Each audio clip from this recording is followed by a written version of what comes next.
That being is seized with pain, suffers, and ceases to exist. Why? It cannot be that there is no answer, and I believe that there is. That's what convinces. That is what has convinced me, said Prince Andrew. Yes, yes, of course, said Pierre. Isn't that what I'm saying? No. All I say is that it is not argument that convinces me of the necessity of a future life, but this. When you go hand in hand with someone, and all at once that person vanishes there, into nowhere, and you yourself are left facing that abyss and look in. And I have looked in. Well, that's it, then. You know that there is a there, and there is a someone. There is the future life. The someone is God. Prince Andrew did not reply. The carriage and horses had long since been taken off onto the farther bank and reharnessed. The sun had sunk half below the horizon, and an evening frost was starring the puddles near the ferry. But Pierre and Andrew, to the astonishment of the footman, coachman, and ferryman, still stood on the raft and talked. If there is a God and future life, there is truth and good, and man's highest happiness consists in striving to attain them. We must live, we must love, and we must believe that we live not only today on this scrap of earth, but have lived and shall live forever, there in the whole, said Pierre, and he pointed to the sky. Prince Andrew stood leaning on the railing of the raft, listening to Pierre, and he gazed with his eyes fixed on the red reflection of the sun gleaming on the blue waters. There was perfect stillness. Pierre became silent. The raft had long since stopped, and only the waves of the current beat softly against it below. Prince Andrew felt as if the sound of the waves kept up a refrain to Pierre's words, whispering, "It is true, believe it." He sighed and glanced with a radiant, childlike, tender look at Pierre's face, flushed and rapturous, but yet shy before his superior friend. "Yes, if only it was so," said Prince Andrew. "However, it is time to get on," he added, and stepping off the raft, he looked up at the sky to which Pierre had pointed, and for the first time since Austerlitz saw that high, everlasting sky he had seen while lying on that battlefield. And something that had long been slumbering, something that was best within him, suddenly awoke, joyful and youthful in his soul. It vanished as soon as he returned to the customary conditions of his life, but he knew that this feeling, which he did not know how to develop, existed within him. His meeting with Pierre formed an epoch in Prince Andrew's life. Though outwardly he continued to live in the same old way, inwardly he began a new life. Chapter 11. God's Folk at Bald Hills. Note: Tolstoy has drawn the picture of Princess Mary's intercourse with God's folk from family traditions and personal observations in childhood. Pilgrims such as these, who devoted months, years, or their whole lives to visiting holy places, from Solovyet's monastery in the White Sea to Jerusalem, begging their way from place to place, were quite common in Russia and included a considerable number of maimed, deformed, and mentally defective folk. It was very usual for religious people such as Princess Mary to assist them. They were often harbored at Yasnaya Polyana, especially by Tolstoy's aunt, Countess A. Osten-Sakin. It was getting dusk when Prince Andrew and Pierre drove up to the front entrance of the house at Bald Hills. As they approached the house, Prince Andrew, with a smile, drew Pierre's attention to a commotion going on at the back porch. A woman bent with age, with a wallet on her back, and a short, long-haired young man in a black garment had rushed back to the gate on seeing the carriage driving up. Two women ran out after them, and all four, looking round at the carriage, ran in dismay up the steps of the back porch. "Those are Mary's God's folk," said Prince Andrew. They have mistaken us for my father. This is the one matter in which she disobeys him. He orders these pilgrims to be driven away, but she receives them." "But what are God's folk?" asked Pierre. Prince Andrew had no time to answer. The servants came out to meet them, and he asked where the old prince was and whether he was expected back soon. The old prince had gone to the town and was expected back any minute. Prince Andrew led Pierre to his own apartments, which were always kept in perfect order and readiness for him in his father's house. He himself went to the nursery. "Let us go and see my sister," he said to Pierre when he returned. "I have not found her yet. She's hiding now, sitting with her God's folk. It will serve her right. She will be confused. But you will see her God's folk. It's really very curious." "What are God's folk?" asked Pierre. "Come and you'll see for yourself." Princess Mary really was disconcerted, and red patches came on her face when they went in. In her snug room, with lamps burning before the icon stand, a young lad with a long nose and long hair, wearing a monk's cassock, sat on the sofa beside her, behind a samovar. Near them, in an armchair, sat a thin, shriveled old woman with a meek expression on her childlike face. "Andrew, why didn't you warn me?" said the princess, with mild reproach, as she stood before her pilgrims like a hen before her chickens. "Charmée de vous voir. Je suis très contente de vous voir. Delighted to see you. I'm very glad to see you," she said to Pierre as he kissed her hand. She had known him as a child, and now his friendship with Andrew, his misfortune with his wife, and above all his kindly, simple face, disposed her favorably toward him. She looked at him with her beautiful, radiant eyes and seemed to say, "I like you very much, but please don't laugh at my people." After exchanging the first greetings, they sat down. "Ah, and Ivanushka is here too," said Prince Andrew, glancing with a smile at the young pilgrim. "Andrew," said Princess Mary imploringly, "il faut que vous sachiez que c'est une femme." "You must know that this is a woman," said Prince Andrew to Pierre. "Andrew, au nom de Dieu, for heaven's sake," Princess Mary repeated. It was evident that Prince Andrew's ironical tone toward the pilgrims, and Princess Mary's helpless attempts to protect them, were their customary, long-established relations on the matter. "Mais ma bonne amie." "But, my dear," said Prince Andrew, "vous devriez au contraire m'être reconnaissante de ce que j'explique à Pierre votre intimité avec ce jeune homme. You ought, on the contrary, to be grateful to me for explaining to Pierre your intimacy with this young man." "Really?" said Pierre, gazing over his spectacles with curiosity and seriousness, for which Princess Mary was specially grateful to him, into Ivanushka's face, who, seeing that she was being spoken about, looked round at them all with crafty eyes. Princess Mary's embarrassment on her people's account was quite unnecessary. They were not in the least abashed.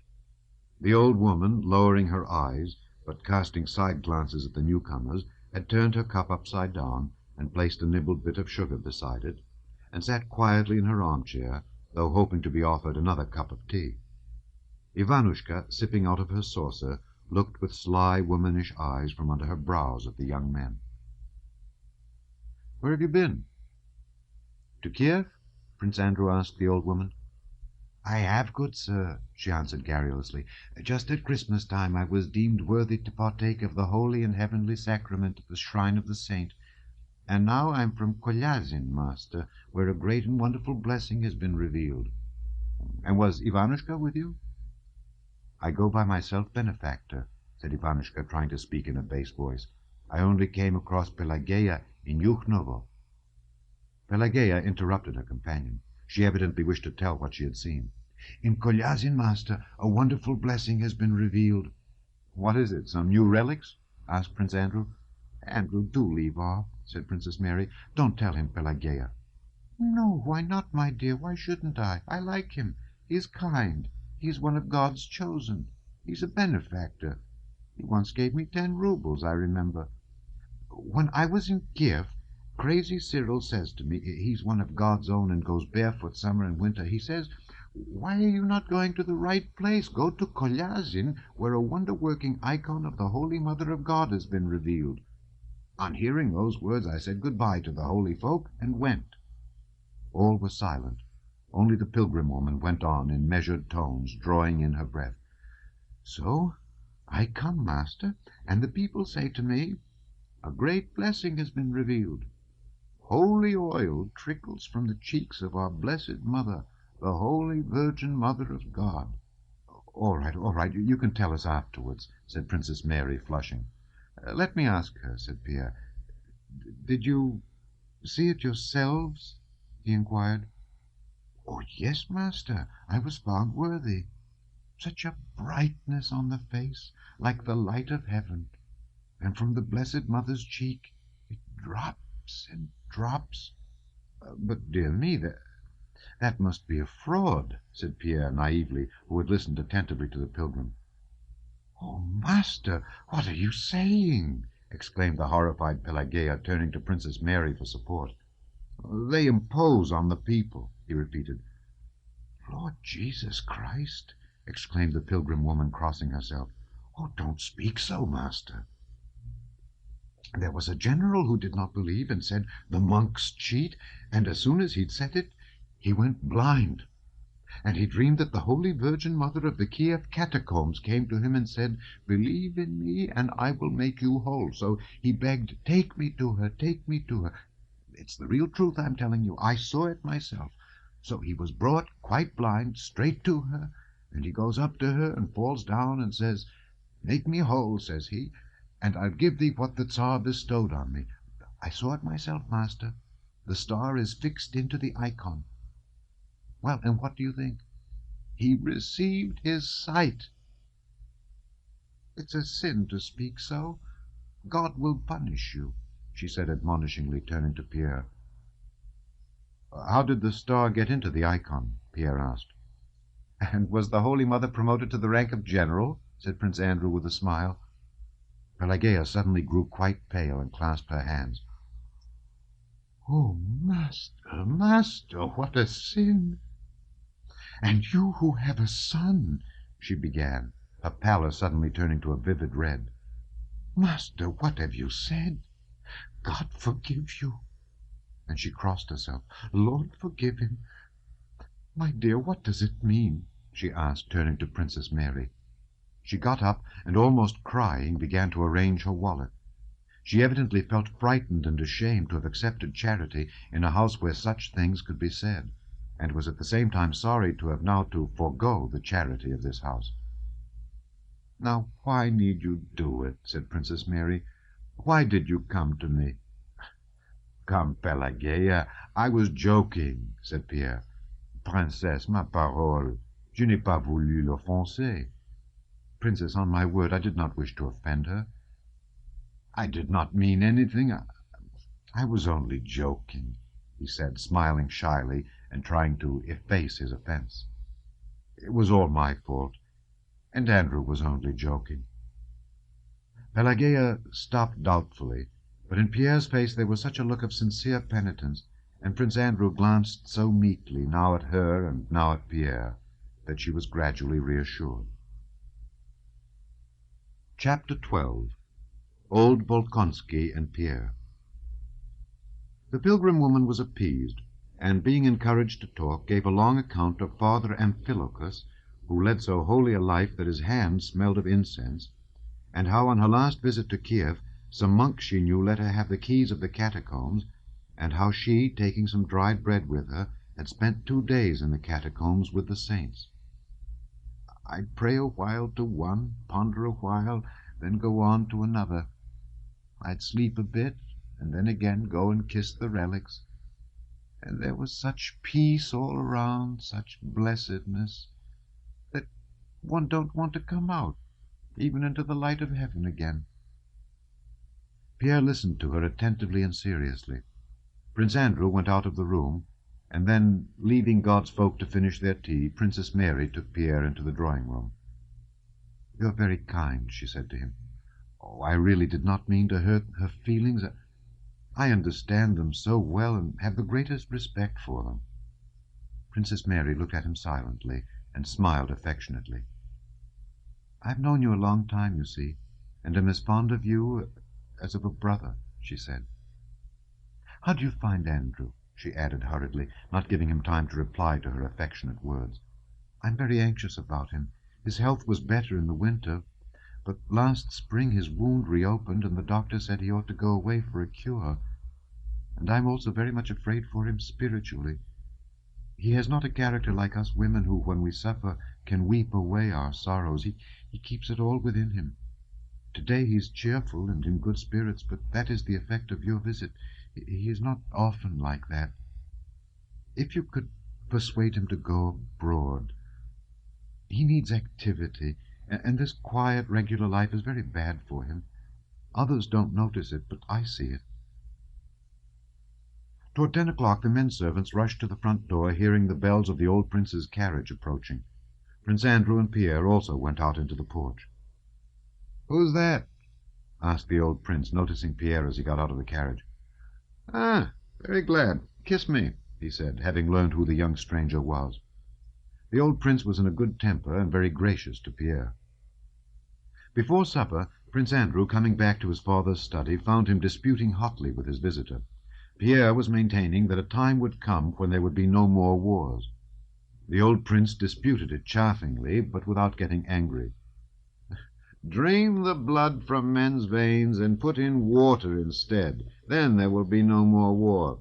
Old women's nonsense, old women's nonsense," he repeated.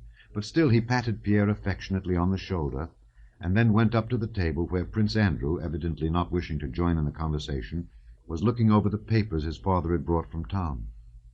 The old prince went up to him and began to talk business. "The marshal, Count Rostov, hasn't sent half his contingent. He came to town and wanted to invite me to dinner. I gave him a pretty dinner. And there, look at this. Well, my boy," the old prince went on, addressing his son and patting Pierre on the shoulder, "a fine fellow, your friend. I like him. He stirs me up. Another says clever things and one doesn't care to listen, but this one talks rubbish yet stirs an old fellow up. Well, go, get along. Perhaps I'll come and sit with you at supper. We'll have another dispute. Make friends with my little fool, Princess Mary," he shouted after Pierre through the door. Only now, on his visit to Bald Hills, did Pierre fully realize the strength and charm of his friendship with Prince Andrew. That charm was not expressed so much in his relations with him as with all his family and with the household. With the stern old prince and the gentle, timid Princess Mary, though he had scarcely known them, Pierre at once felt like an old friend. They were all fond of him already.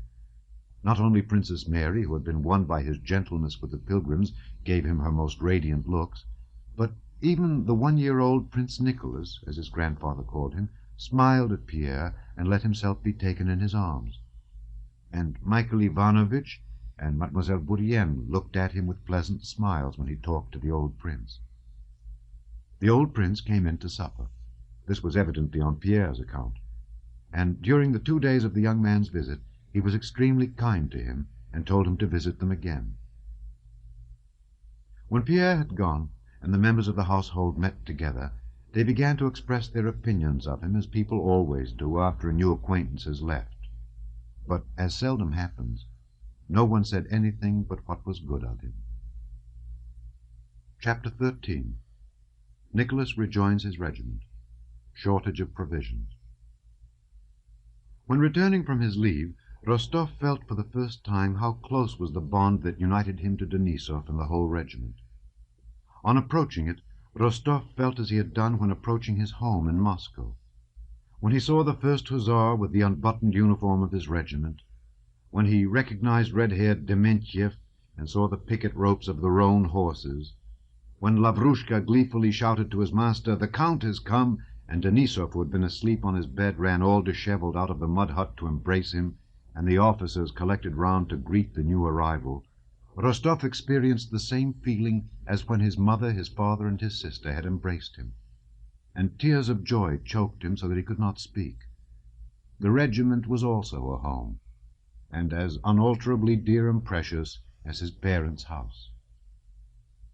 When he had reported himself to the commander of the regiment and had been reassigned to his former squadron, had been on duty and had gone out foraging, when he had again entered into all the little interests of the regiment and felt himself deprived of liberty and bound in one narrow, unchanging frame, he experienced the same sense of peace, of moral support, and the same sense of being at home here in his own place as he had felt under the parental roof. But here was none of all that turmoil of the world at large, where he did not know his right place and took mistaken decisions. Here was no Sonia with whom he ought or ought not to have an explanation. Here was no possibility of going there or not going there. Here there were not 24 hours in the day which could be spent in such a variety of ways. There was not that innumerable crowd of people of whom not one was nearer to him or farther from him than another. There were none of those uncertain and undefined money relations with his father, and nothing to recall that terrible loss to Dolokhov. Here in the regiment all was clear and simple. The whole world was divided into two unequal parts.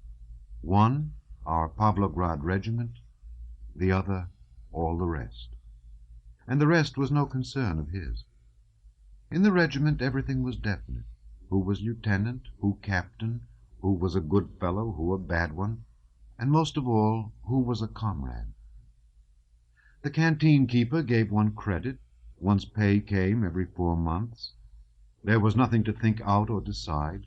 You had only to do nothing that was considered bad in the Pavlograd regiment, and when given an order to do what was clearly, distinctly, and definitely ordered, and all would be well.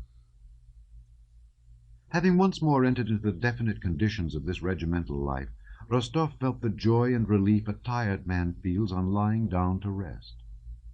Life in the regiment during this campaign was all the pleasanter for him because, after his loss to Dolokhov, for which, in spite of all his family's efforts to console him, he could not forgive himself, he had made up his mind to atone for his fault by serving not as he had done before, but really well, and by being a perfectly first-rate comrade and officer. In a word, a splendid man altogether, a thing which seemed so difficult out in the world, but so possible in the regiment. After his losses, he had determined to pay back his debt to his parents in 5 years. He received 10,000 rubles a year, but now resolved to take only 2,000 and leave the rest to repay the debt to his parents.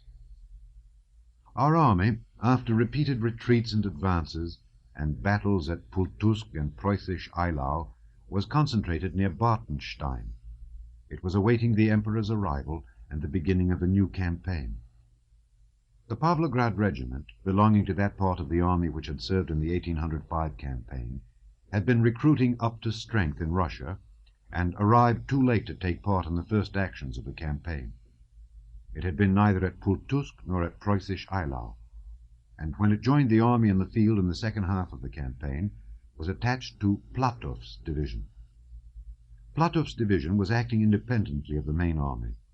Several times parts of the Pavlograd regiment had exchanged shots with the enemy, had taken prisoners, and once had even captured Marshal Widinov's carriages.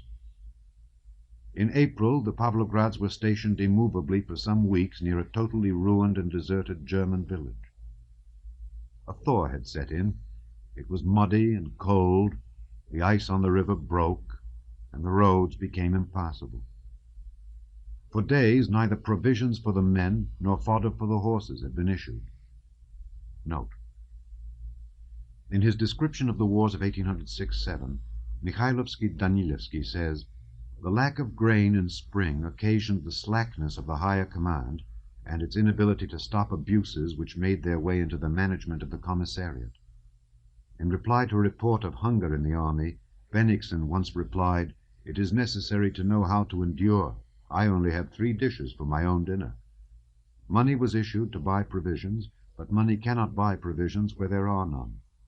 Sometimes the generals seized each other's provision wagons almost by assault, and bread seldom reached Bennigsen's advanced guard.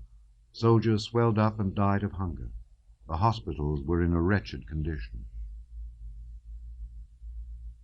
As no transports could arrive, the men dispersed about the abandoned and deserted villages searching for potatoes, but found few even of these.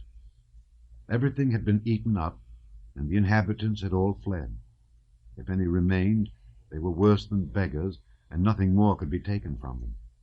Even the soldiers, usually pitiless enough, instead of taking anything from them, often gave them the last of their rations.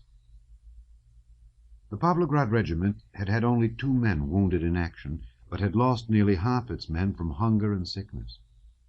In the hospitals, death was so certain that soldiers suffering from fever or the swelling that came from bad food preferred to remain on duty, and, hardly able to drag their legs, went to the front rather than to the hospitals. When spring came on, the soldiers found a plant just showing out of the ground that looked like asparagus, which for some reason they called Mashka's sweet root. It was very bitter, but they wandered about the fields seeking it, and dug it out with their sabres and ate it, though they were ordered not to do so, as it was a noxious plant. That spring a new disease broke out among the soldiers, a swelling of the arms, legs, and face, which the doctors attributed to eating this root. But in spite of all this, the soldiers of Denisov's squadron fed chiefly on Mashka's sweet root, because it was the 2nd week that the last of the biscuits were being doled out at the rate of half a pound a man, and the last potatoes received had sprouted and frozen. The horses also had been fed for a fortnight on straw from the thatched roofs, and had become terribly thin, though still covered with tufts of felty winter hair. Despite this destitution, the soldiers and officers went on living just as usual. Despite their pale, swollen faces and tattered uniforms, the hussars formed line for roll call, kept things in order, groomed their horses, polished their arms, brought in straw from the thatched roofs in place of fodder, and sat down to dine round the cauldrons from which they rose up hungry, joking about their nasty food and their hunger.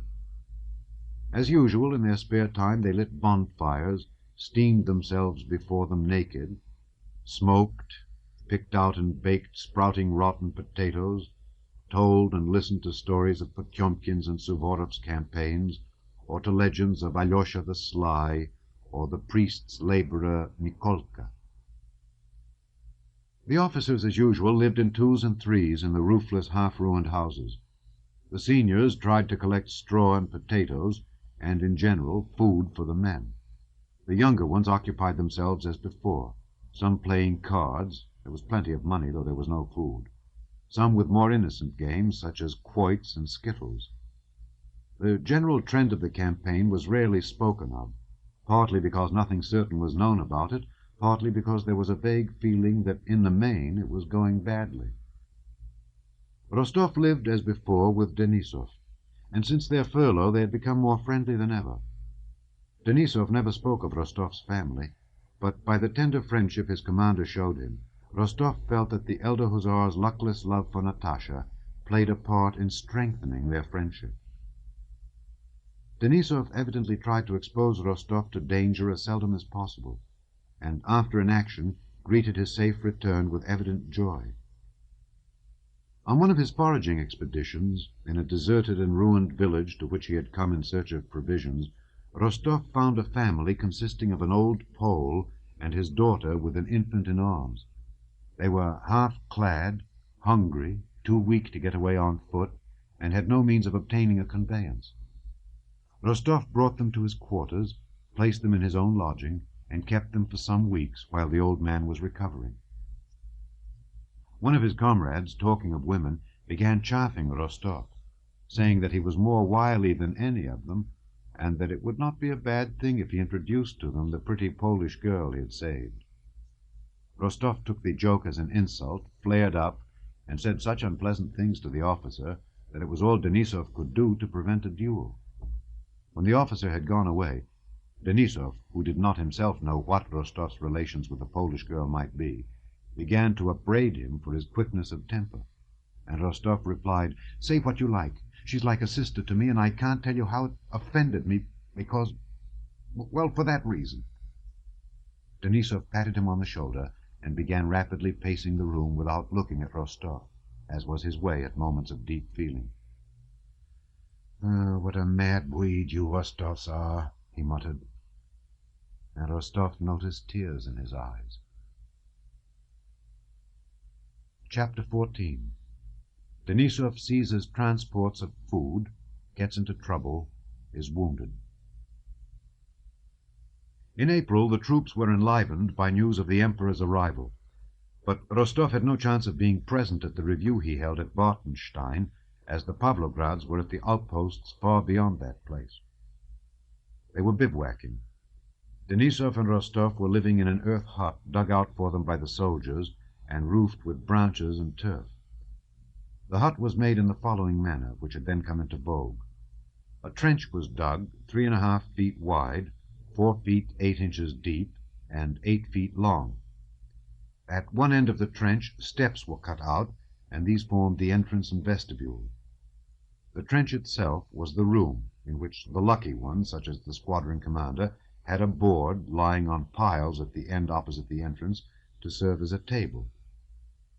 On each side of the trench the earth was cut out to a breadth of about 2.5 feet, and this did duty for bedsteads and couches.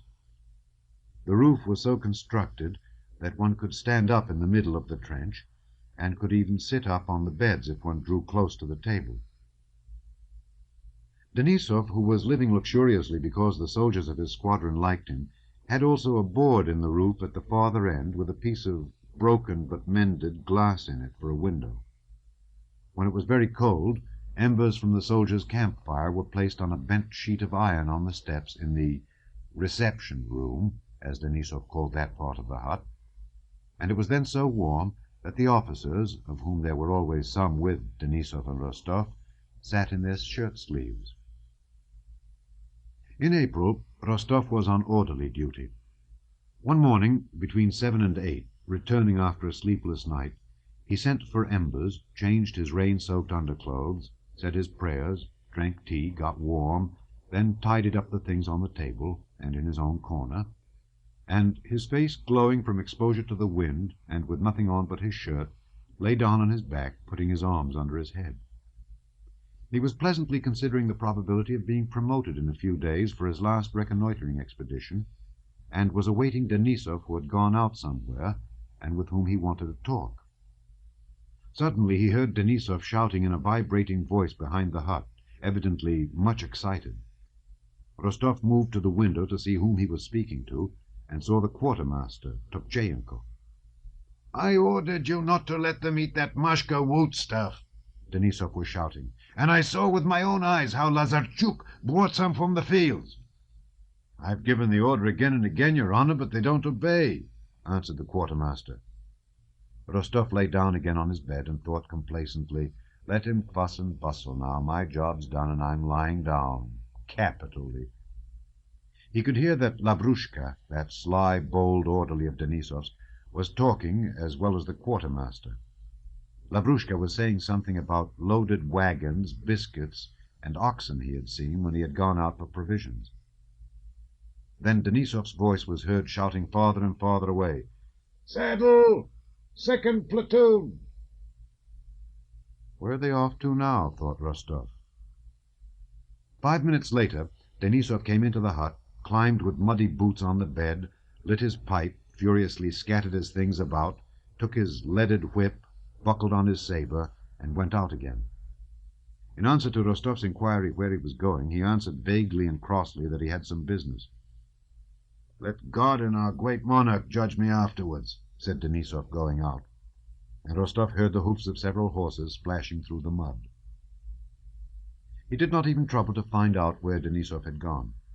Having got warm in his corner, he fell asleep and did not leave the hut till toward evening. Denisov had not yet returned. The weather had cleared up, and near the next hut 2 officers and a cadet were playing spike, quoits, laughing as they threw their missiles, which buried themselves in the soft mud. Rostov joined them. In the middle of the game, the officers saw some wagons approaching with 15 hussars on their skinny horses behind them. The wagons, escorted by the hussars, drew up to the picket ropes, and a crowd of hussars surrounded them. "There now, Denisov has been worrying," said Rostov, "and here are the provisions." "So they are," said the officers. "Won't the soldiers be glad?" A little behind the hussars came Denisov, accompanied by 2 infantry officers with whom he was talking. Rostov went to meet them. "I warn you, Captain," one of the officers, a short, thin man, evidently very angry, was saying. "Haven't I told you I won't give them up? replied Denisov. "You will answer for it, Captain. It is mutiny, seizing the transport of one's own army. Our men have had nothing to eat for 2 days." "And mine have had nothing for 2 weeks," said Denisov. "It is robbery. You'll answer for it, sir," said the infantry officer, raising his voice. "Oh, what are you pestering me for?" cried Denisov, suddenly losing his temper. "I shall answer for it, and not you, and you'd better not buzz about here till you get hurt. Be off! Go!" he shouted at the officers. "Very well, then," shouted the little officer, undaunted and not riding away. "If you're determined to rob, I'll—" "Go to the devil! Quick march while you're safe and sound!" And Denisov turned his horse on the officer. Very well, muttered the officer threateningly, and turning his horse he trotted away, jolting in his saddle. "A dog astwide a fence! A wheel dog astwide a fence!" shouted Denisov after him, the most insulting expression a cavalryman can address to a mounted infantryman. And riding up to Rostov, he burst out laughing. "I'm taking transports from the infantry by force," he said. "After all, can't let our men starve."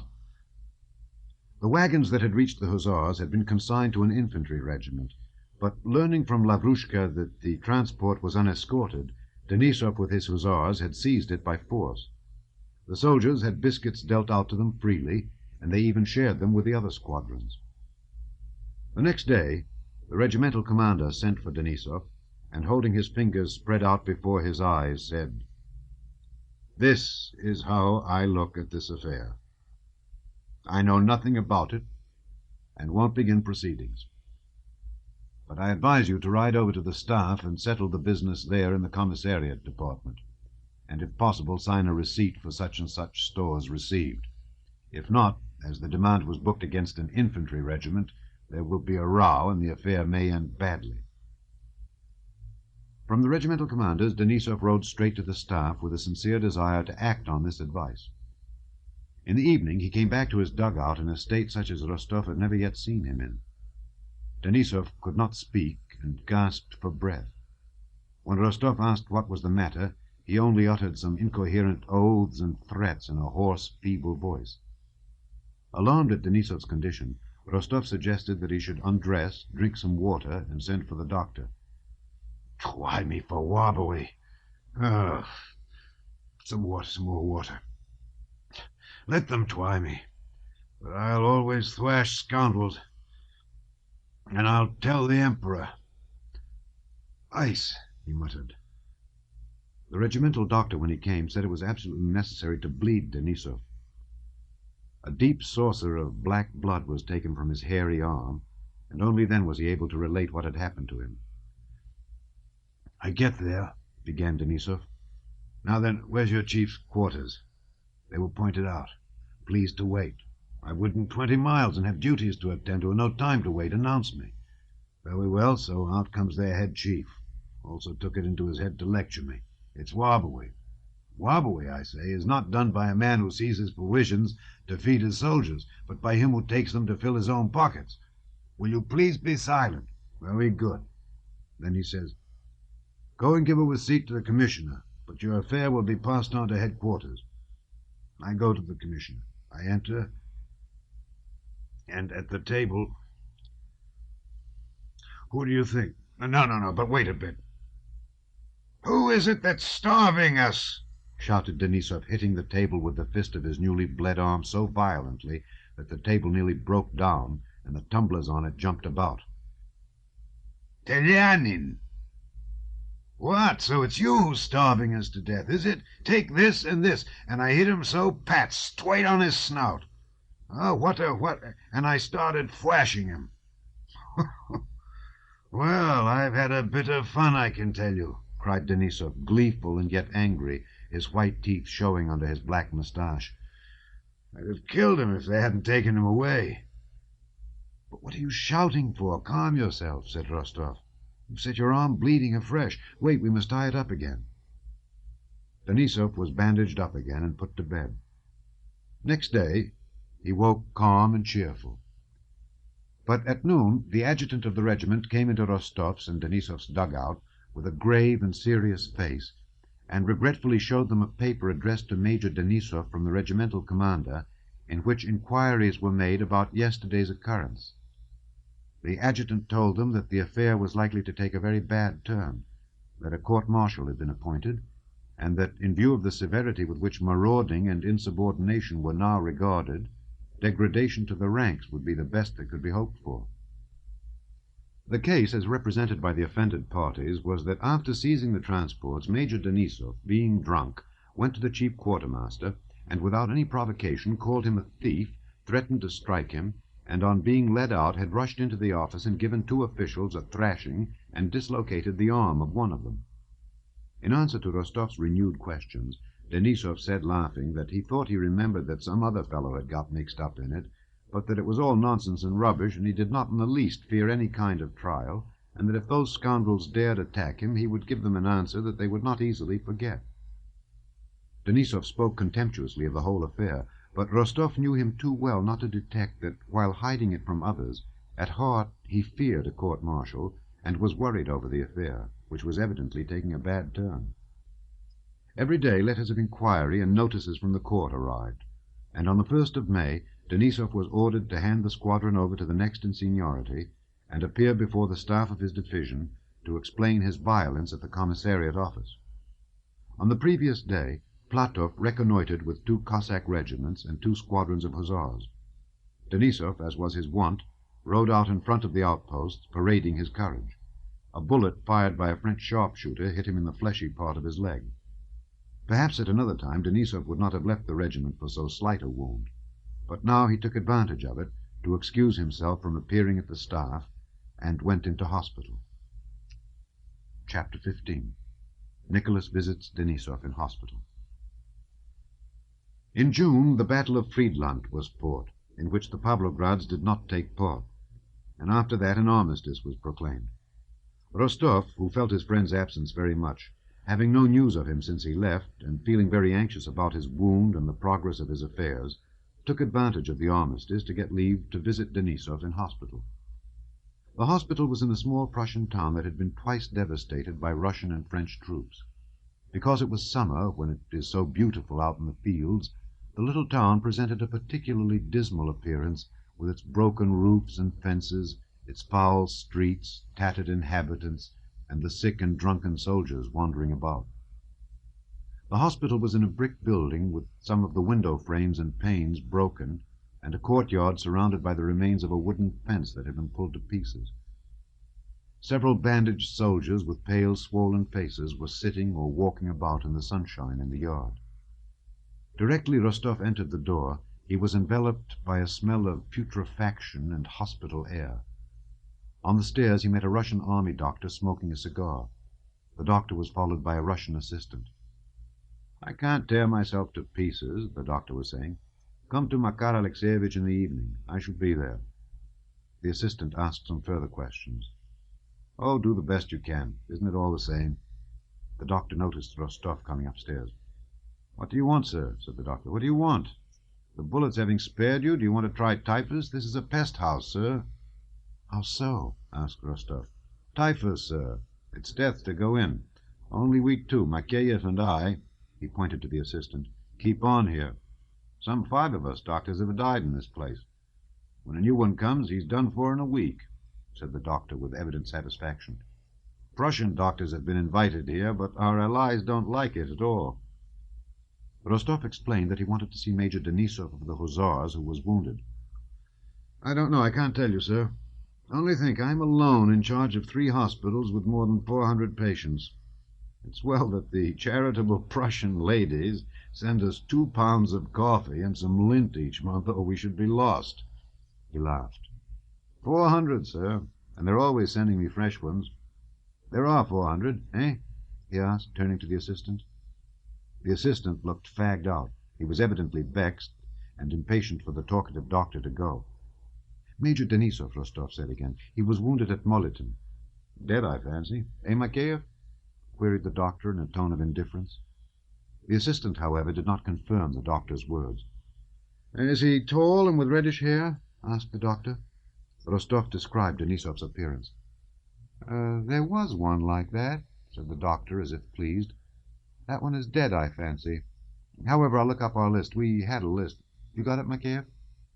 Makar Alexeyevich has the list, answered the assistant. But if you'll step into the officers' wards, you'll see for yourself, he added, turning to Rostov. Ah, you'd better not go, sir, said the doctor, or you may have to stay here yourself. But Rostov bowed himself away from the doctor and asked the assistant to show him the way. Only don't blame me, the doctor shouted up after him. Rostov and the assistant went into the dark corridor. The smell was so strong there that Rostov held his nose and had to pause and collect his strength before he could go on. A door opened to the right, and an emaciated, sallow man on crutches, barefoot and in underclothing, limped out and, leaning against the doorpost, looked with glittering, envious eyes at those who were passing.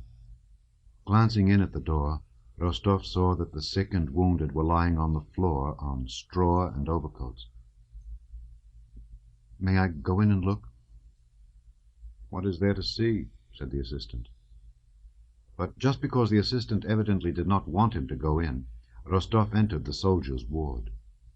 The foul air, to which he had already begun to get used in the corridor, was still stronger here. It was a little different, more pungent, and one felt that this was where it originated. In the long room, brightly lit up by the sun through the large windows, the sick and wounded lay in 2 rows with their heads to the walls and leaving a passage in the middle. Most of them were unconscious and paid no attention to the newcomers. Those who were conscious raised themselves or lifted their thin yellow faces, and all looked intently at Rostov with the same expression of hope, of relief, reproach, and envy of another's help. Rostov went to the middle of the room, and looking through the open doors into the 2 adjoining rooms, saw the same thing there. He stood still, looking silently around. He had not at all expected such a sight. Just before him, almost across the middle of the passage, on the bare floor, lay a sick man, probably a Cossack to judge by the cut of his hair. The man lay on his back, his huge arms and legs outstretched. His face was purple.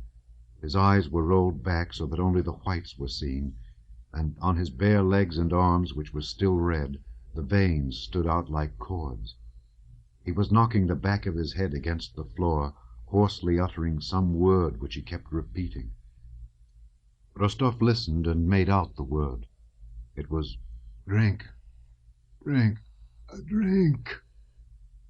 Rostov glanced round, looking for someone who would put this man back in his place and bring him water. "Who looks after the sick here?" he asked the assistant. Just then a commissariat soldier, a hospital orderly, came in from the next room, marching stiffly, and drew up in front of Rostov. "Good day, Your Honor," he shouted, rolling his eyes at Rostov and evidently mistaking him for one of the hospital authorities. "Get him to his place and give him some water," said Rostov, pointing to the Cossack. "Yes, Your Honor," the soldier replied complacently, and rolling his eyes more than ever, he drew himself up still straighter, but did not move. "No, it's impossible to do anything here," thought Rostov, lowering his eyes, and he was going out, but became aware of an intense look fixed on him on his right, and he turned. Close to the corner, on an overcoat, sat an old, unshaven, grey-bearded soldier as thin as a skeleton, with a stern, sallow face and eyes intently fixed on Rostov. The man's neighbor on one side whispered something to him, pointing at Rostov, who noticed that the old man wanted to speak to him. He drew nearer and saw that the old man had only one leg bent under him, the other had been amputated above the knee. His neighbor on the other side, who lay motionless some distance from him with his head thrown back, was a young soldier with a snub nose. His pale, waxen face was still freckled, and his eyes were rolled back. Rostov looked at the young soldier, and a cold chill ran down his back. "Why, this one seems—" he began, turning to the assistant. "And how we've been begging, Your Honor," said the old soldier, his jaw quivering. "He's been dead since morning.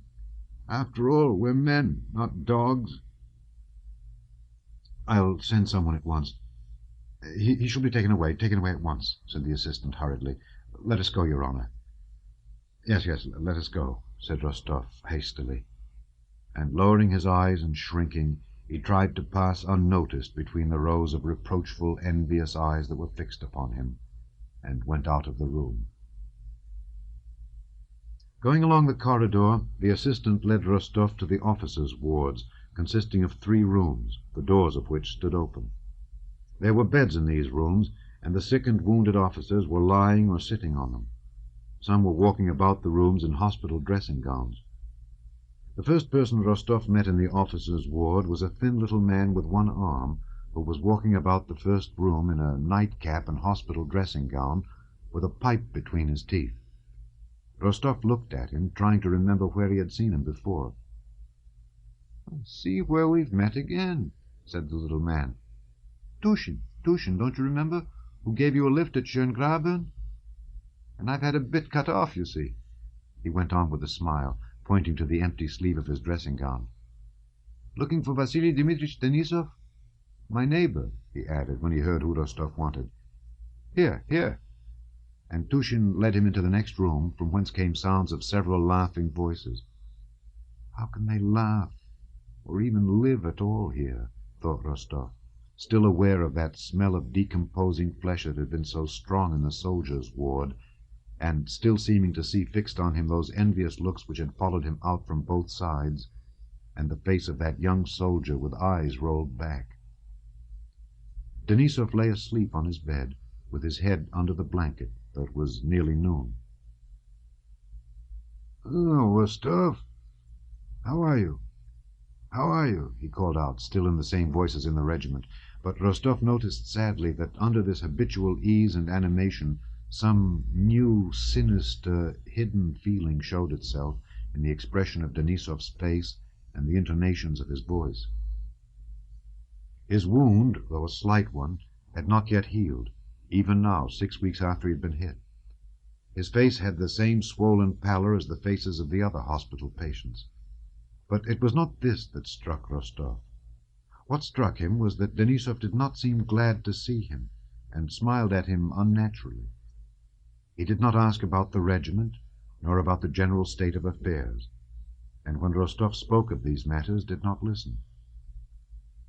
Rostov even noticed that Denisov did not like to be reminded of the regiment, or in general of that other free life which was going on outside the hospital.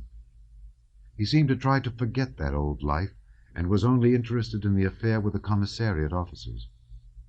On Rostov's inquiry as to how the matter stood, he at once produced from under his pillow a paper he had received from the commission, and the rough draft of his answer to it.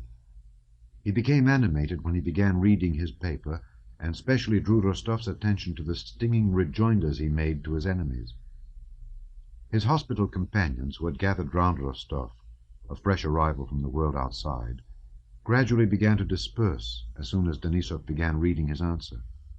Rostov noticed by their faces that all those gentlemen had already heard that story more than once and were tired of it. Only the man who had the next bed, a stout Uhlan, continued to sit on his bed, gloomily frowning and smoking a pipe, and little one-armed Tushin still listened, shaking his head disapprovingly. In the middle of the reading, the Uhlan interrupted Denisov. "But what I say is," he said, turning to Rostov, "it would be best simply to petition the Emperor for pardon. They say great rewards will now be distributed, and surely a pardon would be granted." "Me petition the Emperor?" exclaimed Denisov, in a voice to which he tried hard to give the old energy and fire, but which sounded like an expression of irritable impotence. "What for? If I were a robber, I would ask mercy, but I'm being court-martialed for bringing robbers to book. Let them try me. I'm not afraid of anyone. I've served the Tsar and my country honorably, and have not stolen. And am I to be degraded? Listen, I'm writing to him straight. This is what I say. If I had robbed the treasury—" "It's certainly well written," said Tushin, "but that's not the point, Vasily Dmitritch." And he also turned to Rostov.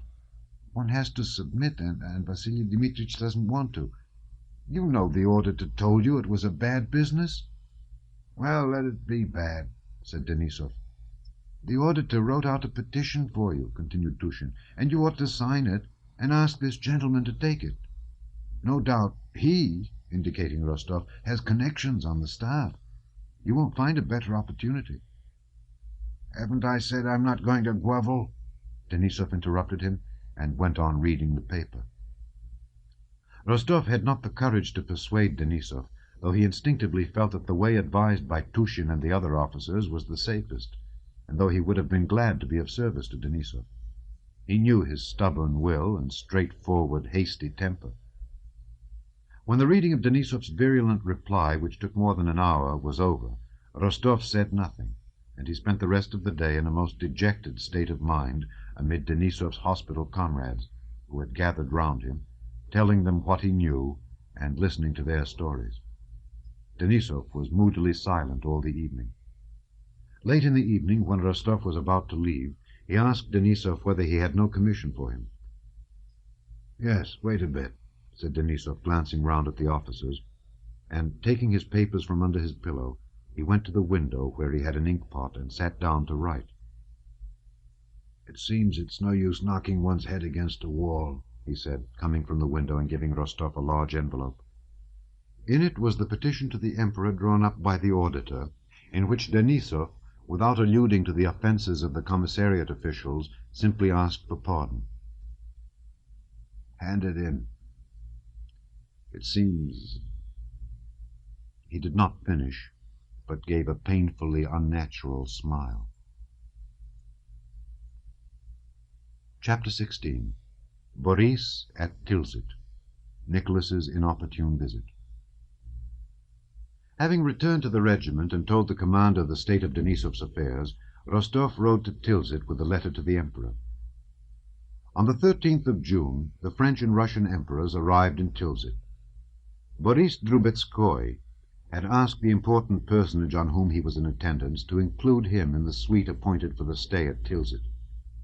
"I should like to see the great man," he said, alluding to Napoleon, whom hitherto he, like everyone else, had always called Buonaparte. "You are speaking of Buonaparte?" asked the general, smiling. Boris looked at his general inquiringly, and immediately saw that he was being tested. "I am speaking, Prince, of the Emperor Napoleon," he replied. The general patted him on the shoulder with a smile. "You will go far," he said, and took him to Tilsit with him. Boris was among the few present at the Niemen on the day the two emperors met. He saw the raft decorated with monograms, saw Napoleon pass before the French guards on the farther bank of the river, saw the pensive face of the Emperor Alexander as he sat in silence in a tavern on the bank of the Niemen awaiting Napoleon's arrival, saw both emperors get into boats, and saw how Napoleon, reaching the raft first, stepped quickly forward to meet Alexander and held out his hand to him, and how they both retired into the pavilion. Since he had begun to move in the highest circles, Boris had made it his habit to watch attentively all that went on around him and to note it down. At the time of the meeting at Tilsit, he asked the names of those who had come with Napoleon and about the uniforms they wore, and listened attentively to words spoken by important personages. At the moment the emperors went into the pavilion, he looked at his watch, and did not forget to look at it again when Alexander came up. The interview had lasted an hour and 53 minutes. He noted this down that same evening, among other facts he felt to be of historic importance. As the emperor's suite was a very small one, it was a matter of great importance for a man who valued his success in the service to be at Tilsit on the occasion of this interview between the two emperors, and having succeeded in this, Boris felt that henceforth his position was fully assured. He had not only become known, but people had grown accustomed to him and accepted him. Twice he had executed commissions to the emperor himself, so that the latter knew his face. And all those at court, far from cold-shouldering him, as at first when they considered him a newcomer, would now have been surprised had he been absent. Boris lodged with another adjutant, the Polish Count Zilinski. Zilinski, a Pole brought up in Paris, was rich and passionately fond of the French, and almost every day of the stay at Tilsit, French officers of the Guard and from French headquarters were dining and lunching with him and Boris.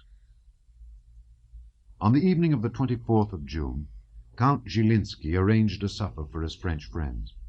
The guest of honor was an aide-de-camp of Napoleon's. There were also several French officers of the Guard, and a page of Napoleon's, a young lad of an old aristocratic French family. That same day, Rostov, profiting by the darkness to avoid being recognized in civilian dress, came to Tilsit and went to the lodging occupied by Boris and Zhilinsky. Rostov, in common with the whole army from which he came, was far from having experienced the change of feeling toward Napoleon and the French, who from being foes had suddenly become friends, that had taken place at headquarters and in Boris. In the army, Bonaparte and the French were still regarded with mingled feelings of anger, contempt, and fear. Only recently, talking with one of Platov's Cossack officers, Rostov had argued that if Napoleon were taken prisoner, he would be treated not as a sovereign, but as a criminal. Quite lately, happening to meet a wounded French colonel on the road, Rostov had maintained with heat that peace was impossible between a legitimate sovereign and the criminal Bonaparte. Rostov was therefore unpleasantly struck by the presence of French officers in Boris's lodging, dressed in uniforms he had been accustomed to see from quite a different point of view from the outposts of the flank. As soon as he noticed a French officer who thrust his head out of the door, that warlike feeling of hostility which he always experienced at the sight of the enemy suddenly seized him. He stopped at the threshold and asked in Russian whether Drubetskoy lived there. Boris, hearing a strange voice in the anteroom, came out to meet him. An expression of annoyance showed itself for a moment on his face on first recognizing Rostov. "Ah, it's you. Very glad to see you," he said, however, coming toward him with a smile. But Rostov had noticed his first impulse. "I've come at a bad time, I think.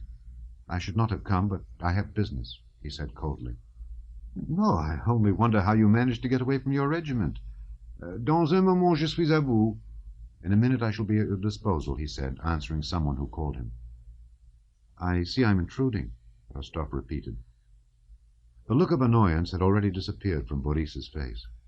Having evidently reflected and decided how to act, he very quietly took both Rostov's hands and led him into the next room. His eyes, looking serenely and steadily at Rostov, seemed to be veiled by something, as if screened by blue spectacles of conventionality. So it seemed to Rostov. "Oh, come now, as if you could come at a wrong time," said Boris, and he led him into the room where the supper table was laid, and introduced him to his guests, explaining that he was not a civilian, but an hussar officer and an old friend of his. "Count Zhilinsky, le Comte N.N., le Capitaine S.S., said he, naming his guests. Rostov looked frowningly at the Frenchman, bowed reluctantly, and remained silent. Zhilinsky evidently did not receive this new Russian person very willingly into his circle, and did not speak to Rostov. Boris did not appear to notice the constraint the newcomer produced, and with the same pleasant composure and the same veiled look in his eyes with which he had met Rostov, tried to enliven the conversation. One of the Frenchmen, with the politeness characteristic of his countrymen, addressed the obstinately taciturn Rostov, saying that the latter had probably come to Tilsit to see the Emperor. "No, I came on business," replied Rostov briefly. Rostov had been out of humor from the moment he noticed the look of dissatisfaction on Boris's face, and as always happens to those in a bad humor, it seemed to him that everyone regarded him with aversion, and that he was in everybody's way. He really was in their way, for he alone took no part in the conversation, which again became general. The looks the visitors cast on him seemed to say, "What is he sitting here for?" He rose and went up to Boris. "Anyhow, I'm in your way," he said in a low tone. "Come and talk over my business, and I'll go away." "Oh, no, not at all," said Boris. "But if you're tired, come and lie down in my room and have a rest." "Yes, really." They went into the little room where Boris slept. Rostov, without sitting down, began at once, irritably, as if Boris were to blame in some way, telling him about Denisov's affair, asking him whether through his general he could and would intercede with the Emperor on Denisov's behalf and get Denisov's petition handed in. When he and Boris were alone, Rostov felt for the first time that he could not look Boris in the face without a sense of awkwardness. Boris, with one leg crossed over the other, and stroking his left hand with the slender fingers of his right, listened to Rostov as a general listens to the report of a subordinate, now looking aside and now gazing straight into Rostov's eyes with the same veiled look. Each time this happened, Rostov felt uncomfortable and cast down his eyes. "I have heard of such cases, and know that His Majesty is very severe in such affairs. I think it would be best not to bring it before the Emperor, but to apply to the commander of the corps. But in general, I think... So you don't want to do anything? Well, then say so," Rostov almost shouted, not looking Boris in the face. Boris smiled. "On the contrary, I will do what I can. Only I thought..." At that moment Zhilinsky's voice was heard calling Boris. "Well, then go," said Rostov. And refusing supper and remaining alone in the little room, he walked up and down for a long time, hearing the light-hearted French conversation from the next room. Chapter 17. Nicholas tries to present Denisov's petition at the Emperor's residence, but fails. Rostov had come to Tilsit on the day least suitable for a petition on Denisov's behalf. He could not himself go to the general in attendance, as he was in mufti and had come to Tilsit without permission to do so, and Boris, even had he wished to, could not have done so on the following day. On that day, June 27th, the preliminaries of peace were signed. The emperors exchanged decorations. Alexander received the Cross of the Legion of Honor, and Napoleon the Order of St. Andrew of the First Degree, and a dinner had been arranged for the evening, given by a battalion of the French Guards to the Preobrazhensk battalion. The emperors were to be present at that banquet. Rostov felt so ill at ease and uncomfortable with Boris that when the latter looked in after supper, he pretended to be asleep, and early next morning went away, avoiding Boris.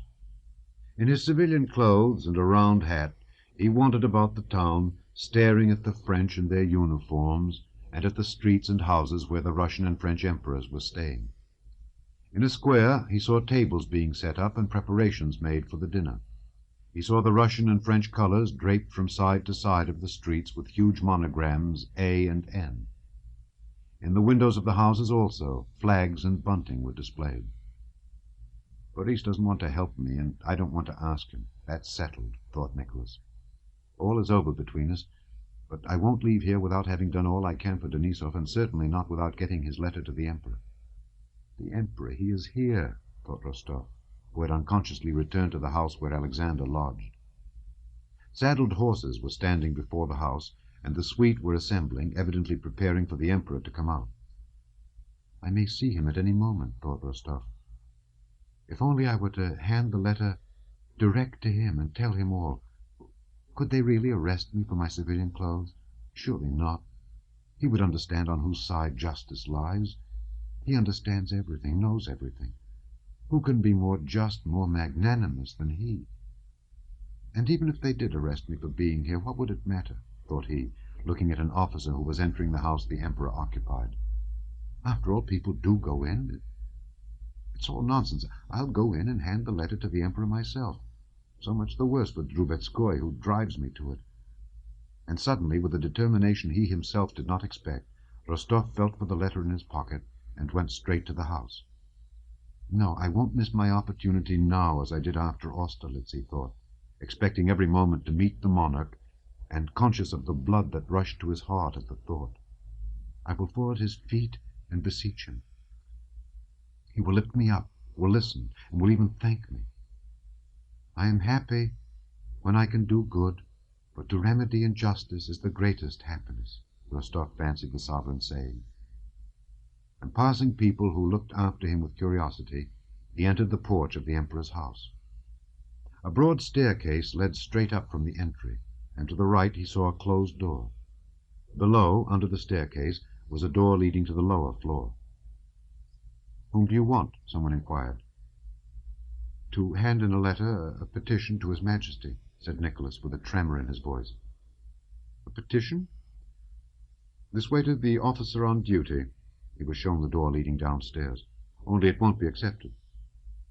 On hearing this indifferent voice, Rostov grew frightened at what he was doing. The thought of meeting the Emperor at any moment was so fascinating and consequently so alarming that he was ready to run away. But the official who had questioned him opened the door, and Rostov entered.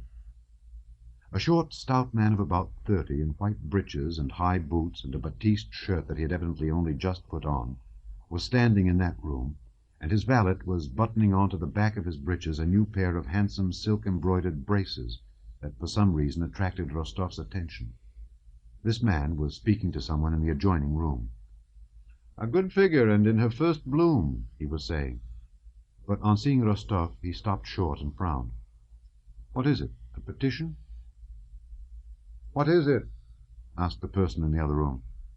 "Another petitioner," answered the man with the braces. "Tell him to come later." "He'll be coming out directly. We must go." Later, tomorrow. It's too late." Rostov turned and was about to go, but the man in the braces stopped him. "Whom have you come from? Who are you?" "I come from Major Denisov," answered Rostov. "Are you an officer?" "Lieutenant Count Rostov." "What audacity! Hand it in through your commander, and go along with you, go." And he continued to put on the uniform the valet handed him. Rostov went back into the hall, and noticed that in the porch there were many officers and generals in full parade uniform whom he had to pass. Cursing his temerity, his heart sinking at the thought of finding himself at any moment face to face with the Emperor and being put to shame and arrested in his presence, fully alive now to the impropriety of his conduct, and repenting of it, Rostov, with downcast eyes, was making his way out of the house through the brilliant suite, when a familiar voice called him, and a hand detained him. "What are you doing here, sir, in civilian dress?" asked a deep voice. It was a cavalry general who had obtained the Emperor's special favor during this campaign, and who had formerly commanded the division in which Rostov was serving. Rostov, in dismay, began justifying himself, but seeing the kindly, jocular face of the general, he took him aside, and in an excited voice told him the whole affair, asking him to intercede for Denisov, whom the general knew. Having heard Rostov to the end, the general shook his head gravely. "I'm sorry for that fine fellow, that fine fellow, that fine fellow, that fine fellow, that fine fellow, that fine fellow. Give me the letter." Hardly had Rostov handed the general the letter and finished explaining Denisov's case, when hasty steps and the jingling of spurs were heard on the stairs, and the general, leaving him, went to the porch. The gentlemen of the Emperor's suite ran down the stairs and went to their horses. Hain, the same groom who had been at Austerlitz, led up the Emperor's horse, and the faint creak of a footstep Rostov knew at once was heard on the stairs. Forgetting the danger of being recognized, Rostov went close to the porch together with some inquisitive civilians, and again, after 2 years, saw those features he adored, that same face and same look and step, and the same union of majesty and mildness. And the feeling of enthusiasm and love for his sovereign rose again in Rostov's soul in all its old force. In the uniform of the Preobrazhensk regiment, white chamois leather breeches and high boots, and wearing a star Rostov did not know, it was that of the Légion d'honneur, the monarch came out into the porch, putting on his gloves and carrying his hat under his arm. He stopped and looked about him, brightening everything around by his glance.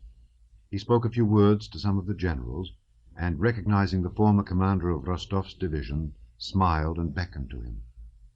All the suite drew back, and Rostov saw the general talking for some time to the Emperor. The Emperor said a few words to him, and took a step toward his horse. Again the crowd of members of the suite and street gazers, among whom was Rostov, moved nearer to the Emperor. Stopping beside his horse, with his hand on the saddle, the Emperor turned to the cavalry general and said in a loud voice, evidently wishing to be heard by all, "I cannot do it, General. I cannot, because the law is stronger than I." And he raised his foot to the stirrup. The general bowed his head respectfully, and the monarch mounted and rode down the street at a gallop. Beside himself with enthusiasm, Rostov ran after him with the crowd. Chapter 18. Napoleon and Alexander as allies. Perplexity of Nicholas. Another bottle. The Emperor rode to the square, where, facing one another, a battalion of the Preobrazhensk regiment stood on the right, and a battalion of the French Guards in their bearskin caps on the left. As the Tsar rode up to one flank of the battalions, which presented arms, another group of horsemen galloped up to the opposite flank, and at the head of them Rostov recognized Napoleon. It could be no one else. He came at a gallop, wearing a small hat, a blue uniform open over a white vest, and the St. Andrew ribbon over his shoulder.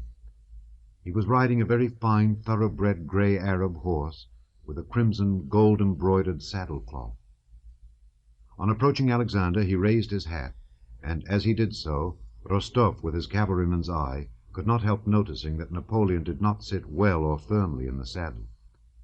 The battalion shouted "Hurrah!" and "Vive l'Empereur!" Napoleon said something to Alexander, and both emperors dismounted and took each other's hands. Napoleon's face wore an unpleasant and artificial smile. Alexander was saying something affable to him. In spite of the trampling of the French gendarmes' horses, which were pushing back the crowd, Rostov kept his eyes on every movement of Alexander and Bonaparte. It struck him as a surprise that Alexander treated Bonaparte as an equal, and that the latter was quite at ease with the Tsar, as if such relations with an emperor were an everyday matter to him. Alexander and Napoleon, with the long train of their suites, approached the right flank of the Preobrazhensk battalion and came straight up to the crowd standing there. The crowd unexpectedly found itself so close to the emperors that Rostov, standing in the front row, was afraid he might be recognized.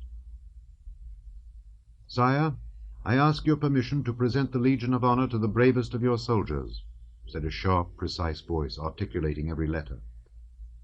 This was said by the undersized Napoleon, looking up straight into Alexander's eyes. Alexander listened attentively to what was said to him, and, bending his head, smiled pleasantly.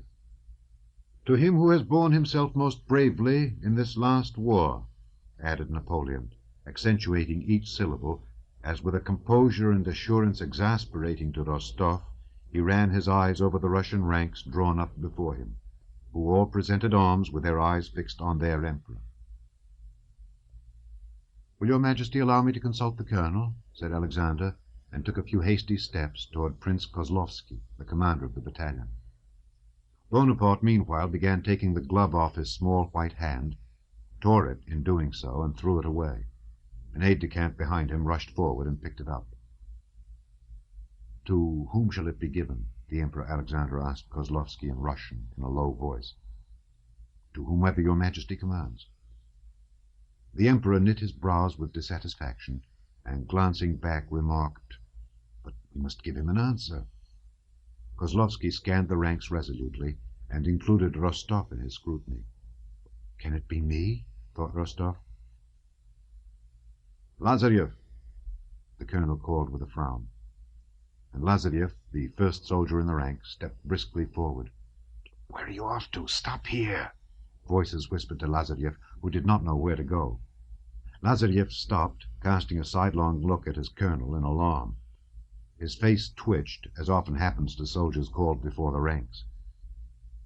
Napoleon slightly turned his head and put his plump little hand out behind him as if to take something.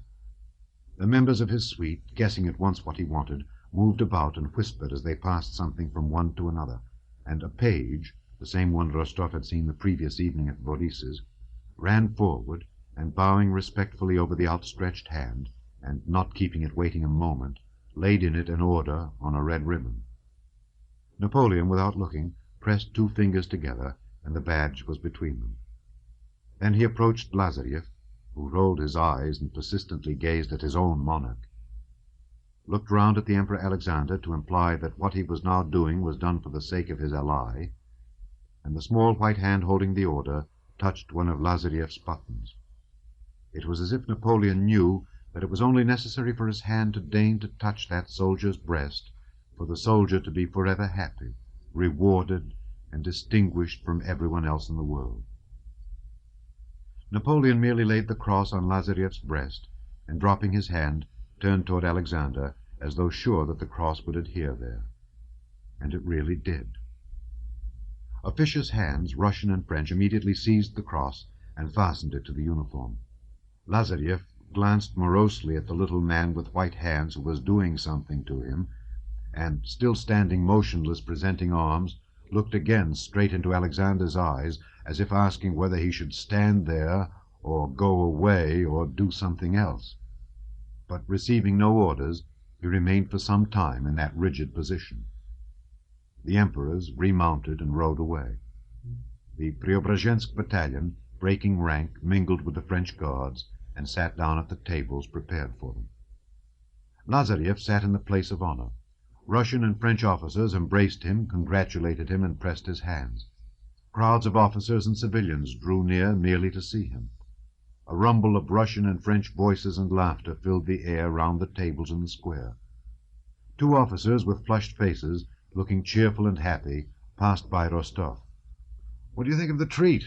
All on silver plate," one of them was saying. "Have you seen Lazarev?" "I have." "Tomorrow, I hear, the Preobrazhenskys will give them a dinner." "Yes, but what luck for Lazarev. 1,200 francs pension for life." "Here's a cap, lads," shouted a Preobrazhensk soldier, donning a shaggy French cap. "It's a fine thing, first rate." "Have you heard the password?" asked one guards officer of another. "The day before yesterday it was Napoleon, France, bravoure. Yesterday, Alexandre, Russie, grandeur. One day our emperor gives it, and next day Napoleon. Tomorrow our emperor will send a St. George's Cross to the bravest of the French guards. It has to be done. He must respond in kind." Note: Tolstoy's description of the meeting of the emperors at Tilsit keeps very close to history, though he does not mention the humiliation inflicted on the King of Prussia, who was not invited into the tent where the emperors met, but during their 2-hour interview stood with Alexander's courtier, Prince P.M. Volkonsky, waiting on the bank of the Niemen like a punished schoolboy, and hardly saying anything. It was only at Alexander's request that Napoleon received the King of Prussia next day.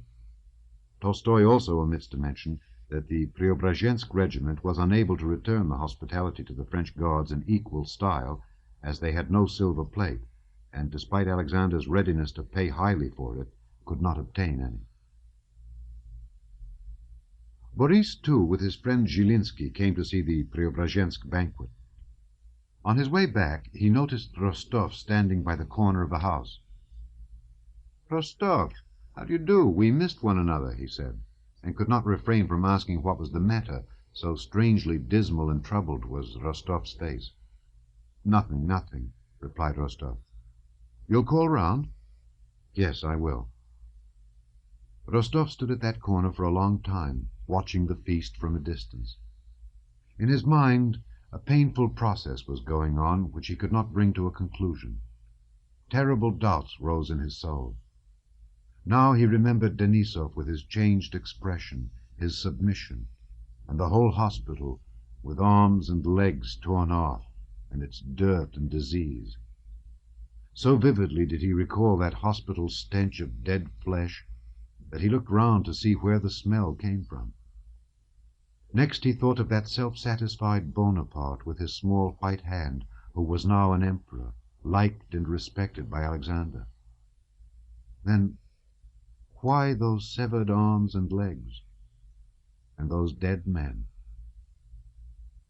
Then again he thought of Lazarev, rewarded, and Denisov, punished and unpardoned. He caught himself harboring such strange thoughts that he was frightened. The smell of the food the Preobrazhenskys were eating, and a sense of hunger, recalled him from these reflections. He had to get something to eat before going away. He went to a hotel he had noticed that morning. There he found so many people, among them officers who like himself had come in civilian clothes, that he had difficulty in getting a dinner. 2 officers of his own division joined him. The conversation naturally turned on the peace. The officers, his comrades, like most of the army, were dissatisfied with the peace concluded after the Battle of Friedland. They said that had we held out a little longer, Napoleon would have been done for, as his troops had neither provisions nor ammunition. Nicholas ate and drank, chiefly the latter, in silence. He finished a couple of bottles of wine by himself. The process in his mind went on tormenting him without reaching a conclusion. He feared to give way to his thoughts, yet could not get rid of them. Suddenly, on one of the officers saying that it was humiliating to look at the French, Rostov began shouting with uncalled-for wrath, and therefore, much to the surprise of the officers, "How can you judge what's best?" he cried, the blood suddenly rushing to his face. "How can you judge the Emperor's actions? What right have we to argue? We cannot comprehend either the Emperor's aims or his actions." "But I never said a word about the Emperor," said the officer, justifying himself, and unable to understand Rostov's outburst, except on the supposition that he was drunk. But Rostov did not listen to him. "We are not diplomatic officials. We're soldiers and nothing more," he went on. "If we're ordered to die, we must die. If we're punished, it means that we have deserved it. It's not for us to judge. If the Emperor pleases to recognize Bonaparte as Emperor and to conclude an alliance with him, it means that that is the right thing to do. If once we begin judging and arguing about everything, nothing sacred will be left. That way we shall be saying there is no God. Nothing!" shouted Nicholas, banging the table, very little to the point as it seemed to his listeners, but quite relevantly to the course of his own thoughts. "Our business is to do our duty, to fight and not to think. That's all," said he. "And to drink," said one of the officers, not wishing to quarrel. "Yes, and to drink," assented Nicholas. "Hello there!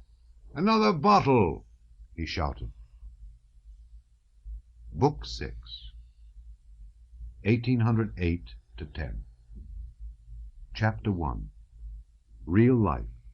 Prince Andrew's occupations at Bogucharovo, his drive through the forest, the bare oak, his visit to the Rostovs at Otradnoye, overhears Natasha's talk with Sonia, return through the forest, the oak in leaf.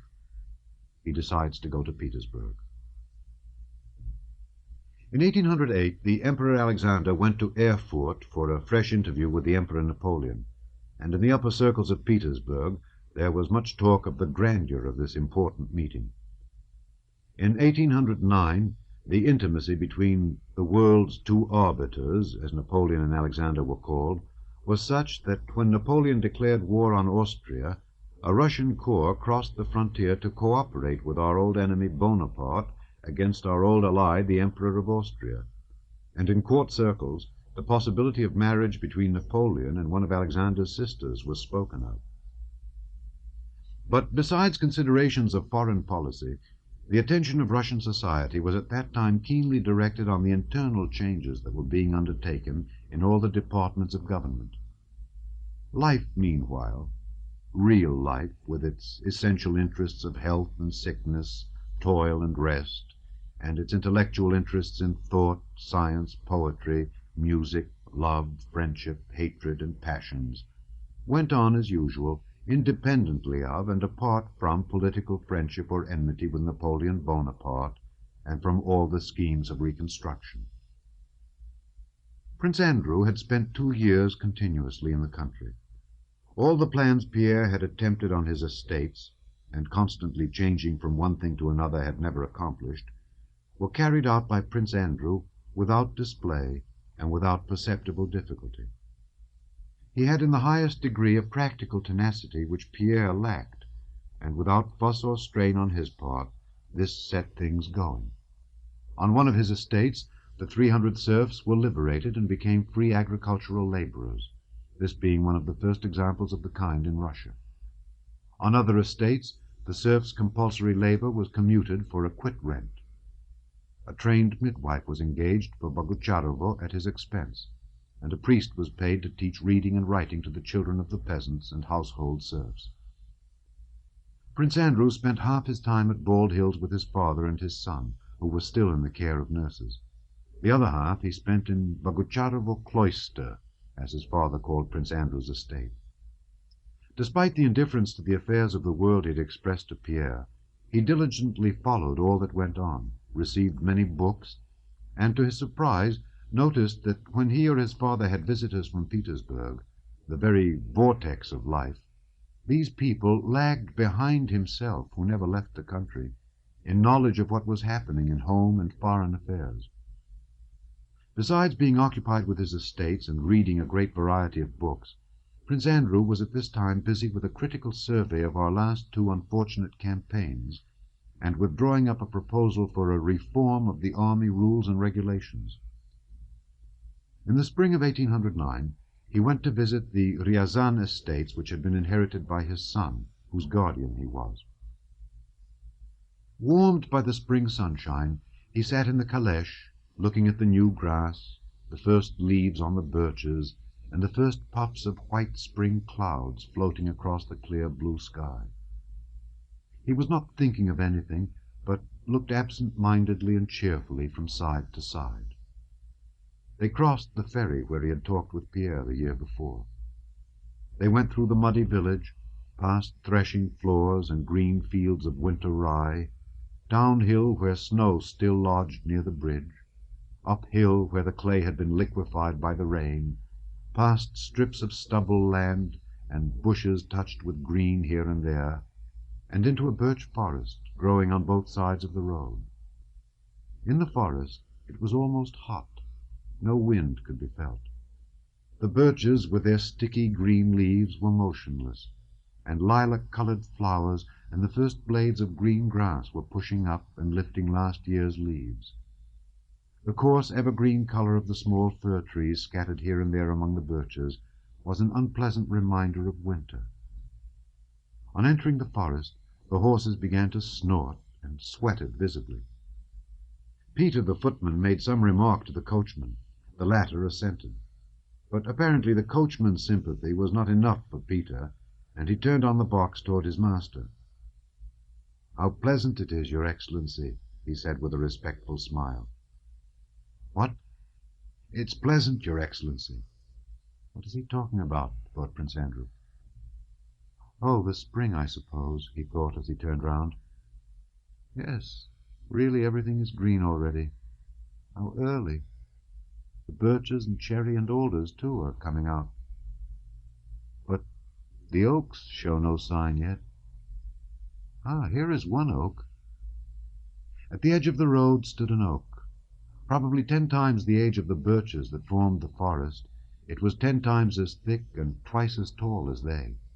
It was an enormous tree, its girth twice as great as a man could embrace, and evidently long ago some of its branches had been broken off and its bark scarred. With its huge ungainly limbs sprawling unsymmetrically, and its gnarled hands and fingers, it stood an aged, stern, and scornful monster among the smiling birch trees. Only the dead-looking evergreen firs dotted about in the forest, and this oak, refused to yield to the charm of spring, or notice either the spring or the sunshine. Spring, love, happiness, this oak seemed to say. Are you not weary of that stupid, meaningless, constantly repeated fraud?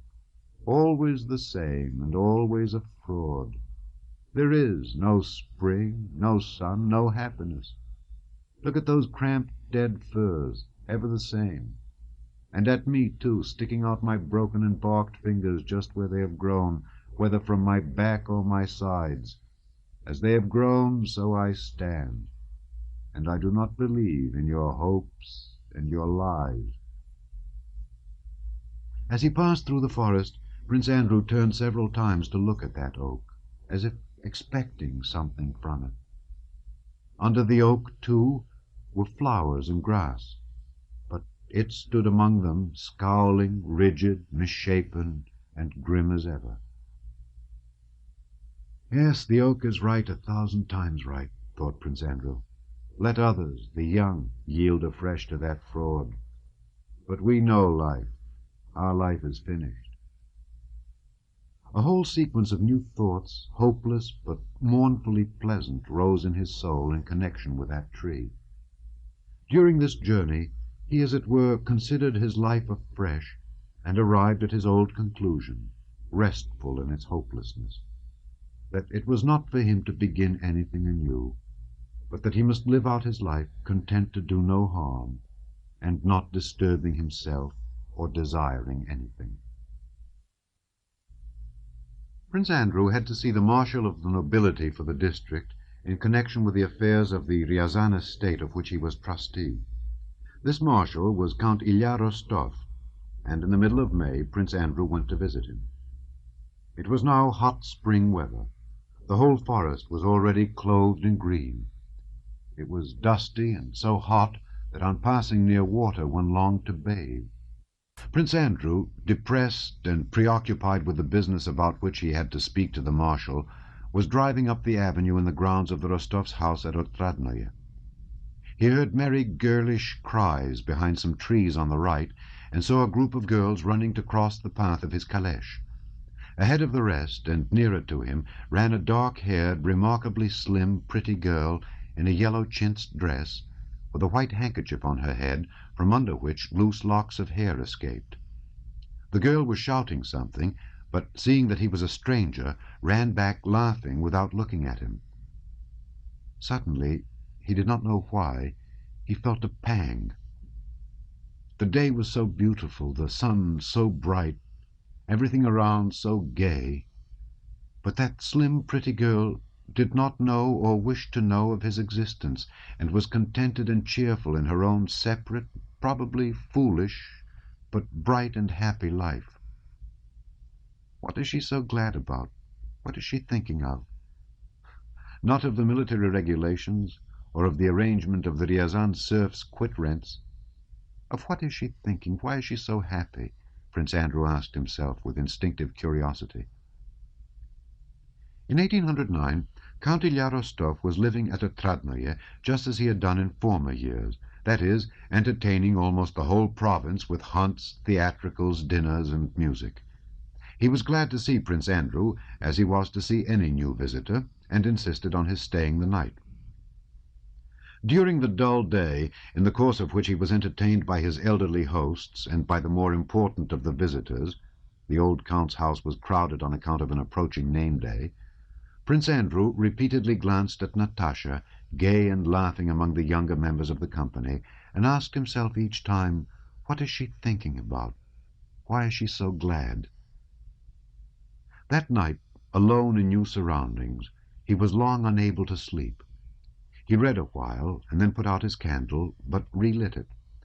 It was hot in the room, the inside shutters of which were closed. He was cross with the stupid old man, as he called Rostov, who had made him stay by assuring him that some necessary documents had not yet arrived from town, and he was vexed with himself for having stayed. He got up and went to the window to open it. As soon as he opened the shutters, the moonlight, as if it had long been watching for this, burst into the room. He opened the casement. The night was fresh, bright, and very still. Just before the window was a row of pollard trees, looking black on one side and with a silvery light on the other. Beneath the trees grew some kind of lush, wet, bushy vegetation with silver-lit leaves and stems here and there. Farther back, beyond the dark trees, a roof glittered with dew. To the right was a leafy tree with brilliantly white trunk and branches, and above it shone the moon, nearly at its full, in a pale, almost starless spring sky. Prince Andrew leaned his elbows on the window ledge, and his eyes rested on that sky. His room was on the first floor. Those in the rooms above were also awake. He heard female voices overhead. "Just once more," said a girlish voice above him, which Prince Andrew recognized at once. "But when are you coming to bed?" replied another voice. "I won't, I can't sleep. What's the use? Come now, for the last time." Two girlish voices sang a musical passage, the end of some song. "Oh, how lovely. Now go to sleep, and there's an end of it." "You go to sleep, but I can't," said the first voice, coming nearer to the window. She was evidently leaning right out, for the rustle of her dress and even her breathing could be heard. Everything was stone still, like the moon, and its light and the shadows. Prince Andrew, too, dared not stir, for fear of betraying his unintentional presence. "Sonia! Sonia!" Prince Andrew again heard the first speaker. "Oh, how can you sleep? Only look how glorious it is! Ah, how glorious!" "Do wake up, Sonia," she said, almost with tears in her voice. "There never was such a lovely night before." Sonia made some reluctant reply. Do just come and see what a moon. Oh, how lovely. Come here. Oh, darling sweetheart, come here. There, you see? I feel like sitting down on my heels, putting my arms round my knees like this, straining tight as possible, and flying away. Like this. Take care, you'll fall out. He heard the sound of a scuffle and Sonia's disapproving voice. It's past 1 o'clock. Oh, you only spoil things for me. All right, go on. Go, go.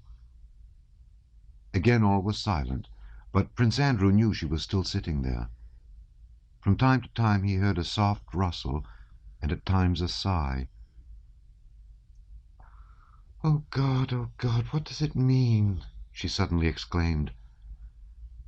To bed, then, if it must be. And she slammed the casement. For her I might as well not exist, thought Prince Andrew, while he listened to her voice, for some reason expecting, yet fearing that she might say something about him. There she is again, as if it were on purpose, thought he. In his soul there suddenly arose such an unexpected turmoil of youthful thoughts and hopes contrary to the whole tenor of his life, that, unable to explain his condition to himself, he lay down and fell asleep at once.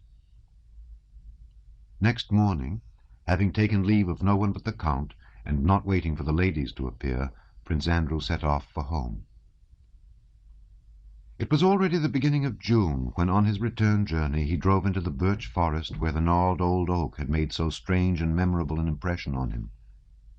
In the forest, the harness bells sounded yet more muffled than they had done 6 weeks before, for now all was thick, shady, and dense, and the young firs dotted about in the forest did not jar on the general beauty, but, lending themselves to the mood around, were delicately green with fluffy young shoots. The whole day had been hot. Somewhere a storm was gathering, but only a small cloud had scattered some raindrops lightly, sprinkling the road and the sappy leaves. The left side of the forest was dark in the shade, the right side glittered in the sunlight, wet and shiny, and scarcely swayed by the breeze. Everything was in blossom. The nightingales trilled, and their voices reverberated, now near, now far away. Yes, here in this forest was that oak with which I agreed, thought Prince Andrew. But where is it? He again wondered, gazing at the left side of the road, and, without recognizing it, he looked with admiration at the very oak he sought. The old oak, quite transfigured, spreading out a canopy of sappy, dark green foliage, stood wrapped and slightly trembling in the rays of the evening sun. Neither gnarled fingers, nor old scars, nor old doubts and sorrows were any of them in evidence now. Through the hard, century-old bark, even where there were no twigs, leaves had sprouted such as one could hardly believe the old veteran could have produced. Yes, it is the same oak, thought Prince Andrew. And all at once he was seized by an unreasoning springtime feeling of joy and renewal. All the best moments of his life suddenly rose to his memory.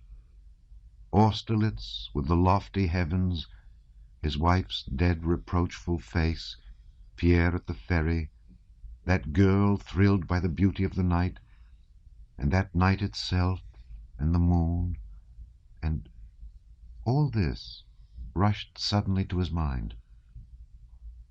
No, life is not over at 31, Prince Andrew suddenly decided, finally and decisively. It is not enough for me to know what I have in me. Everyone must know it. Pierre and that young girl who wanted to fly away into the sky, everyone must know me, so that my life may not be lived for myself alone while others live so apart from it, but so that it may be reflected in them all, and they and I may live in harmony. On reaching home, Prince Andrew decided to go to Petersburg that autumn, and found all sorts of reasons for this decision. A whole series of sensible and logical considerations, showing it to be essential for him to go to Petersburg, and even to re-enter the service, kept springing up in his mind. He could not now understand how he could ever have doubted the necessity of taking an active share in life. Just as a month before, he had not understood how the idea of leaving the quiet country could ever enter his head. It now seemed clear to him that all his experience of life must be senselessly wasted unless he applied it to some kind of work and again played an active part in life. He did not even remember how formerly, on the strength of similar wretched logical arguments, it had seemed obvious that he would be degrading himself if he now, after the lessons he had had in life, allowed himself to believe in the possibility of being useful and in the possibility of happiness or love. Now, reason suggested quite the opposite. After that journey to Ryazan, he found the country dull. His former pursuits no longer interested him, and often when sitting alone in his study he got up, went to the mirror, and gazed a long time at his own face. Then he would turn away to the portrait of his dead Lise, who, with hair curled à la grecque, looked tenderly and gaily at him out of the gilt frame. She did not now say those former terrible words to him, but looked simply, merrily, and inquisitively at him. And Prince Andrew, crossing his arms behind him, long paced the room, now frowning, now smiling, as he reflected on those irrational, inexpressible thoughts, secret as a crime, which altered his whole life, and were connected with Pierre, with fame, with the girl at the window, the oak, and woman's beauty and love. And if anyone came into his room at such moments, he was particularly cold, stern, and above all, unpleasantly logical. "My dear," Princess Mary, entering at such a moment, would say, "little Nicholas can't go out today. It's very cold." "If it were hot," Prince Andrew would reply at such times very dryly to his sister, "he would go out in his smock. But as it is cold, he must wear warm clothes, which were designed for that purpose. That is what follows from the fact that it is cold, and not that a child who needs fresh air should remain at home," he would add with extreme logic, as if punishing someone for those secret, illogical emotions that stirred within him. At such moments, Princess Mary would think how intellectual work dries men up. Chapter 2. Speransky, Arakcheyev, and Prince Andrew. Prince Andrew arrived in Petersburg in August 1809. It was the time when the youthful Speransky was at the zenith of his fame, and his reforms were being pushed forward with the greatest energy. That same August, the Emperor was thrown from his calèche, injured his leg, and remained 3 weeks at Peterhof, receiving Speransky every day and no one else. At that time, the 2 famous decrees were being prepared that so agitated society, abolishing court ranks and introducing examinations to qualify for the grades of collegiate assessor and state councillor. And not merely these, but a whole state constitution intended to change the existing order of government in Russia, legal, administrative, and financial, from the Council of State down to the district tribunals. Now, those vague liberal dreams with which the Emperor Alexander had ascended the throne, and which he had tried to put into effect with the aid of his associates Czartoryski, Novosiltsev, Kochubey, and Stroganov, whom he himself in jest had called his Comité de Salut Public, his Committee of Public Safety, were taking shape and being realized. Now all these men were replaced by Speransky on the civil side and Arakcheyev on the military. Soon after his arrival, Prince Andrew, as a gentleman of the chamber, presented himself at court and at a levee. The Emperor, though he met him twice, did not favor him with a single word. It had always seemed to Prince Andrew before that he was antipathetic to the Emperor, and that the latter disliked his face and personality generally. And in the cold, repellent glance the Emperor gave him, he now found further confirmation of this surmise. The courtiers explained the Emperor's neglect of him by His Majesty's displeasure at Bolkonsky's not having served since 1805. "I know myself that one cannot help one's sympathies and antipathies," thought Prince Andrew. "So it will not do to present my proposal for the reform of the army regulations to the Emperor personally, but the project will speak for itself." He mentioned what he had written to an old field marshal, a friend of his father's. The field marshal made an appointment to see him, received him graciously and promised to inform the Emperor. A few days later, Prince Andrew received notice that he was to go to see the Minister of War, Count Arakcheyev. On the appointed day, Prince Andrew entered Count Arakcheyev's waiting room at 9 in the morning. He did not know Arakcheyev personally, had never seen him, and all he had heard of him inspired him with but little respect for the man. He is Minister of War, a man trusted by the Emperor, and I need not concern myself about his personal qualities. He has been commissioned to consider my project, so he alone can get it adopted, thought Prince Andrew, as he waited among a number of important and unimportant people in Count Arakcheyev's waiting room. During his service, chiefly as an adjutant, Prince Andrew had seen the anterooms of many important men, and the different types of such rooms were well known to him. Count Arakcheyev's anteroom had quite a special character. The faces of the unimportant people awaiting their turn for an audience showed embarrassment and civility. The faces of those of higher rank expressed a common feeling of awkwardness covered by a mask of unconcern and ridicule of themselves, their situation, and the person for whom they were waiting. Some walked thoughtfully up and down, others whispered and laughed. Prince Andrew heard the nickname Sila Andreevich and the words, "Uncle will give it to us hot," in reference to Count Arakcheyev. Note: his real name was Alexei Andreevich Arakcheyev. In Russian, many shades of feeling may be expressed by various uses of a man's Christian name, surname, and patronymic. The substitution of Sila, force, for Alexei indicated the speaker's conception of Arakcheyev's leading characteristic. One general, an important personage, evidently feeling offended at having to wait so long, sat crossing and uncrossing his legs and smiling contemptuously to himself. But the moment the door opened, one feeling alone appeared on all faces, that of fear. Prince Andrew for the second time asked the adjutant on duty to take in his name, but received an ironical look and was told that his turn would come in due course. After some others had been shown in and out of the minister's room by the adjutant on duty, an officer who struck Prince Andrew by his humiliated and frightened air was admitted at that terrible door. This officer's audience lasted a long time. Then suddenly the grating sound of a harsh voice was heard from the other side of the door, and the officer, with pale face and trembling lips, came out and passed through the waiting room, clutching his head. After this, Prince Andrew was conducted to the door, and the officer on duty said in a whisper, "To the right, at the window." Prince Andrew entered a plain, tidy room, and saw at the table a man of 40 with a long waist, a long, closely cropped head, deep wrinkles, scowling brows above dull greenish-hazel eyes, and an overhanging red nose. Arakcheyev turned his head toward him without looking at him. "What is your petition?" asked Arakcheyev. "I'm not petitioning, Your Excellency," returned Prince Andrew quietly. Arakcheyev's eyes turned toward him. "Sit down," said he. "Prince Bolkonsky?" "I'm not petitioning about anything. His Majesty the Emperor has deigned to send Your Excellency a project submitted by me."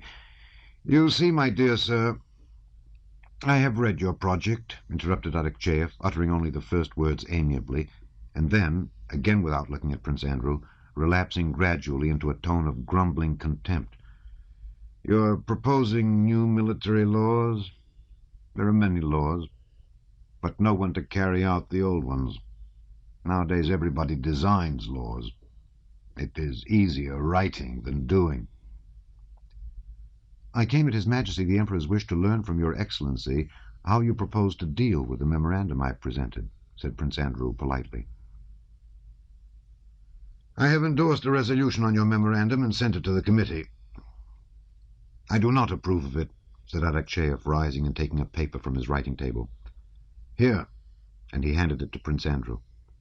Across the paper was scrawled in pencil, without capital letters, misspelled, and without punctuation, unsoundly constructed because resembles an imitation of the French military code, and from the articles of war needlessly deviating. To what committee has the memorandum been referred? Inquired Prince Andrew. To the Committee on Army Regulations. I have recommended that your Honour should be appointed a member, but without a salary. Prince Andrew smiled. I don't want one. A member without salary, repeated Arakcheyev. I have the honour... hey, call the next one. Who else is there? He shouted, bowing to Prince Andrew. While waiting for the announcement of his appointment to the committee, Prince Andrew looked up his former acquaintances, particularly those he knew to be in power and whose aid he might need. In Petersburg he now experienced the same feeling he had had on the eve of a battle, when troubled by anxious curiosity and irresistibly attracted to the ruling circles, where the future, on which the fate of millions depended, was being shaped. From the irritation of the older men, the curiosity of the uninitiated, the reserve of the initiated, the hurry and preoccupation of everyone, and the innumerable committees and commissions of whose existence he learned every day, he felt that now, in 1809, here in Petersburg, a vast civil conflict was in preparation, the commander-in-chief of which was a mysterious person he did not know, but who was supposed to be a man of genius, Speransky. And this movement of reconstruction, of which Prince Andrew had a vague idea, and Speransky its chief promoter, began to interest him so keenly that the question of the army regulations quickly receded to a secondary place in his consciousness. Prince Andrew was most favorably placed to secure a good reception in the highest and most diverse Petersburg circles of the day. The reforming party cordially welcomed and courted him, in the first place because he was reputed to be clever and very well read, and secondly because by liberating his serfs he had obtained the reputation of being a liberal. The party of the old and dissatisfied, who censured the innovations, turned to him expecting his sympathy in their disapproval of the reforms, simply because he was the son of his father. The feminine society world welcomed him gladly because he was rich, distinguished, a good match, and almost a newcomer, with a halo of romance on account of his supposed death and the tragic loss of his wife.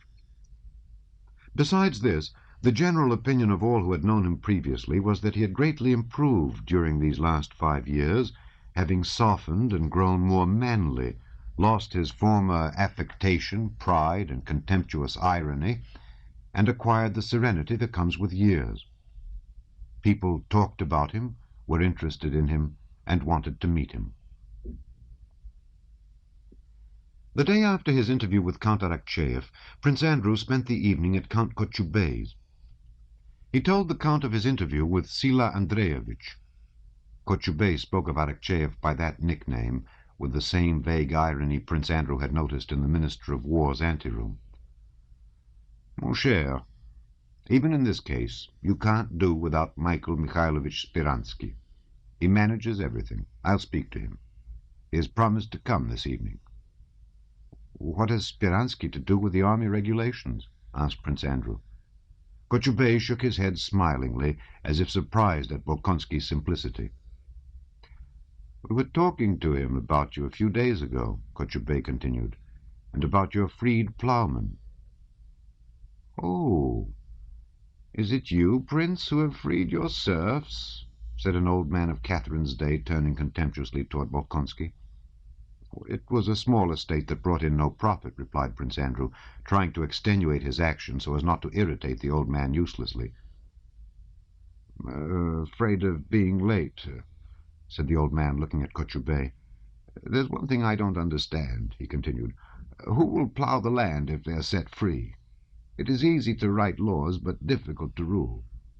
Just the same as now. I ask you, Count, who will be heads of the departments when everybody has to pass examinations? Those who pass the examinations, I suppose, replied Kochubey, crossing his legs and glancing round. Well, I have Pryanichnikov serving under me, a splendid man, a priceless man, but he's 60. Is he to go up for examination? Yes, that's a difficulty, as education is not at all general, but... Count Kochubey did not finish. He rose, took Prince Andrew by the arm, and went to meet a tall, bald, fair man of about 40, with a large, open forehead, and a long face of unusual and peculiar whiteness, who was just entering.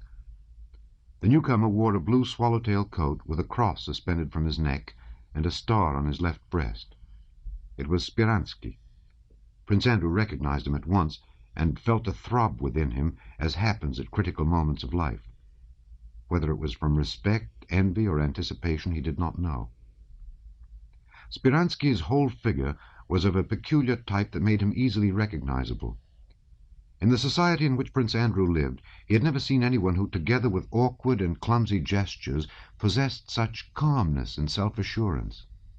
He had never seen so resolute yet gentle an expression as that in those half-closed, rather humid eyes, or so firm a smile that expressed nothing.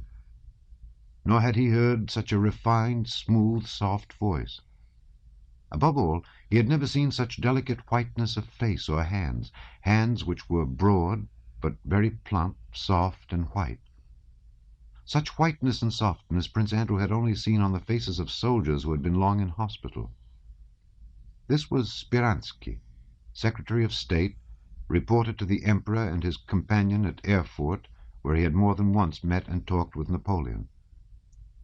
Speransky did not shift his eyes from one face to another as people involuntarily do on entering a large company, and was in no hurry to speak. He spoke slowly, with assurance that he would be listened to, and he looked only at the person with whom he was conversing. Prince Andrew followed Speransky's every word and movement with particular attention. As happens to some people, especially to men who judge those near to them severely, he always, on meeting anyone new, especially anyone whom, like Speransky, he knew by reputation, expected to discover in him the perfection of human qualities. Speransky told Kochubey he was sorry he had been unable to come sooner, as he had been detained at the palace. He did not say that the Emperor had kept him, and Prince Andrew noticed this affectation of modesty. When Kochubey introduced Prince Andrew, Speransky slowly turned his eyes to Bolkonsky with his customary smile, and looked at him in silence. "I'm very glad to make your acquaintance. I had heard of you, as everyone has," he said after a pause. Kochubey said a few words about the reception Alexeyev had given Bolkonsky. Speransky smiled more markedly. "The chairman of the Committee on Army Regulations is my good friend Monsieur Magnitsky," he said, fully articulating every word and syllable. "And if you like, I can put you in touch with him." He paused at the full stop.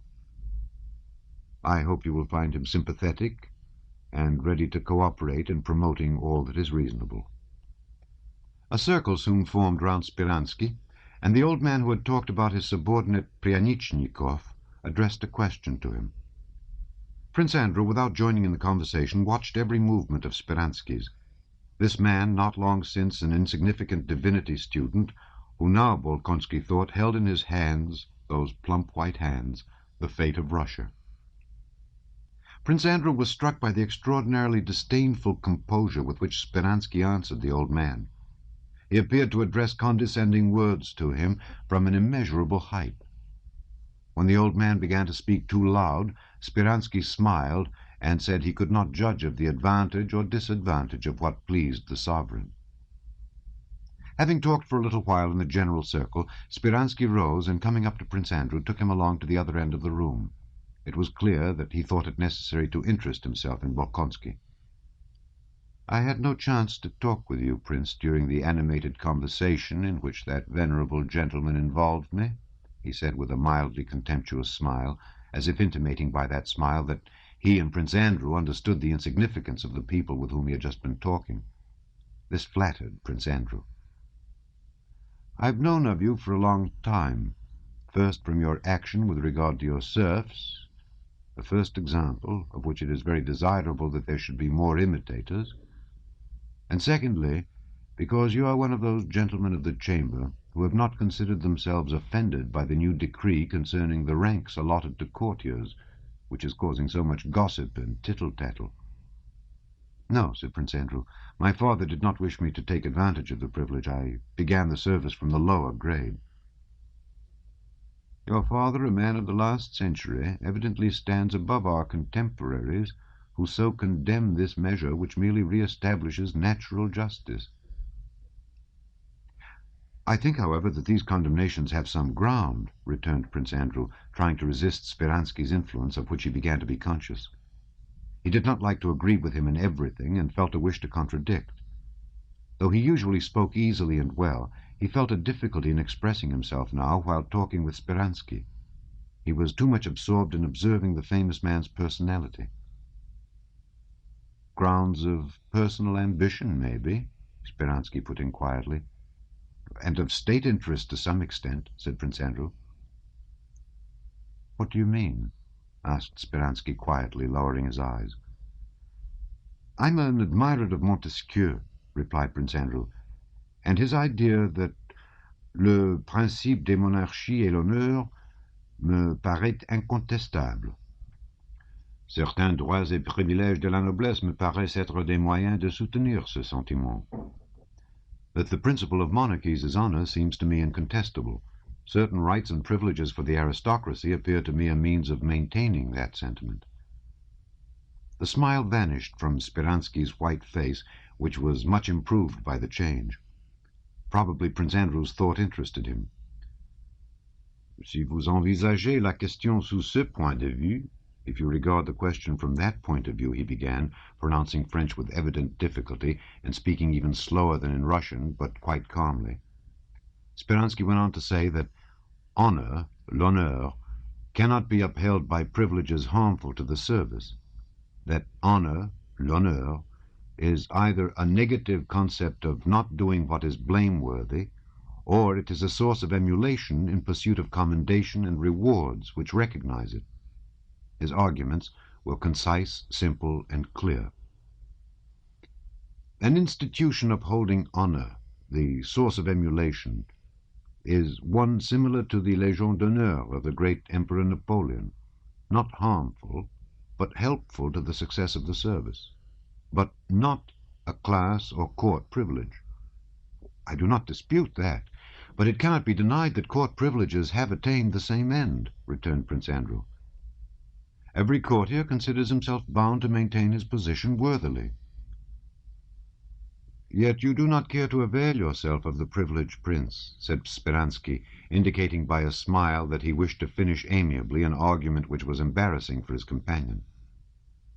If you will do me the honor of calling on me on Wednesday, he added, I will, after talking with Magnitsky, let you know what may interest you, and shall also have the pleasure of a more detailed chat with you. Closing his eyes, he bowed à la Française without taking leave, and, trying to attract as little attention as possible, he left the room. During the first weeks of his stay in Petersburg, Prince Andrew felt the whole trend of thought he had formed during his life of seclusion quite overshadowed by the trifling cares that engrossed him in that city. On returning home in the evening, he would jot down in his notebook 4 or 5 necessary calls or appointments for certain hours. The mechanism of life, the arrangement of the day so as to be in time everywhere, absorbed the greater part of his vital energy. He did nothing, did not even think or find time to think, but only talked, and talked successfully, of what he had thought while in the country. He sometimes noticed with dissatisfaction that he repeated the same remark on the same day in different circles. But he was so busy for whole days together that he had no time to notice that he was thinking of nothing. As he had done on their first meeting at Kochubey's, Speransky produced a strong impression on Prince Andrew on the Wednesday when he received him tête-à-tête at his own house, and talked to him long and confidentially. To Bolkonsky, so many people appeared contemptible and insignificant creatures, and he so longed to find in someone the living ideal of that perfection toward which he strove, that he readily believed that in Speransky he had found this ideal of a perfectly rational and virtuous man. Had Speransky sprung from the same class as himself and possessed the same breeding and traditions, Bolkonsky would soon have discovered his weak, human, unheroic sides. But as it was, Speransky's strange and logical turn of mind inspired him with respect all the more because he did not quite understand him. Moreover, Speransky, either because he appreciated the other's capacity or because he considered it necessary to win him to his side, showed off his dispassionate calm reasonableness before Prince Andrew, and flattered him with that subtle flattery which goes hand in hand with self-assurance, and consists in a tacit assumption that one's companion is the only man besides oneself capable of understanding the folly of the rest of mankind, and the reasonableness and profundity of one's own ideas. During their long conversation on Wednesday evening, Speransky more than once remarked, "We regard everything that is above the common level of rooted custom," or, with a smile, "But we want the wolves to be fed and the sheep to be safe," or, "They cannot understand this," and all in a way that seemed to say, "We, you and I, understand what they are and who we are." This first long conversation with Speransky only strengthened in Prince Andrew the feeling he had experienced toward him at their first meeting. He saw in him a remarkable, clear-thinking man of vast intellect, who by his energy and persistence had attained power, which he was using solely for the welfare of Russia. In Prince Andrew's eyes, Speransky was the man he would himself have wished to be, one who explained all the facts of life reasonably, considered important only what was rational, and was capable of applying the standard of reason to everything. Everything seemed so simple and clear in Speransky's exposition that Prince Andrew involuntarily agreed with him about everything. If he replied and argued, it was only because he wished to maintain his independence and not submit to Speransky's opinions entirely. Everything was right, and everything was as it should be. Only one thing disconcerted Prince Andrew. This was Speransky's cold, mirror-like look, which did not allow one to penetrate to his soul, and his delicate white hands, which Prince Andrew involuntarily watched as one does watch the hands of those who possess power. This mirror-like gaze and those delicate hands irritated Prince Andrew, he knew not why.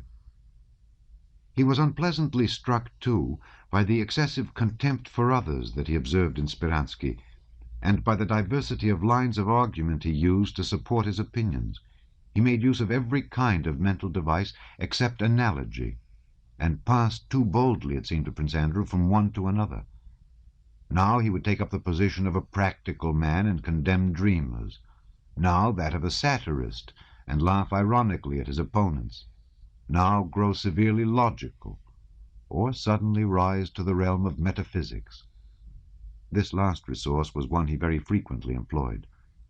He would transfer a question to metaphysical heights, pass on to definitions of space, time, and thought, and having deduced the refutation he needed, would again descend to the level of the original discussion.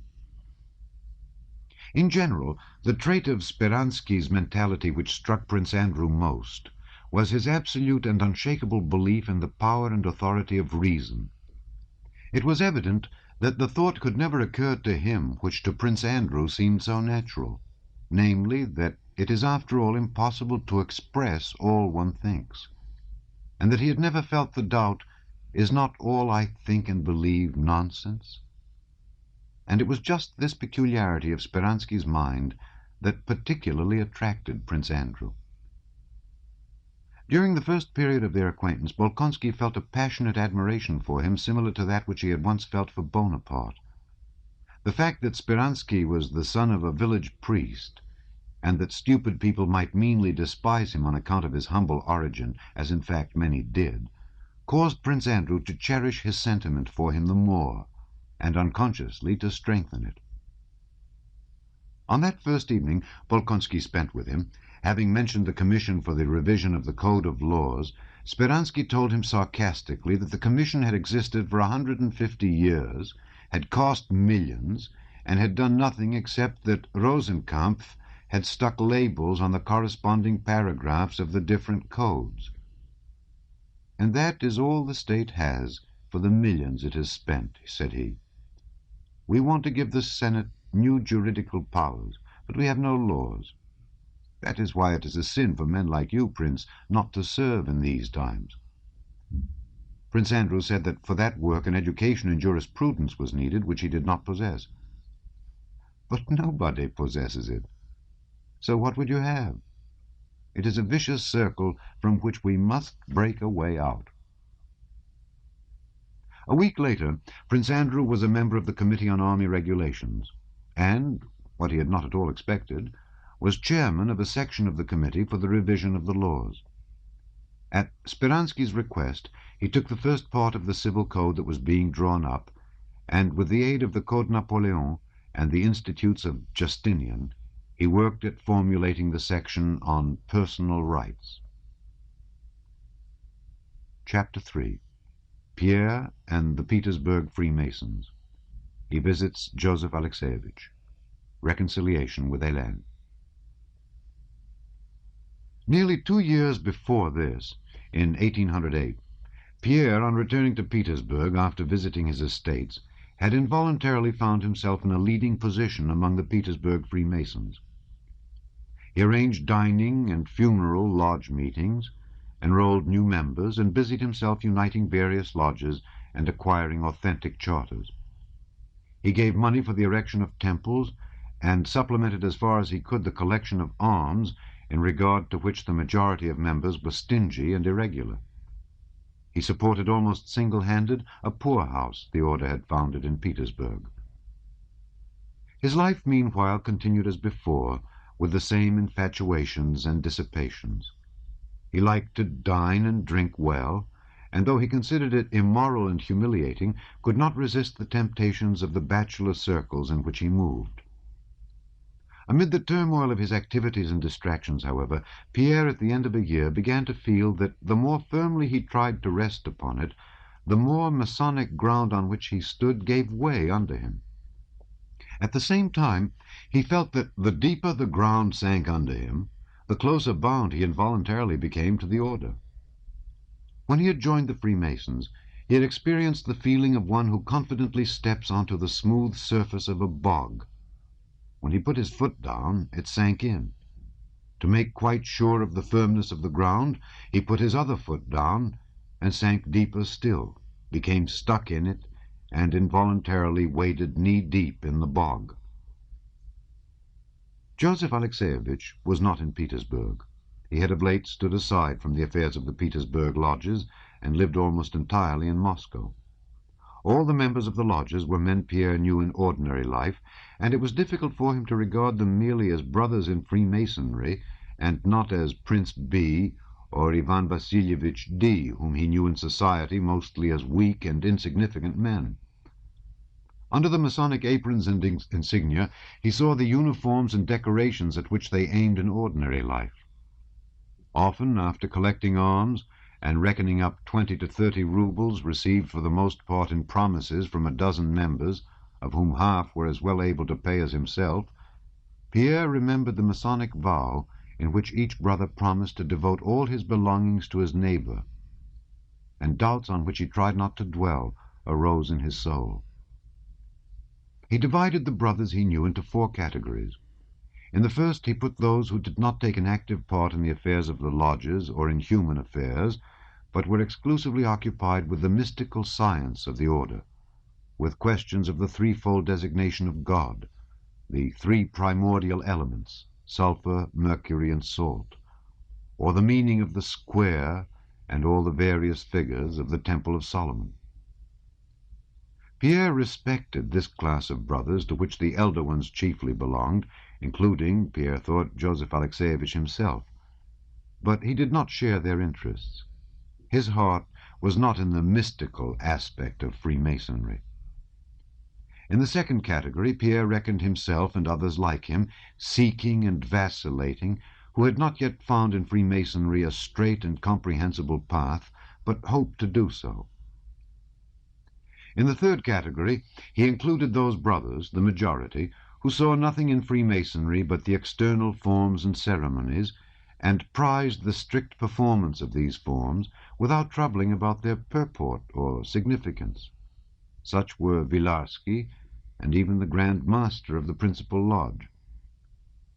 Finally, to the fourth category also a great many brothers belonged, particularly those who had lately joined.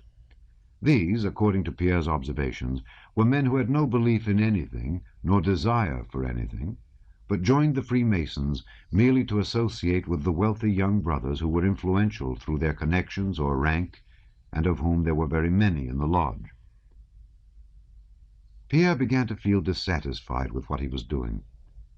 Freemasonry, at any rate as he saw it here, sometimes seemed to him based merely on externals. He did not think of doubting Freemasonry itself, but suspected that Russian Masonry had taken a wrong path and deviated from its original principles. And so, toward the end of the year, he went abroad to be initiated into the higher secrets of the order. In the summer of 1809, Pierre returned to Petersburg. Our Freemasons knew from correspondence with those abroad that Bezukhov had obtained the confidence of many highly placed persons, had been initiated into many mysteries, had been raised to a higher grade, and was bringing back with him much that might conduce to the advantage of the Masonic cause in Russia. The Petersburg Freemasons all came to see him, tried to ingratiate themselves with him, and it seemed to them all that he was preparing something for them and concealing it. A solemn meeting of the Lodge of the Second Degree was convened, at which Pierre promised to communicate to the Petersburg brothers what he had to deliver to them from the highest leaders of their order. The meeting was a full one. After the usual ceremonies, Pierre rose and began his address. "Dear brothers," he began, blushing and stammering, with a written speech in his hand, "it is not sufficient to observe our mysteries in the seclusion of our lodge. We must act. We are drowsing, but we must act." Pierre raised his notebook and began to read. "For the dissemination of pure truth and to secure the triumph of virtue," he read, "we must cleanse men from prejudice, diffuse principles in harmony with the spirit of the times, undertake the education of the young, unite ourselves in indissoluble bonds with the wisest men, boldly yet prudently overcome superstitions, infidelity, and folly, and form of those devoted to us a body linked together by unity of purpose and possessed of authority and power. To attain this end, we must secure a preponderance of virtue over vice, and must endeavor to secure that the honest man may, even in this world, receive a lasting reward for his virtue. But in these great endeavors, we are gravely hampered by the political institutions of today. What is to be done in these circumstances? To favor revolutions? Overthrow everything? Repel force by force? No, we are very far from that.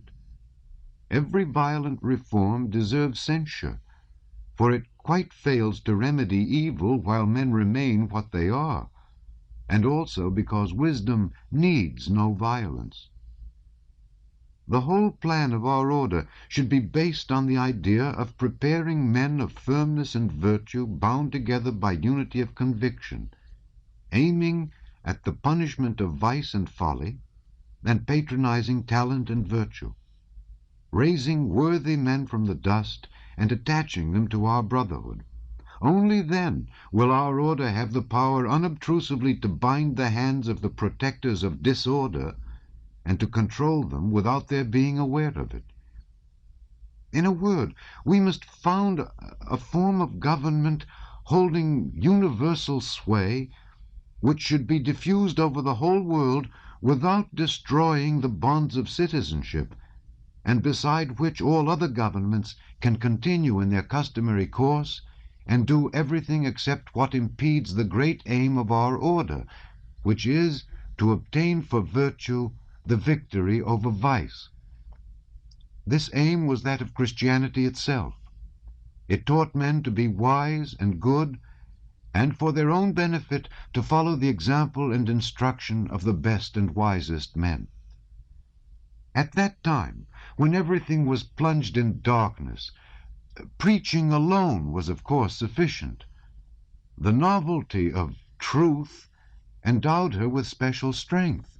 But now, We need much more powerful methods, powerful methods, powerful methods, powerful methods, powerful methods, powerful methods. It is now necessary that man, governed by his senses, should find in virtue a charm palpable to those senses.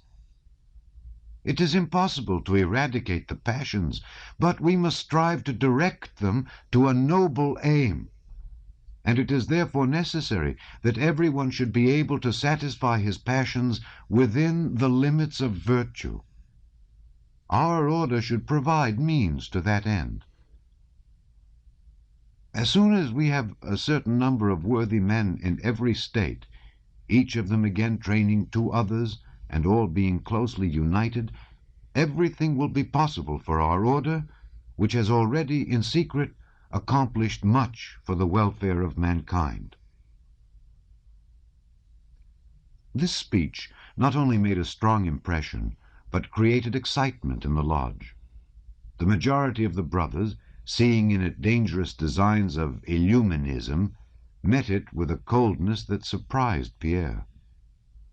The Grand Master began answering him, and Pierre began developing his views with more and more warmth. It was long since there had been so stormy a meeting.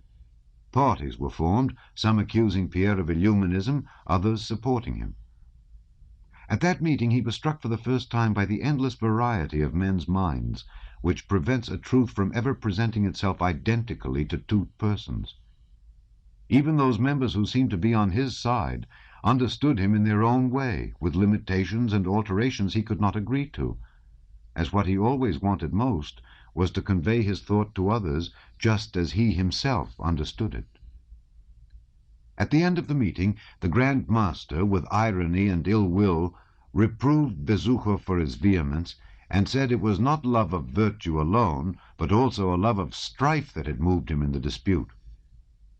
Pierre did not answer him, and asked briefly whether his proposal would be accepted. He was told that it would not, and without waiting for the usual formalities, he left the lodge and went home. Again Pierre was overtaken by the depression he so dreaded. For 3 days after the delivery of his speech at the lodge, he lay on a sofa at home, receiving no one and going nowhere. Note, this incident recalls Tolstoy's own experience on the few occasions when he ventured to make a public speech, to him always a trying ordeal, and one in which he had little success. It was just then that he received a letter from his wife, who implored him to see her, telling him how grieved she was about him, and how she wished to devote her whole life to him. At the end of the letter she informed him that in a few days she would return to Petersburg from abroad. Following this letter, one of the Masonic brothers, whom Pierre respected less than the others, forced his way in to see him, and, turning the conversation upon Pierre's matrimonial affairs, by way of fraternal advice, expressed the opinion that his severity to his wife was wrong, and that he was neglecting one of the first rules of Freemasonry by not forgiving the penitent. At the same time, his mother-in-law, Prince Vasili's wife, sent to him, imploring him to come, if only for a few minutes, to discuss a most important matter. Pierre saw that there was a conspiracy against him, and that they wanted to reunite him with his wife, and in the mood he then was, this was not even unpleasant to him. Nothing mattered to him. Nothing in life seemed to him of much importance, and under the influence of the depression that possessed him, he valued neither his liberty nor his resolution to punish his wife. No one is right and no one is to blame. So she too is not to blame, he thought. If he did not at once give his consent to a reunion with his wife, it was only because, in his state of depression, he did not feel able to take any step. Had his wife come to him, he would not have turned her away.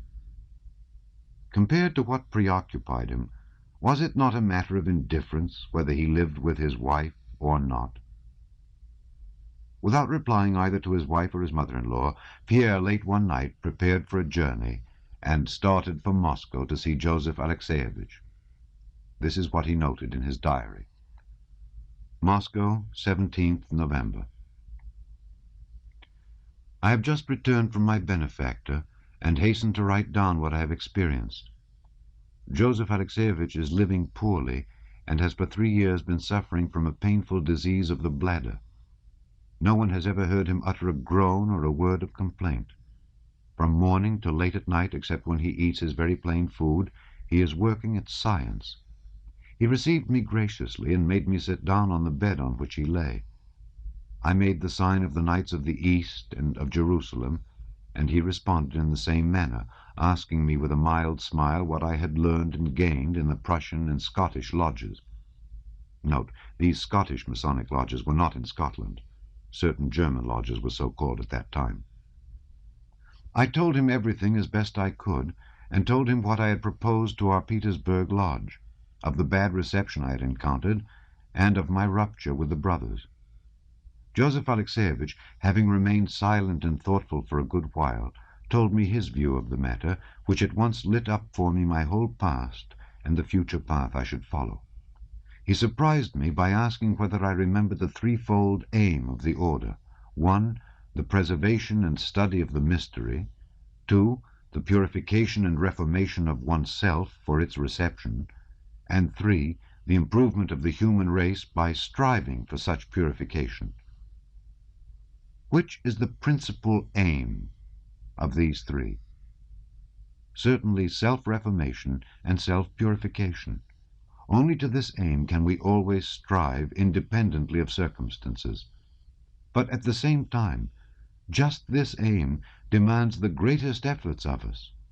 And so, led astray by pride, losing sight of this aim, we occupy ourselves either with the mystery which in our impurity we are unworthy to receive, or seek the reformation of the human race, while ourselves setting an example of baseness and profligacy. Illuminism is not a pure doctrine, just because it is attracted by social activity and puffed up by pride.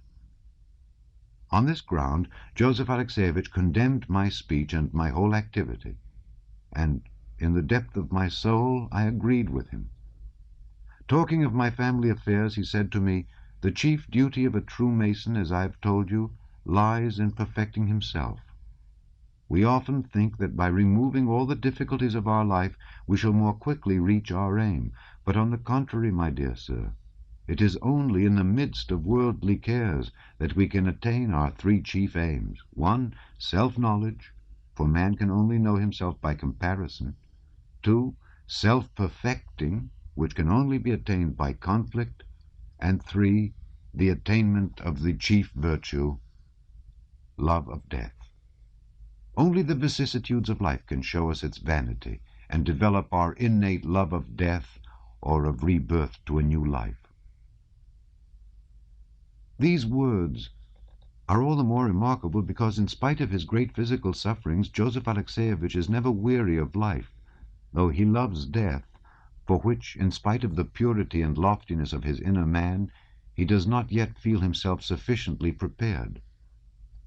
My benefactor then explained to me fully the meaning of the great square of creation, and pointed out to me that the numbers 3 and 7 are the basis of everything. He advised me not to avoid intercourse with the Petersburg brothers, but to take up only second-grade posts in the lodge, to try, while diverting the brothers from pride, to turn them toward the true path of self-knowledge and self-perfecting. Besides this, he advised me, for myself personally, above all, to keep a watch over myself, and to that end he gave me a notebook, the one I am now writing in, and in which I will in future note down all my actions. Petersburg, 23rd November. I am again living with my wife. My mother-in-law came to me in tears and said that Hélène was here and that she implored me to hear her, that she was innocent and unhappy at my desertion, and much more. I knew that if I once let myself see her, I should not have strength to go on refusing what she wanted. In my perplexity, I did not know whose aid and advice to seek. Had my benefactor been here, he would have told me what to do. I went to my room and reread Joseph Alexeyevich's letters and recalled my conversations with him, and deduced from it all that I ought not to refuse a suppliant, and ought to reach a helping hand to everyone, especially to one so closely bound to me, and that I must bear my cross.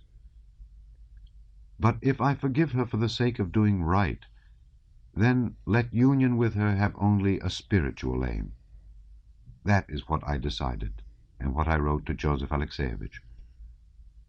I told my wife that I begged her to forget the past, to forgive me whatever wrong I may have done her, and that I had nothing to forgive.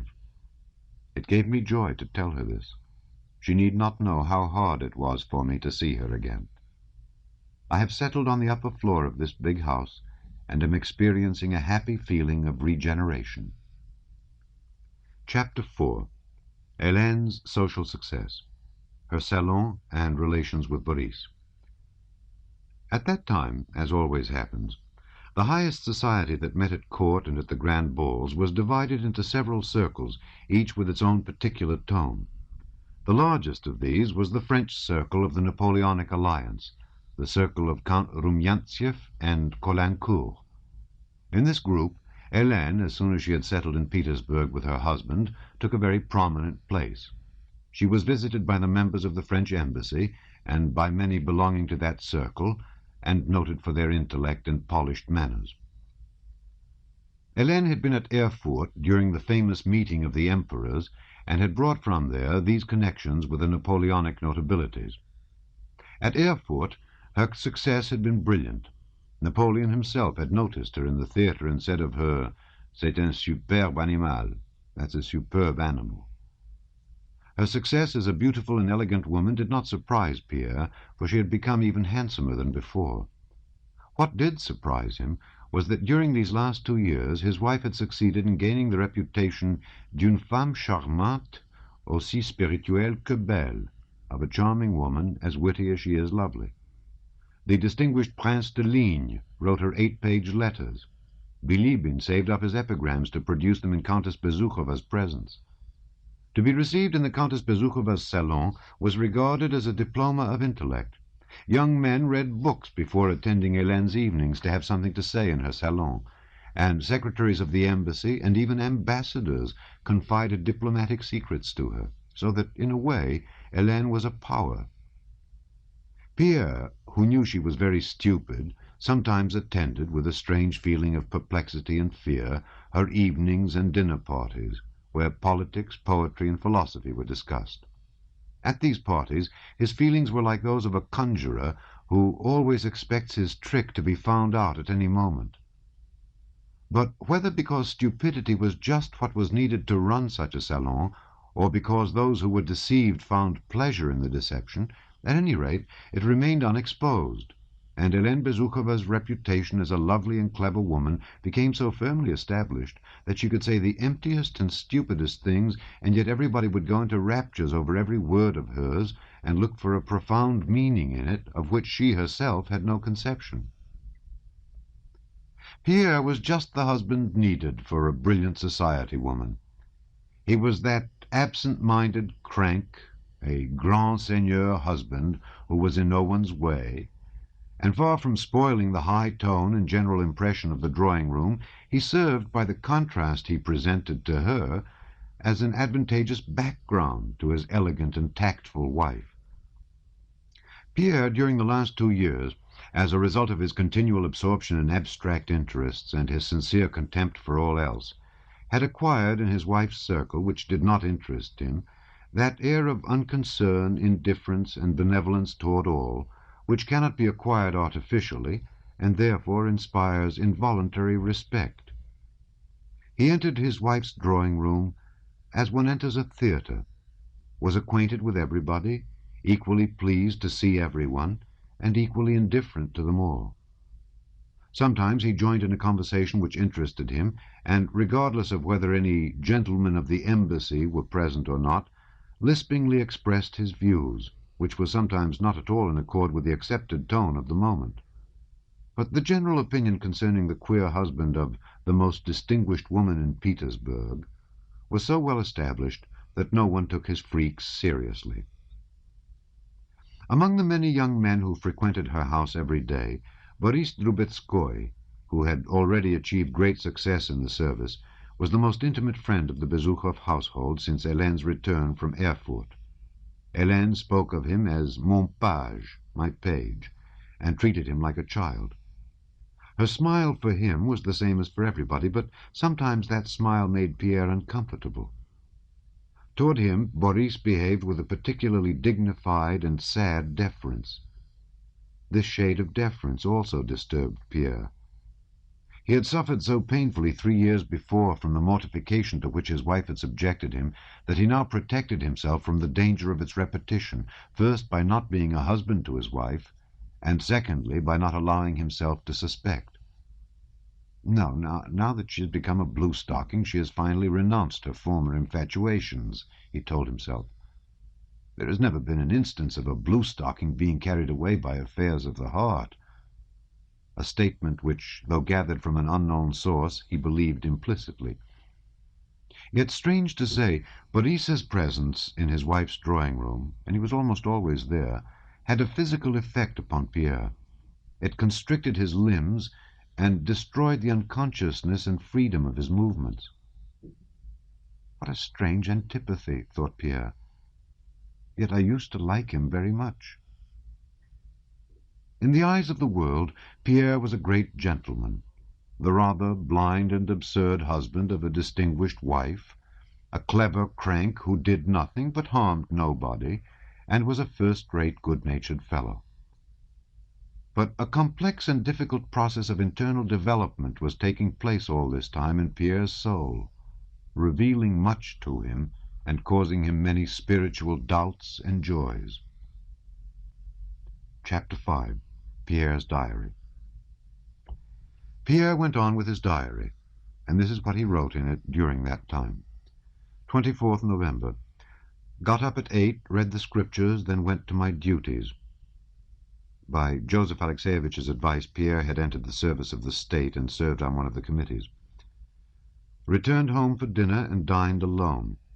The Countess had many visitors I do not like. I ate and drank moderately, and after dinner copied out some passages for the brothers. In the evening I went down to the Countess and told a funny story about B, and only remembered that I ought not to have done so when everybody laughed loudly at it.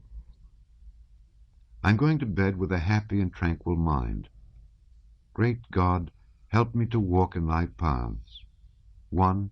To conquer anger by calmness and deliberation. 2. To vanquish lust by self-restraint and repulsion. 3. To withdraw from worldliness, but not avoid A. The service of the state, B. Family duties, C. Relations with my friends, and D. The management of my affairs. 27th November. I got up late. On waking, I lay long in bed, yielding to sloth. O God, help and strengthen me that I may walk in thy ways. Read the scriptures, but without proper feeling. Brother Urusov came, and we talked about worldly vanities. He told me of the Emperor's new projects.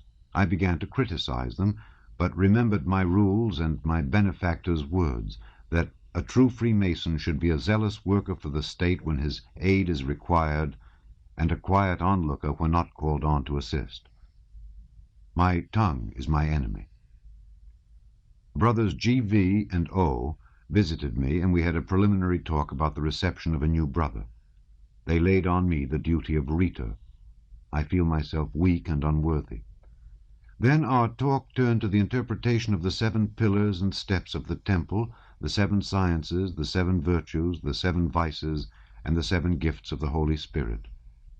Brother O. was very eloquent. In the evening the admission took place. The new decoration of the premises contributed much to the magnificence of the spectacle. It was Boris Drubetskoy who was admitted. I nominated him and was the Rhetor. A strange feeling agitated me all the time I was alone with him in the dark chamber. I caught myself harboring a feeling of hatred toward him, which I vainly tried to overcome. That is why I should really like to save him from evil and lead him into the path of truth. But evil thoughts of him did not leave me. It seemed to me that his object in entering the Brotherhood was merely to be intimate and in favor with members of our lodge. Apart from the fact that he had asked me several times whether N and S were members of our lodge, a question to which I could not reply, and that, according to my observation, he is incapable of feeling respect for our holy order, and is too preoccupied and satisfied with the outer man to desire spiritual improvement, I had no cause to doubt him. But he seemed to me insincere, and all the time I stood alone with him in the dark temple, it seemed to me that he was smiling contemptuously at my words, and I wished really to stab his bare breast with the sword I held to it. I could not be eloquent, nor could I frankly mention my doubts to the brothers and to the Grand Master. Great Architect of Nature, help me to find the true path out of the labyrinth of lies. After this, 3 pages were left blank in the diary, and then the following was written. I have had a long and instructive talk with Brother V, who advised me to hold fast by Brother A. Though I am unworthy, much was revealed to me. Adonai is the name of the Creator of the world. Elohim is the name of the ruler of all. The third name is the name unutterable, which means the All. Talks with Brother V strengthen, refresh, and support me in the path of virtue. In his presence, doubt has no place. The distinction between the poor teachings of mundane science and our sacred, all-embracing teaching is clear to me. Human sciences dissect everything to comprehend it, and kill everything to examine it. In the holy science of our order, all is one. All is known in its entirety and life. The Trinity, the 3 elements of matter, are sulfur, mercury, and salt. Sulfur is of an oily and fiery nature. In combination with salt, by its fiery nature, it arouses a desire in the latter, by means of which it attracts mercury, seizes it, holds it, and in combination produces other bodies. Mercury is a fluid, volatile, spiritual essence. Christ, the Holy Spirit, Him. 3rd December. Awoke late, read the Scriptures, but was apathetic. Afterwards went and paced up and down the large hall. I wished to meditate, but instead my imagination pictured an occurrence of 4 years ago, when Dolokhov, meeting me in Moscow after our duel, said he hoped I was enjoying perfect peace of mind in spite of my wife's absence. At the time I gave him no answer. Now I recalled every detail of that meeting, and in my mind gave him the most malevolent and bitter replies. I recollected myself and drove away that thought only when I found myself glowing with anger. But I did not sufficiently repent. Afterwards, Boris Drubetskoy came and began relating various adventures. His coming vexed me from the first, and I said something disagreeable to him. He replied. I flared up and said much that was unpleasant and even rude to him. He became silent, and I recollected myself only when it was too late. My God, I cannot get on with him at all. The cause of this is my egotism. I set myself above him, and so become much worse than he, for he is lenient to my rudeness, while I, on the contrary, nourish contempt for him. O God, grant that in his presence I may rather see my own vileness, and behave so that he too may benefit. After dinner I fell asleep, and as I was drowsing off, I clearly heard a voice saying in my left ear, "Thy day." I dreamed that I was walking in the dark and was suddenly surrounded by dogs, but I went on undismayed. Suddenly a smallish dog seized my left thigh with its teeth and would not let go. I began to throttle it with my hands. Scarcely had I torn it off before another, a bigger one, began biting me. I lifted it up, but the higher I lifted it, the bigger and heavier it grew. And suddenly Brother A came, and taking my arm, led me to a building to enter which we had to pass along a narrow plank. I stepped on it, but it bent and gave way, and I began to clamber up a fence which I could scarcely reach with my hands. After much effort I dragged myself up so that my legs hung down on one side and my body on the other. I looked round and saw Brother A standing on the fence and pointing me to a broad avenue and garden, and in the garden was a large and beautiful building. I woke up. O Lord, great architect of nature, help me to tear from myself these dogs, my passions, especially the last, which unites in itself the strength of all the former ones, and aid me to enter that temple of virtue, to a vision of which I attained in my dream. 7th December. I dreamed that Joseph Alexeyevich was sitting in my house, and that I was very glad and wished to entertain him. It seemed as if I chattered incessantly with other people, and suddenly remembered that this could not please him, and I wished to come close to him and embrace him. But as soon as I drew near, I saw that his face had changed and grown young, and he was quietly telling me something about the teaching of our order, but so softly that I could not hear it. Then it seemed to me that we all left the room, and something strange happened. We were sitting or lying on the floor. He was telling me something, and I wished to show him my sensibility, and not listening to what he was saying, I began picturing to myself the condition of my inner man and the grace of God sanctifying me. And tears came into my eyes, and I was glad that he noticed this. But he looked at me with vexation and jumped up, breaking off his remarks. I felt abashed and asked whether what he had been saying did not concern me, but he did not reply, gave me a kind look, and then we suddenly found ourselves in my bedroom, where there is a double bed. He lay down on the edge of it, and I burned with longing to caress him and lie down too, and he said, "Tell me frankly, what is your chief temptation? Do you know it? I think you know it already." Abashed by this question, I replied that sloth was my chief temptation.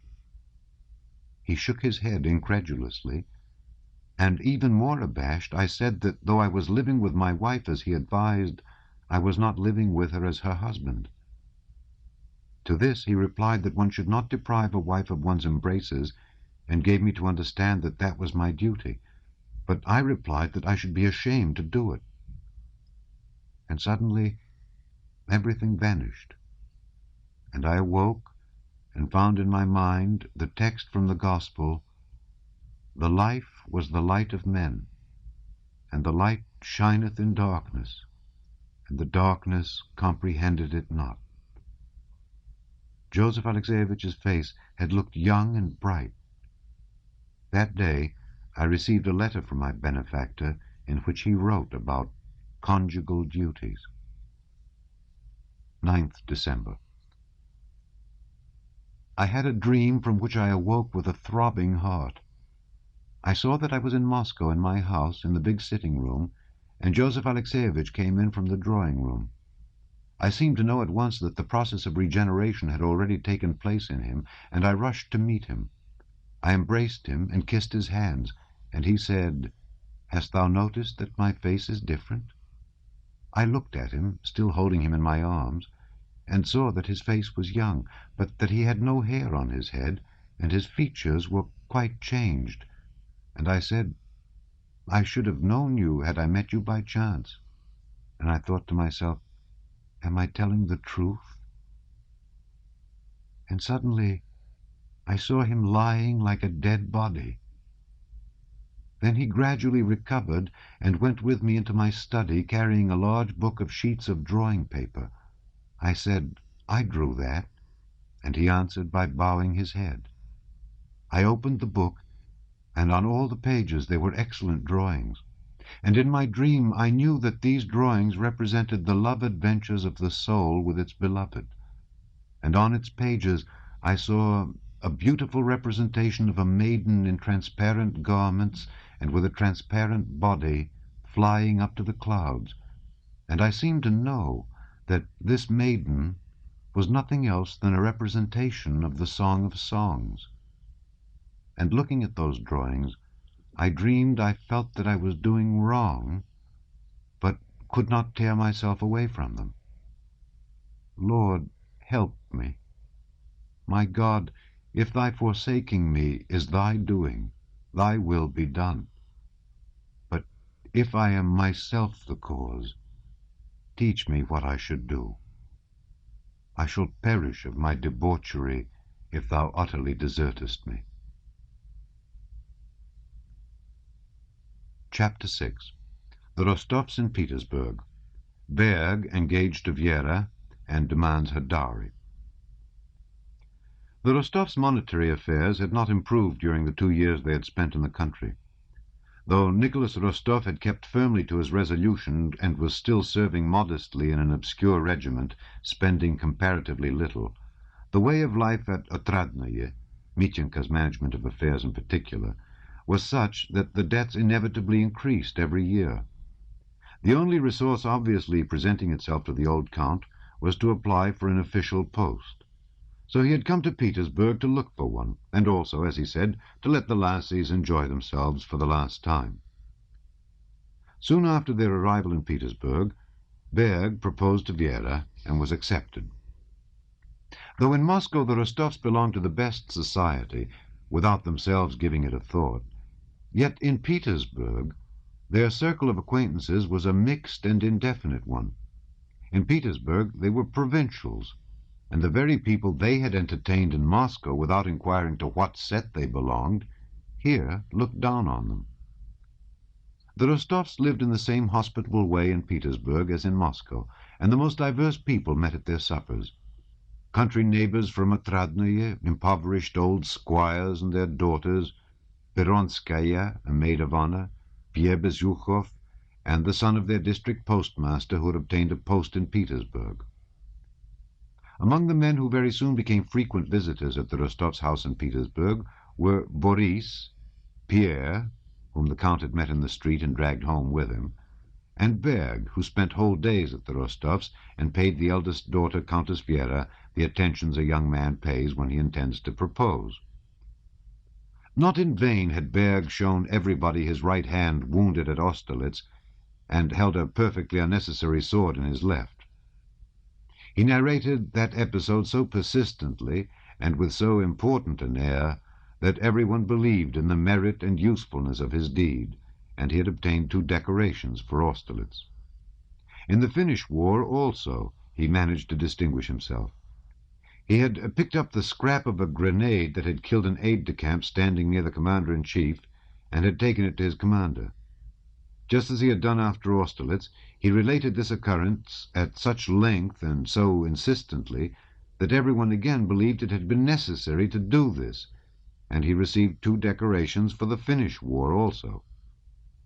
In 1809 he was a captain in the Guards, wore medals, and held some special lucrative posts in Petersburg. Though some skeptics smiled when told of Berg's merits, it could not be denied that he was a painstaking and brave officer, on excellent terms with his superiors, and a moral young man with a brilliant career before him and an assured position in society. 4 years before, meeting a German comrade in the stalls of a Moscow theatre, Berg had pointed out Vera Rostova to him and had said in German, "Das soll mein Weib werden." That girl shall be my wife, and from that moment had made up his mind to marry her. Now in Petersburg, having considered the Rostovs' position and his own, he decided that the time had come to propose. Berg's proposal was at first received with a perplexity that was not flattering to him. At first it seemed strange that the son of an obscure Livonian gentleman should propose marriage to a Countess Rostova.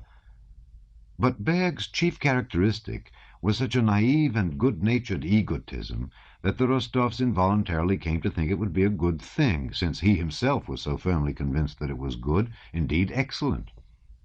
Moreover, the Rostovs' affairs were seriously embarrassed, as the suitor could not but know. And above all, Vera was 24, had been taken out everywhere, and though she was certainly good-looking and sensible, no one up to now had proposed to her. So they gave their consent. "You see," said Berg to his comrade, whom he called friend only because he knew that everybody has friends, "you see, I have considered it all, and should not marry if I had not thought it all out, or if it were in any way unsuitable. But on the contrary, my papa and mamma are now provided for. I have arranged that rent for them in the Baltic provinces." Note: throughout the 19th century, the Russian government, as a reward for service or simply by favoritism, used to make grants of rents, that is to say, the usufruct of land. "And I can live in Petersburg on my pay, and with her fortune and my good management we can get along nicely. I'm not marrying for money, I consider that dishonorable, but a wife should bring her share and a husband his. I have my position in the service, she has connections and some means. In our times that is worth something, isn't it? But above all, she's a handsome, estimable girl, and she loves me." Berg blushed and smiled. "And I love her, because her character is sensible and very good. Now, the other sister, though they are the same family, is quite different, an unpleasant character, and has not the same intelligence. She's so, unpleasant. But my fiancée, well, you will be coming—" He was going to say to dine, but changed his mind and said, "to take tea with us," and quickly doubling up his tongue, he blew a small round ring of tobacco smoke, perfectly embodying his dream of happiness. After the first feeling of perplexity aroused in the parents by Berg's proposal, the holiday tone of joyousness usual at such times took possession of the family. But the rejoicing was external and insincere. In the family's feeling toward this wedding, a certain awkwardness and constraint was evident, as if they were ashamed of not having loved Vera sufficiently, and of being so ready to get her off their hands. The old Count felt this most. He would probably have been unable to state the cause of his embarrassment, but it resulted from the state of his affairs. He did not know at all how much he had, what his debts amounted to, or what dowry he could give Vera. When his daughters were born, he had assigned to each of them for her dowry an estate with 300 serfs. But one of these estates had already been sold, and the other was mortgaged, and the interest so much in arrears that it would have to be sold, so that it was impossible to give it to Vera. Nor had he any money. Berg had already been engaged a month, and only a week remained before the wedding, but the Count had not yet decided in his own mind the question of the dowry, nor spoken to his wife about it. At one time the Count thought of giving her the Ryazan estate, or of selling a forest, at another time of borrowing money on a note of hand. A few days before the wedding, Berg entered the Count's study early one morning, and with a pleasant smile respectfully asked his future father-in-law to let him know what Vera's dowry would be. The Count was so disconcerted by this long-foreseen inquiry that, without consideration, he gave the first reply that came into his head. "I like your being businesslike about it. I like it. You shall be satisfied." And patting Berg on the shoulder, he got up, wishing to end the conversation. But Berg, smiling pleasantly, explained that if he did not know for certain how much Vera would have, and did not receive at least part of the dowry in advance, he would have to break matters off. "Because, consider, Count, if I allowed myself to marry now without having definite means to maintain my wife, I should be acting badly." The conversation ended by the Count, who wished to be generous and to avoid further importunity, saying that he would give a note of hand for 80,000 roubles. Berg smiled meekly, kissed the Count on the shoulder, and said that he was very grateful, but that it was impossible for him to arrange his new life without receiving 30,000 in ready money. "Or at least 20,000, Count," he added, "and then a note of hand for only 60,000. Yes, all right," said the Count hurriedly. "Only excuse me, my dear fellow. I'll give you 20,000 and a note of hand for 80,000 as well. Yes. Kiss me." Chapter 7. Natasha and Boris. Natasha was 16, and it was the year 1809, the very year to which she had counted on her fingers with Boris after they had kissed 4 years ago. Since then she had not seen him. Before Sonia and her mother, if Boris happened to be mentioned, she spoke quite freely of that episode as of some childish, long-forgotten matter that was not worth mentioning. But in the secret depths of her soul, the question whether her engagement to Boris was a jest or an important binding promise tormented her. Since Boris left Moscow in 1805 to join the army, he had not seen the Rostovs. He had been in Moscow several times and had passed near Otradnoye, but had never been to see them. Sometimes it occurred to Natasha that he did not wish to see her, and this conjecture was confirmed by the sad tone in which her elders spoke of him. "Nowadays old friends are not remembered," the Countess would say when Boris was mentioned. Anna Mikhailovna also had of late visited them less frequently, seemed to hold herself with particular dignity, and always spoke rapturously and gratefully of the merits of her son and the brilliant career on which he had entered.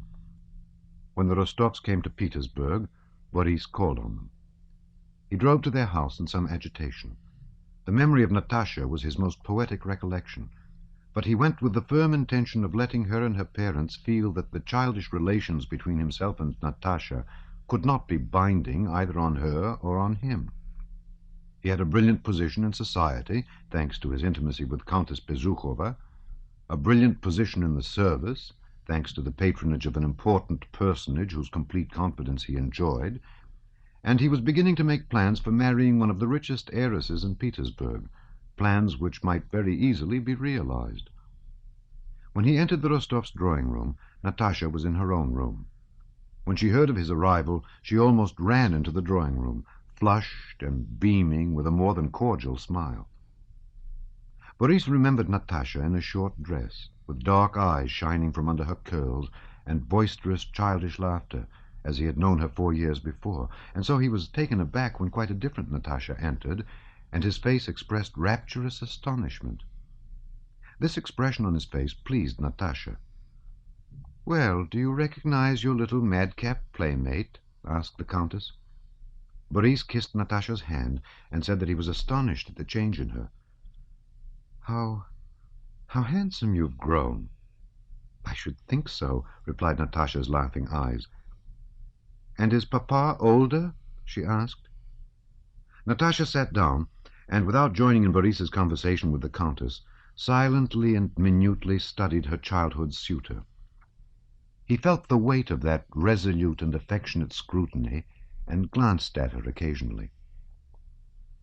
Boris's uniform, spurs, tie, and the way his hair was brushed were all comme il faut and in the latest fashion. This Natasha noticed at once.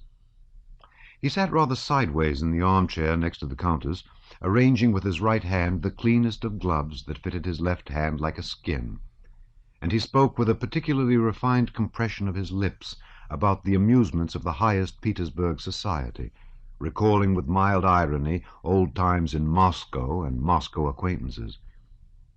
It was not accidentally, Natasha felt, that he alluded, when speaking of the highest aristocracy, to an ambassador's ball he had attended, and to invitations he had received from N.N. and S.S. All this time Natasha sat silent, glancing up at him from under her brows. This gaze disturbed and confused Boris more and more. He looked round more frequently toward her, and broke off in what he was saying. He did not stay more than 10 minutes, then rose and took his leave. The same inquisitive, challenging, and rather mocking eyes still looked at him. After his first visit, Boris said to himself that Natasha attracted him just as much as ever, but that he must not yield to that feeling, because to marry her, a girl almost without fortune, would mean ruin to his career, while to renew their former relations without intending to marry her would be dishonorable. Boris made up his mind to avoid meeting Natasha.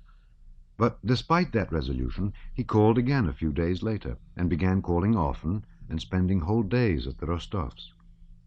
It seemed to him that he ought to have an explanation with Natasha and tell her that the old times must be forgotten, that in spite of everything she could not be his wife, that he had no means, and they would never let her marry him. but he failed to do so, and felt awkward about entering on such an explanation.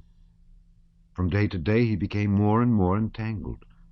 It seemed to her mother and Sonia that Natasha was in love with Boris as of old.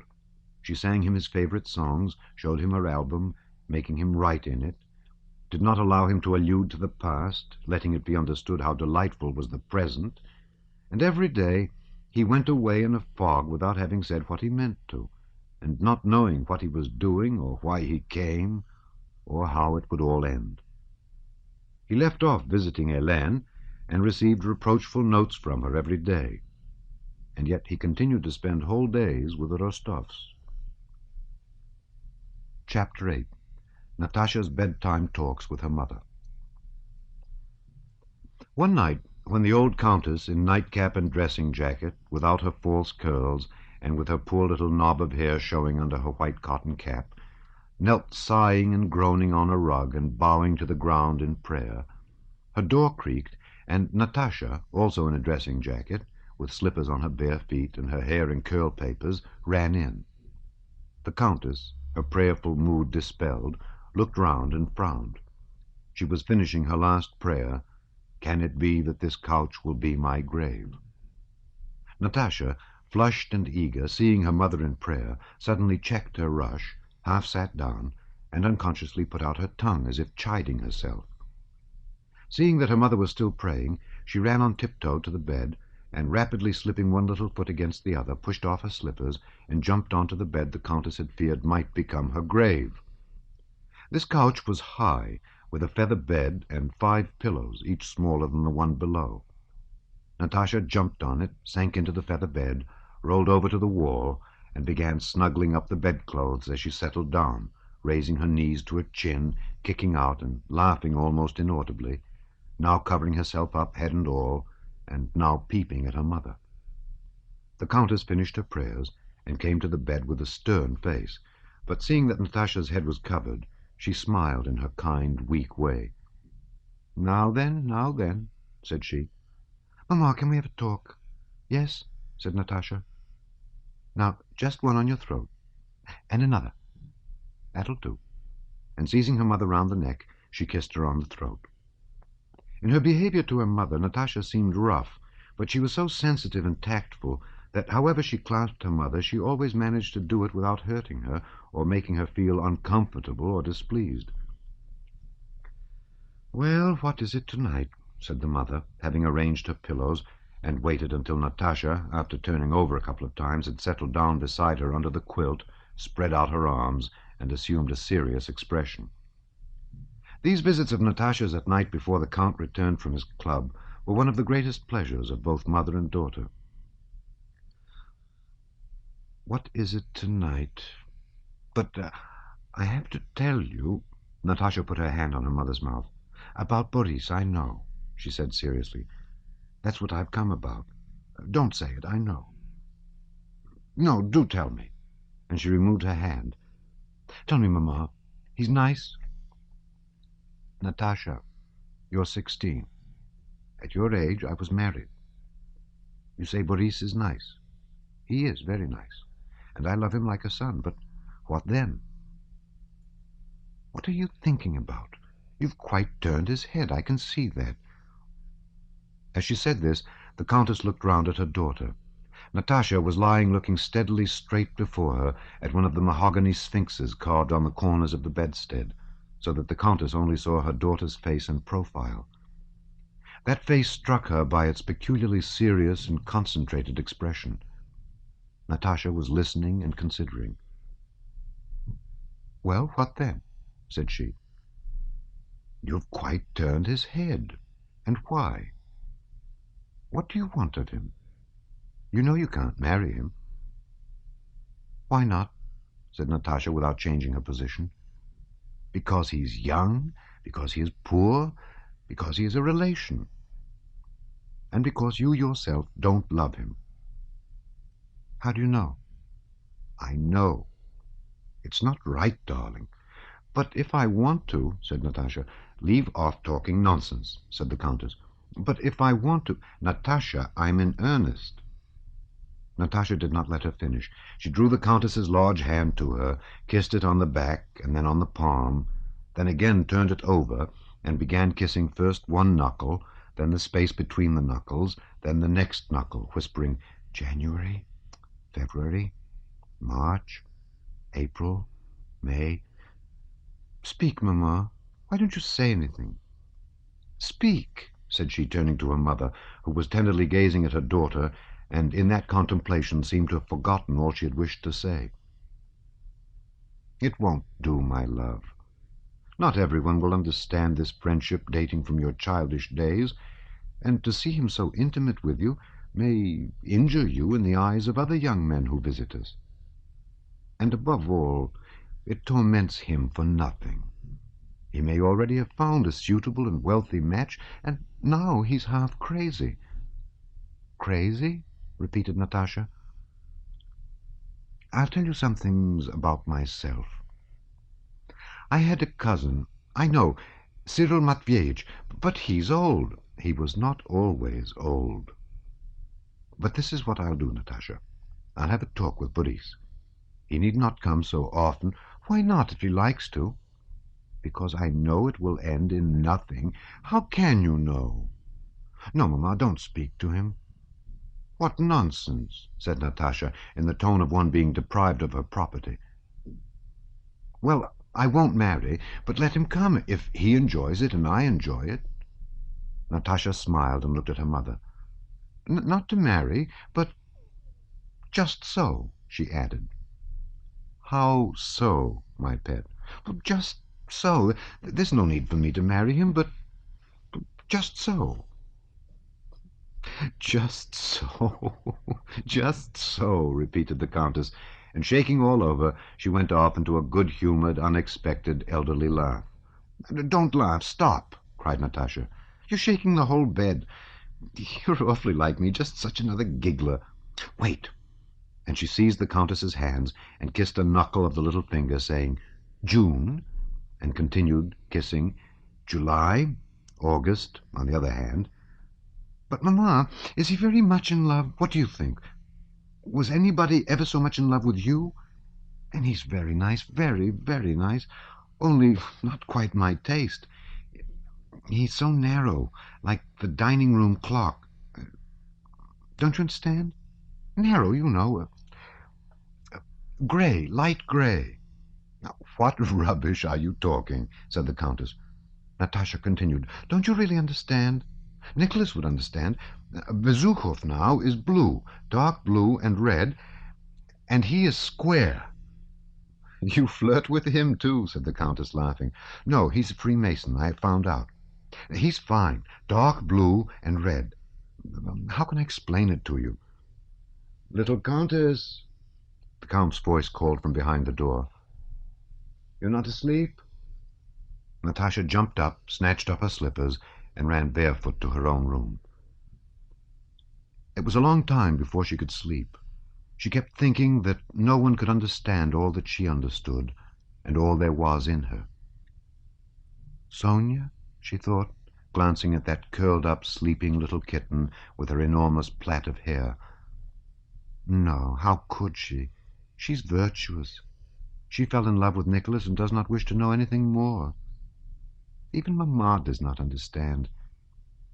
It is wonderful how clever I am and how charming she is," she went on, speaking of herself in the third person, and imagining it was some very wise man, the wisest and best of men, who was saying it of her. "There is everything, everything in her," continued this man. "She's unusually intelligent, charming, and then she's pretty, uncommonly pretty, and agile. She swims and rides splendidly. And her voice, one can really say it's a wonderful voice." She hummed a scrap from her favorite opera by Cherubini, threw herself on her bed, laughed at the pleasant thought that she would immediately fall asleep, called Dunyasha the maid to put out the candle, and before Dunyasha had left the room, had already passed into yet another happier world of dreams, where everything was as light and beautiful as in reality, and even more so because it was different. Next day, The Countess called Boris aside and had a talk with him, after which he ceased coming to the Rostovs. Chapter 9. Natasha's first grand ball. She dances with Prince Andrew. On the 31st of December, New Year's Eve, 1809-10, an old grandee of Catherine's day was giving a ball and midnight supper. The diplomatic corps and the Emperor himself were to be present. The grandee's well-known mansion on the English Quay glittered with innumerable lights. Police were stationed at the brightly lit entrance, which was carpeted with red baize, and not only gendarmes, but dozens of police officers, and even the police master himself, stood at the porch. Carriages kept driving away and fresh ones arriving, with red-liveried footmen and footmen in plumed hats. From the carriages emerged men wearing uniforms, stars, and ribbons, while ladies in satin and ermine cautiously descended the carriage steps, which were let down for them with a clatter, and then walked hurriedly and noiselessly over the baize at the entrance. Almost every time a new carriage drove up, a whisper ran through the crowd, and caps were doffed. "The Emperor? No, a minister, prince, ambassador. Don't you see the plumes?" was whispered among the crowd. One person, better dressed than the rest, seemed to know everyone, and mentioned by name the greatest dignitaries of the day. A third of the visitors had already arrived, but the Rostovs, who were to be present, were still hurrying to get dressed. There had been many discussions and preparations for this ball in the Rostov family, many fears that the invitation would not arrive, that the dresses would not be ready, or that something would not be arranged as it should be. Marya Ignatievna Peronskaya, a thin and shallow maid of honor at the court of the Dowager Empress, who was a friend and relation of the Countess, and piloted the provincial Rostovs in Petersburg high society, was to accompany them to the ball. They were to call for her at her house in the Taurida Gardens at 10 o'clock, but it was already 5 minutes to 10, and the girls were not yet dressed. Natasha was going to her first grand ball. She had got up at 8 that morning, and had been in a fever of excitement and activity all day. All her powers since morning had been concentrated on ensuring that they all, she herself, Mamma, and Sonia, should be as well dressed as possible. Sonia and her mother put themselves entirely in her hands. The Countess was to wear a claret-colored velvet dress, and the two girls white gauze over pink silk slips, with roses on their bodices, and their hair dressed à la grecque. Everything essential had already been done. Feet, hands, necks, and ears washed, perfumed, and powdered as befits a ball. The open-work silk stockings and white satin shoes with ribbons were already on. The hairdressing was almost done. Sonia was finishing dressing, and so was the Countess, but Natasha, who had bustled about helping them all, was behindhand. She was still sitting before a looking-glass with a dressing jacket thrown over her slender shoulders. Sonia stood ready dressed in the middle of the room, and, pressing the head of a pin till it hurt her dainty finger, was fixing on a last ribbon that squeaked as the pin went through it. "That's not the way, that's not the way, Sonia," cried Natasha, turning her head and clutching with both hands at her hair, which the maid who was dressing it had not time to release. "That bow is not right. Come here." Sonia sat down, and Natasha pinned the ribbon on differently. "Allow me, miss, I can't do it like that," said the maid who was holding Natasha's hair. "Oh, dear. Well, then, wait. That's right, Sonia." "Aren't you ready? It is nearly 10, came the Countess's voice. "Directly, directly. And you, Mamma?" "I have only my cap to pin on." "Don't do it without me," called Natasha. "You won't do it right." "But it's already 10. They had decided to be at the ball by 10:30, and Natasha had still to get dressed, and they had to call at the Taurida Gardens. When her hair was done, Natasha, in her short petticoat, from under which her dancing shoes showed, and in her mother's dressing jacket, ran up to Sonia, scrutinized her, and then ran to her mother. Turning her mother's head this way and that, she fastened on the cap, and hurriedly kissing her grey hair, ran back to the maids who were turning up the hem of her skirt. The cause of the delay was Natasha's skirt, which was too long. Two maids were turning up the hem and hurriedly biting off the ends of thread. A third, with pins in her mouth, was running about between the Countess and Sonia, and a fourth held the whole of the gossamer garment up high on one uplifted hand. "Mavra, quicker, darling. Give me my thimble, miss, from there." "Whenever will you be ready?" asked the Count, coming to the door. "Here is some scent. Peronskaya must be tired of waiting." "It's ready, miss," said the maid, holding up the shortened gauze dress with 2 fingers, and blowing and shaking something off it, as if by this to express a consciousness of the airiness and purity of what she held. Natasha began putting on the dress. In a minute, in a minute." "Don't come in, Papa!" she cried to her father as he opened the door, speaking from under the filmy skirt which still covered her whole face. Sonia slammed the door to. A minute later they let the Count in. He was wearing a blue swallowtail coat, shoes and stockings, and was perfumed and his hair pomaded. "Oh, Papa, how nice you look! Charming!" cried Natasha, as she stood in the middle of the room, smoothing out the folds of the gauze.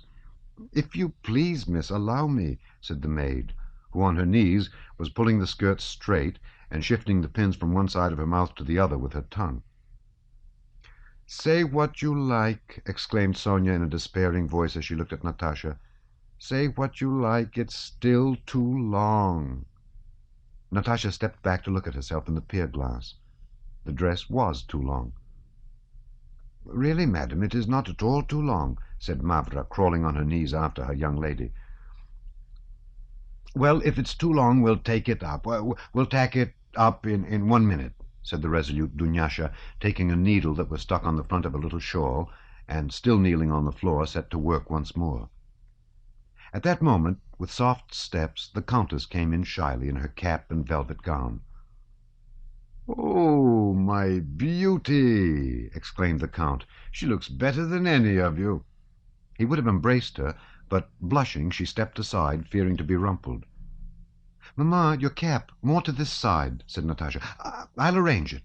And she rushed forward so that the maids who were tacking up her skirt could not move fast enough, and a piece of gauze was torn off. "Oh, goodness, what has happened? Really, it was not my fault."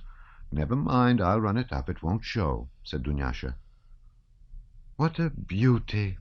A very queen," said the nurse as she came to the door. "And Sonia, they are lovely." At 10:15 they at last got into their carriages and started, but they had still to call at the Taurida Gardens. Peronskaya was quite ready. In spite of her age and plainness, she had gone through the same process as the Rostovs, but with less flurry, for to her it was a matter of routine. Her ugly old body was washed, perfumed, and powdered in just the same way. She had washed behind her ears just as carefully, and when she entered her drawing-room in her yellow dress, wearing her badge as maid of honor, her old lady's maid was as full of rapturous admiration as the Rostovs' servants had been. She praised the Rostovs' toilets. They praised her taste and toilet, and at 11 o'clock, careful of their coiffures and dresses, they settled themselves in their carriages and drove off. Natasha had not had a moment free since early morning, and had not once had time to think of what lay before her. In the damp, chill air and crowded closeness of the swaying carriage, she for the first time vividly imagined what was in store for her there at the ball, in those brightly lighted rooms, with music, flowers, dances, the Emperor, and all the brilliant young people of Petersburg. The prospect was so splendid that she hardly believed it would come true. So out of keeping was it with the chill darkness and closeness of the carriage. She understood all that awaited her only when, after stepping over the red baize at the entrance, she entered the hall, took off her fur cloak, and beside Sonia and in front of her mother, mounted the brightly illuminated stairs between the flowers. Only then did she remember how she must behave at a ball, and tried to assume the majestic air she considered indispensable for a girl on such an occasion. But, fortunately for her, she felt her eyes growing misty. She saw nothing clearly, her pulse beat 100 to the minute, and the blood throbbed at her heart. She could not assume that pose, which would have made her ridiculous, and she moved on, almost fainting from excitement, and trying with all her might to conceal it. And this was the very attitude that became her best. Before and behind them other visitors were entering, also talking in low tones and wearing ball dresses. The mirrors on the landing reflected ladies in white, pale blue, and pink dresses, with diamonds and pearls on their bare necks and arms. Natasha looked in the mirrors and could not distinguish her reflection from the others. All was blended into one brilliant procession. On entering the ballroom, the regular hum of voices, footsteps, and greetings deafened Natasha, and the light and glitter dazzled her still more.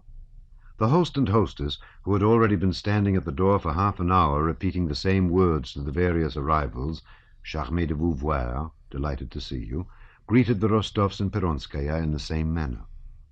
The two girls in their white dresses, each with a rose in her black hair, both curtsied in the same way, but the hostess's eye involuntarily rested longer on the slim Natasha. She looked at her and gave her alone a special smile, in addition to her usual smile as hostess. Looking at her, she may have recalled the golden, irrecoverable days of her own girlhood and her own first ball. The host also followed Natasha with his eyes and asked the Count which was his daughter. "Charming," said he, kissing the tips of his fingers. In the ballroom, guests stood crowding at the entrance doors, awaiting the Emperor. The Countess took up a position in one of the front rows of that crowd. Natasha heard and felt that several people were asking about her and looking at her. She realized that those noticing her liked her, and this observation helped to calm her. "There are some like ourselves, and some worse," she thought. Peronskaya was pointing out to the Countess the most important people at the ball. "That is the Dutch ambassador, do you see? That grey-haired man," she said, indicating an old man with a profusion of silver-grey curly hair, who was surrounded by ladies laughing at something he said. "Ah, here she is, the Queen of Petersburg, Countess Bezukhova," said Peronskaya, indicating Helene, who had just entered. "How lovely! She's quite equal to Maria Antonovna. See how the men, young and old, pay court to her. Beautiful and clever. They say Prince Blank is quite mad about her. But see, those two, though not good-looking, are even more run after." She pointed to a lady who was crossing the room, followed by a very plain daughter. "She is a splendid match, a millionairess," said Peronskaya. "And look, here come her suitors." "That is Bezukhova's brother, Anatole Kuragin," she said, indicating a handsome officer of the Horse Guards who passed by them with head erect, looking at something over the heads of the ladies. "He's handsome, isn't he? I hear they will marry him to that rich girl. But your cousin Drubetskoy is also very attentive to her. They say she has millions." "Oh, yes, that's the French ambassador himself," she replied to the Countess's inquiry about Caulaincourt. "Looks as if he were a king. All the same, the French are charming, very charming. No one more charming in society. Ah, here she is. Yes, she's still the most beautiful of them all, our Maria Antonovna. And how simply she is dressed. Lovely. And that stout one in spectacles is the universal Freemason," she went on, indicating Pierre. "Put him beside his wife, and he looks a regular buffoon."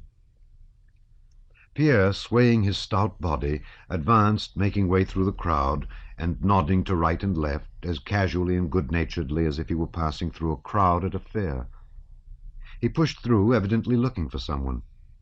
Natasha looked joyfully at the familiar face of Pierre, the buffoon, as Peronskaya had called him, and knew he was looking for them, and for her in particular.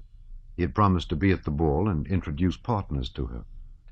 But before he reached them, Pierre stopped beside a very handsome, dark man of middle height and in a white uniform, who stood by a window talking to a tall man wearing stars and a ribbon. Natasha at once recognized the shorter and younger man in the white uniform. It was Bolkonsky, who seemed to her to have grown much younger, happier, and better-looking. "There's someone else we know. Bolkonsky, do you see, Mamma?" said Natasha, pointing out Prince Andrew. "You remember, he stayed a night with us at Otradnoye." "Oh, you know him?" said Peronskaya. "I can't bear him. Il fait à présent la pluie et le beau temps. He's all the rage just now. He's too proud for anything, takes after his father, and he's hand in glove with Spiransky, writing some project or other. Just look how he treats the ladies. There's one talking to him, and he has turned away," she said, pointing at him. "I'd give it to him if he treated me as he does those ladies." Suddenly, everybody stirred, began talking, and pressed forward and then back, and between the two rows which separated, the Emperor entered to the sounds of music that had immediately struck up.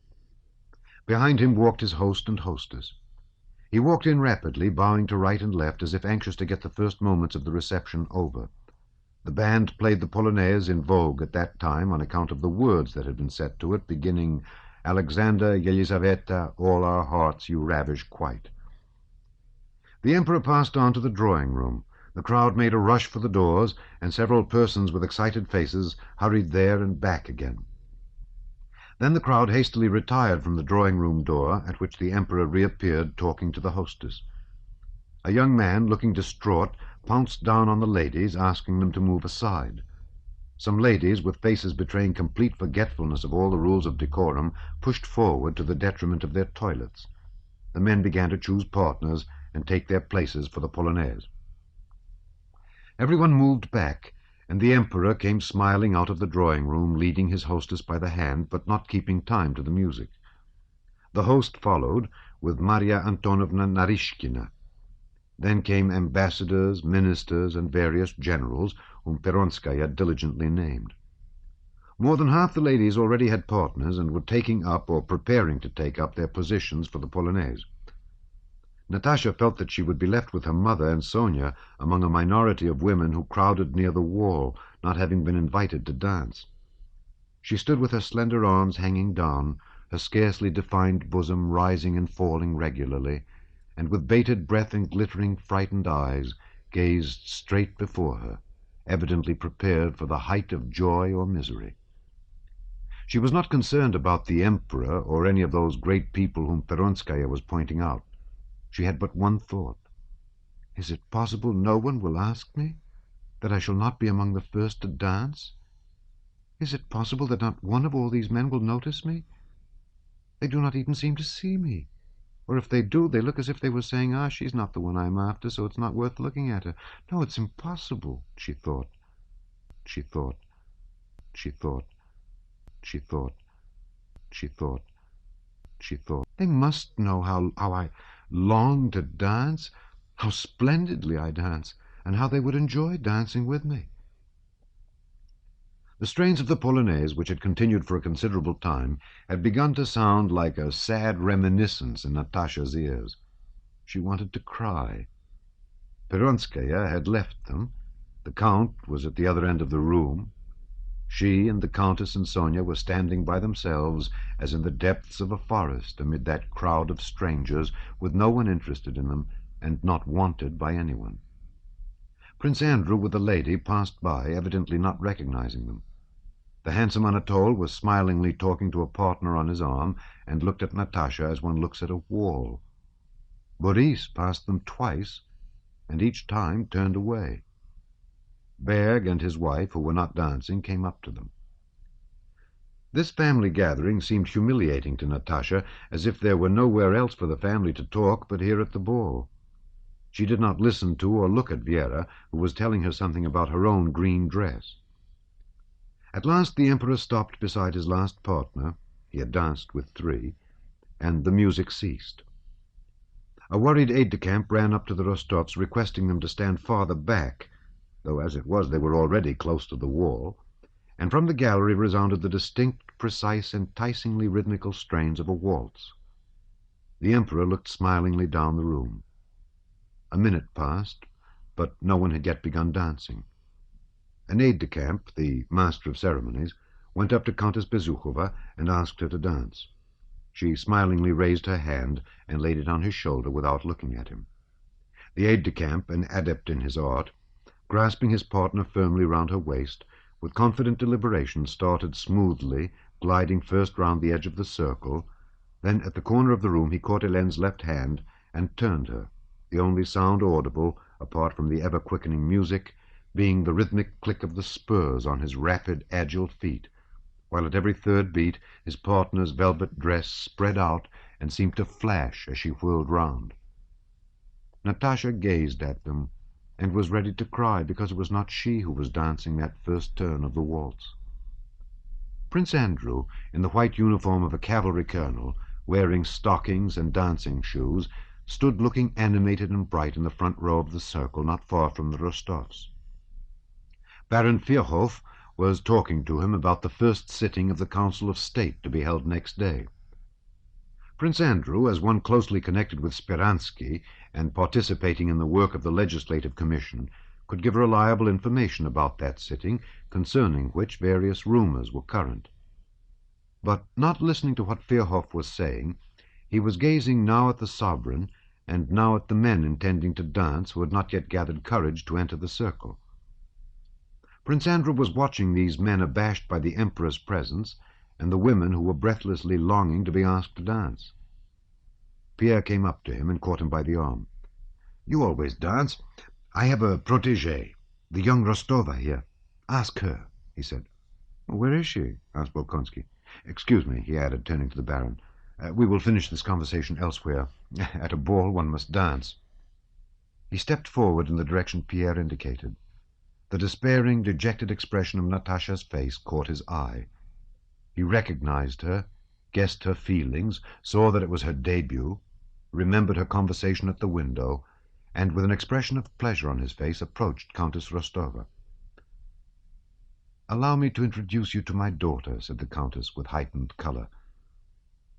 "I have the pleasure of being already acquainted, if the Countess remembers me," said Prince Andrew with a low and courteous bow, quite belying Peronskaya's remarks about his rudeness.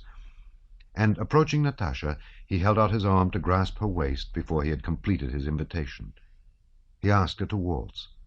That tremulous expression on Natasha's face, prepared either for despair or rapture, suddenly brightened into a happy, grateful, childlike smile.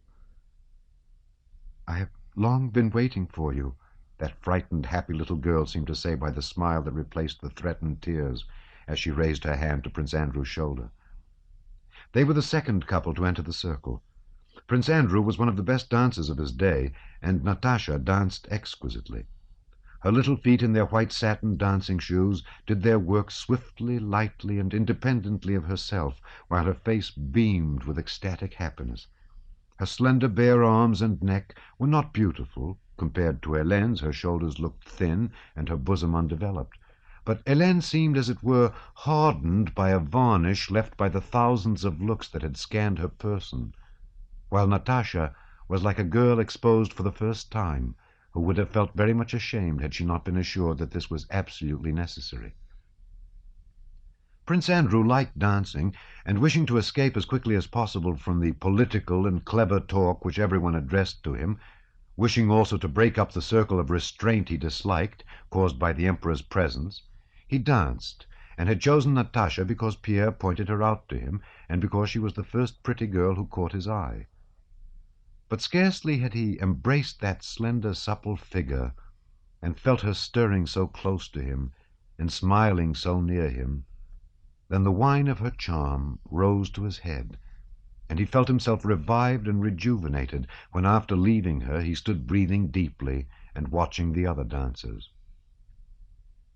After Prince Andrew, Boris came up to ask Natasha for a dance, and then the aide-de-camp who had opened the ball, and several other young men, so that, flushed and happy, and passing on her superfluous partners to Sonia, she did not cease dancing all the evening.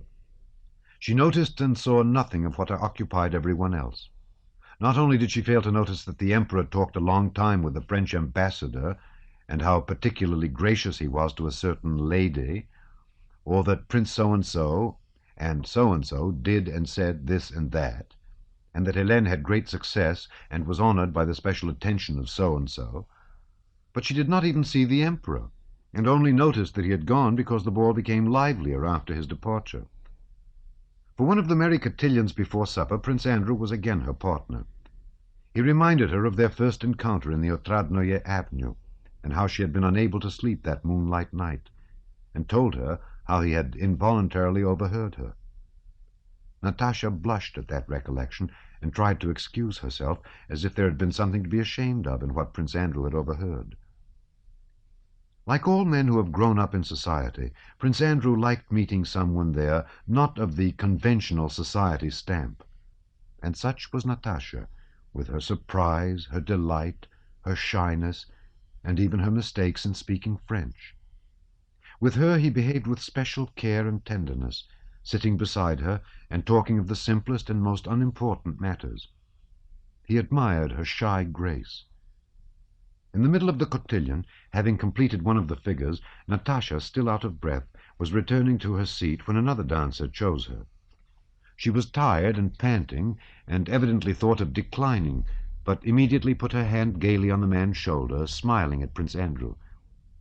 "I'd be glad to sit beside you and rest. I'm tired, but you see how they keep asking me, and I'm glad of it. I'm happy, and I love everybody, and you and I understand it all."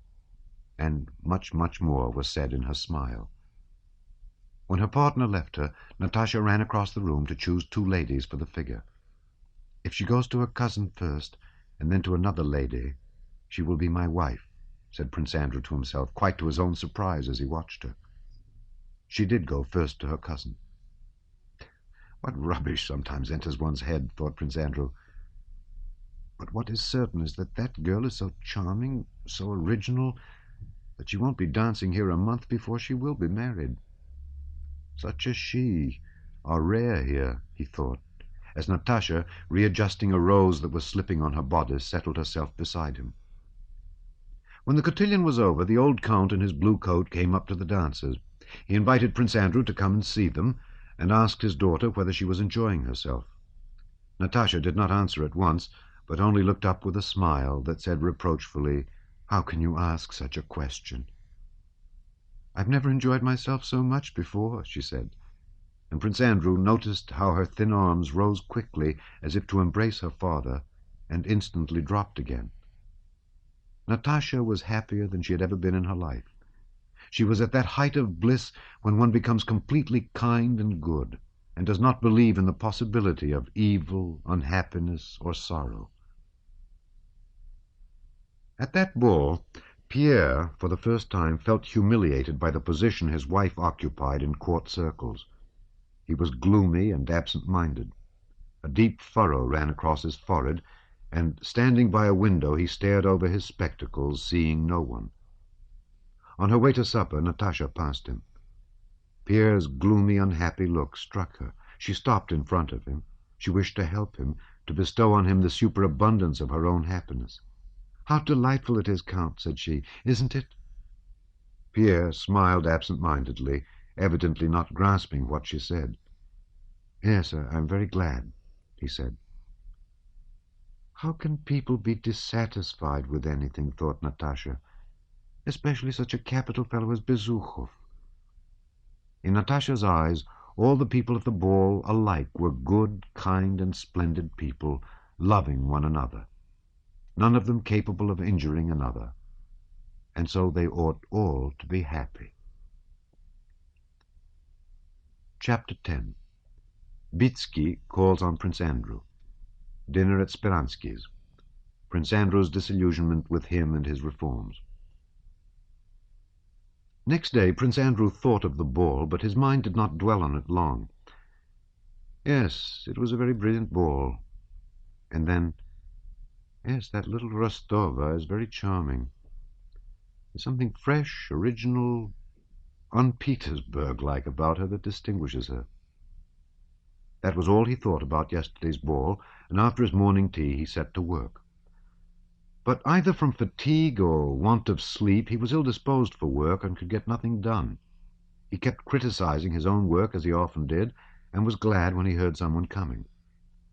The visitor was Bitsky, who served on various committees, frequented all the societies in Petersburg, and was a passionate devotee of the new ideas and of Speransky, and a diligent Petersburg newsmonger, one of those men who choose their opinions like their clothes according to the fashion, but who for that very reason appear to be the warmest partisans.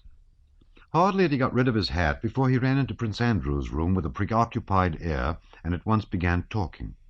He had just heard particulars of that morning's sitting of the Council of State opened by the Emperor, and he spoke of it enthusiastically. The Emperor's speech had been extraordinary. It had been a speech such as only constitutional monarchs deliver. The sovereign plainly said that the Council and Senate are estates of the realm. He said that the government must rest not on authority, but on secure bases. The Emperor said that the fiscal system must be reorganized and the accounts published, recounted Bitsky, emphasizing certain words and opening his eyes significantly. Ah, yes, today's events mark an epoch, the greatest epoch in our history, he concluded. Prince Andrew listened to the account of the opening of the Council of State, which he had so impatiently awaited and to which he had attached such importance, and was surprised that this event, now that it had taken place, did not affect him, and even seemed quite insignificant. He listened with quiet irony to Bitsky's enthusiastic account of it. A very simple thought occurred to him. What does it matter to me or to Bitsky what the Emperor was pleased to say at the council? Can all that make me any happier or better?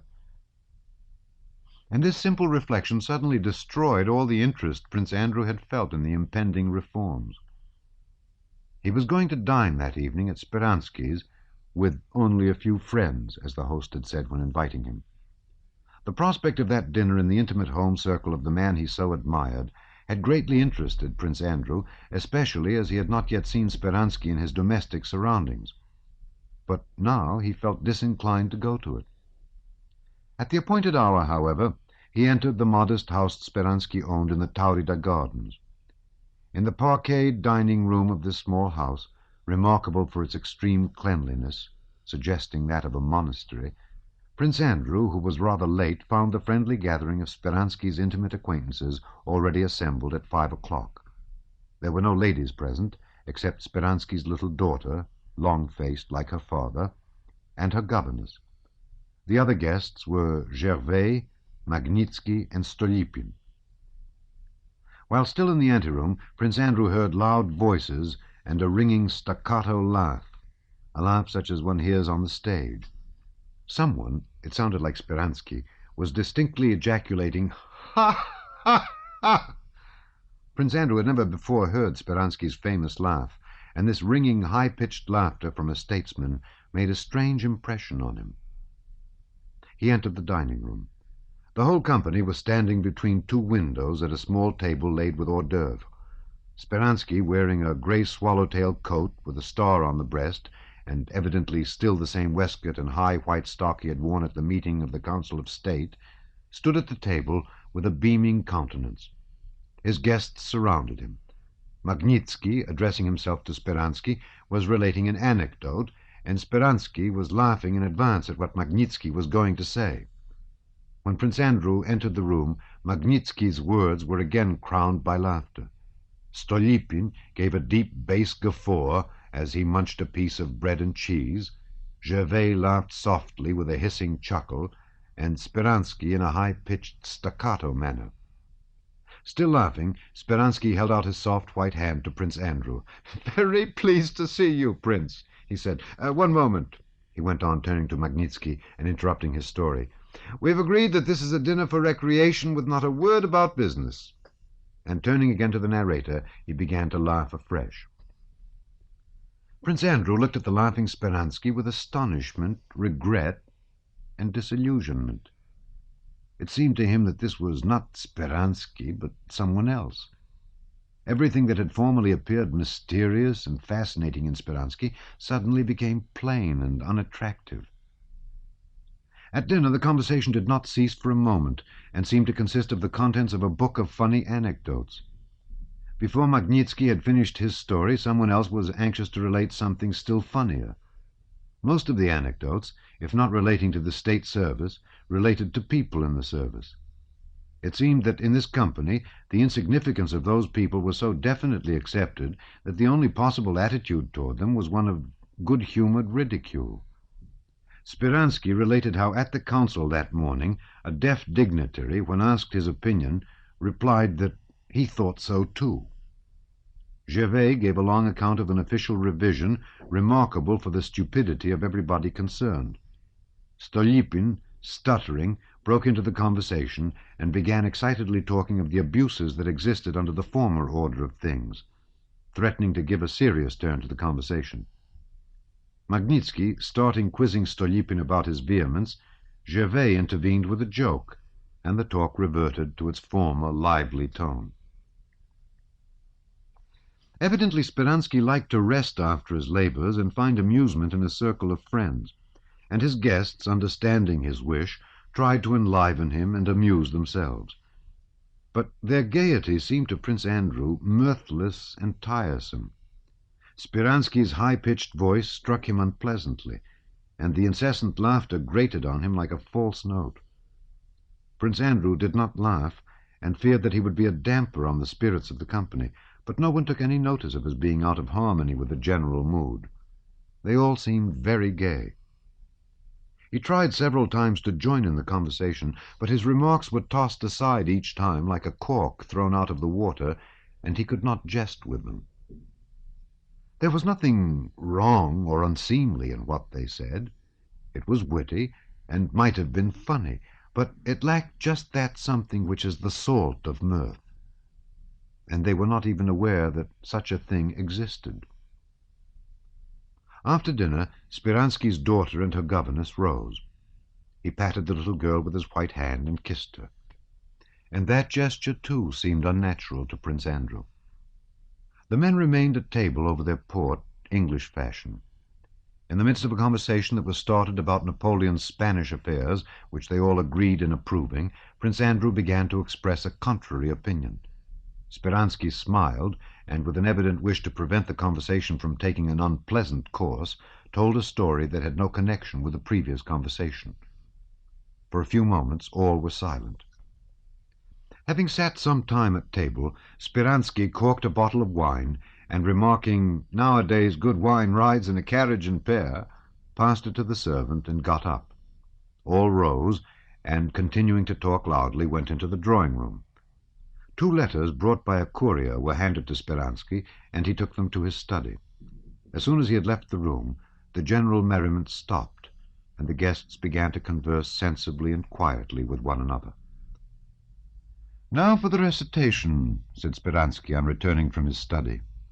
"A wonderful talent," he said to Prince Andrew. And Magnitsky immediately assumed a pose and began reciting some humorous verses in French which he had composed about various well-known Petersburg people. He was interrupted several times by applause. When the verses were finished, Prince Andrew went up to Speransky and took his leave. "Where are you off to so early?" asked Speransky. "I promised to go to a reception." They said no more. Prince Andrew looked closely into those mirror-like impenetrable eyes, and felt that it had been ridiculous of him to have expected anything from Speransky and from any of his own activities connected with him, or ever to have attributed importance to what Speransky was doing. That precise, mirthless laughter rang in Prince Andrew's ears long after he had left the house. When he reached home, Prince Andrew began thinking of his life in Petersburg during those last 4 months as if it was something new. He recalled his exertions and solicitations, and the history of his project of army reform which had been accepted for consideration and which they were trying to pass over in silence simply because another, a very poor one, had already been prepared and submitted to the Emperor. He thought of the meetings of a committee of which Berg was a member. He remembered how carefully and at what length everything relating to form and procedure was discussed at those meetings, and how sedulously and promptly all that related to the gist of the business was evaded.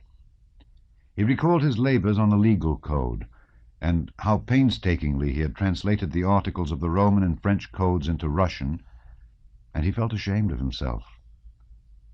Then he vividly pictured to himself Bogucharovo, his occupations in the country, his journey to Ryazan.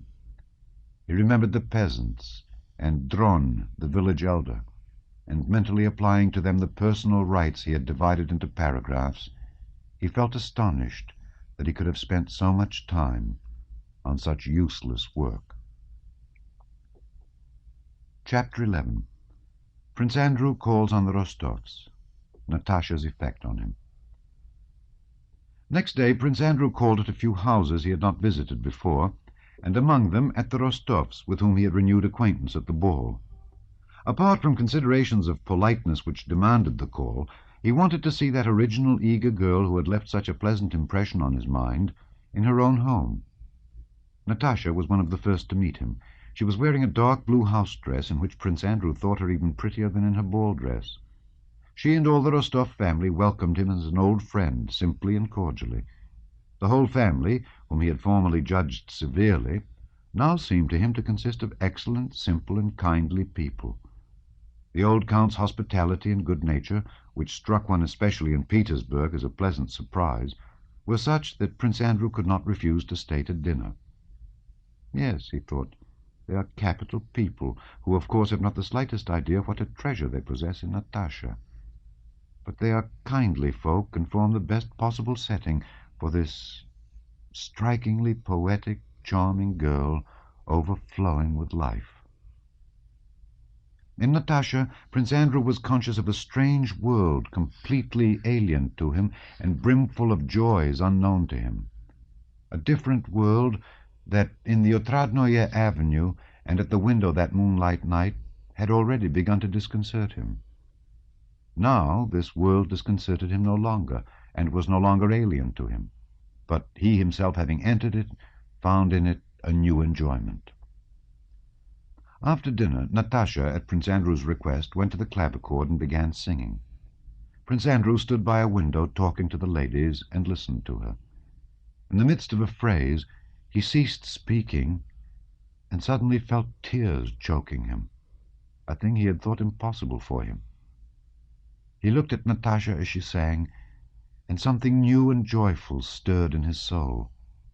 He felt happy and at the same time sad.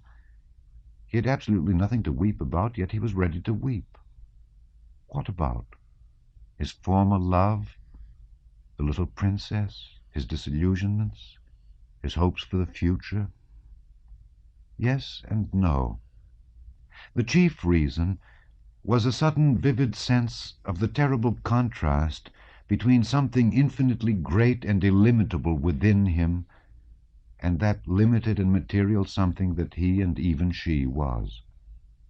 This contrast weighed on and yet cheered him while she sang.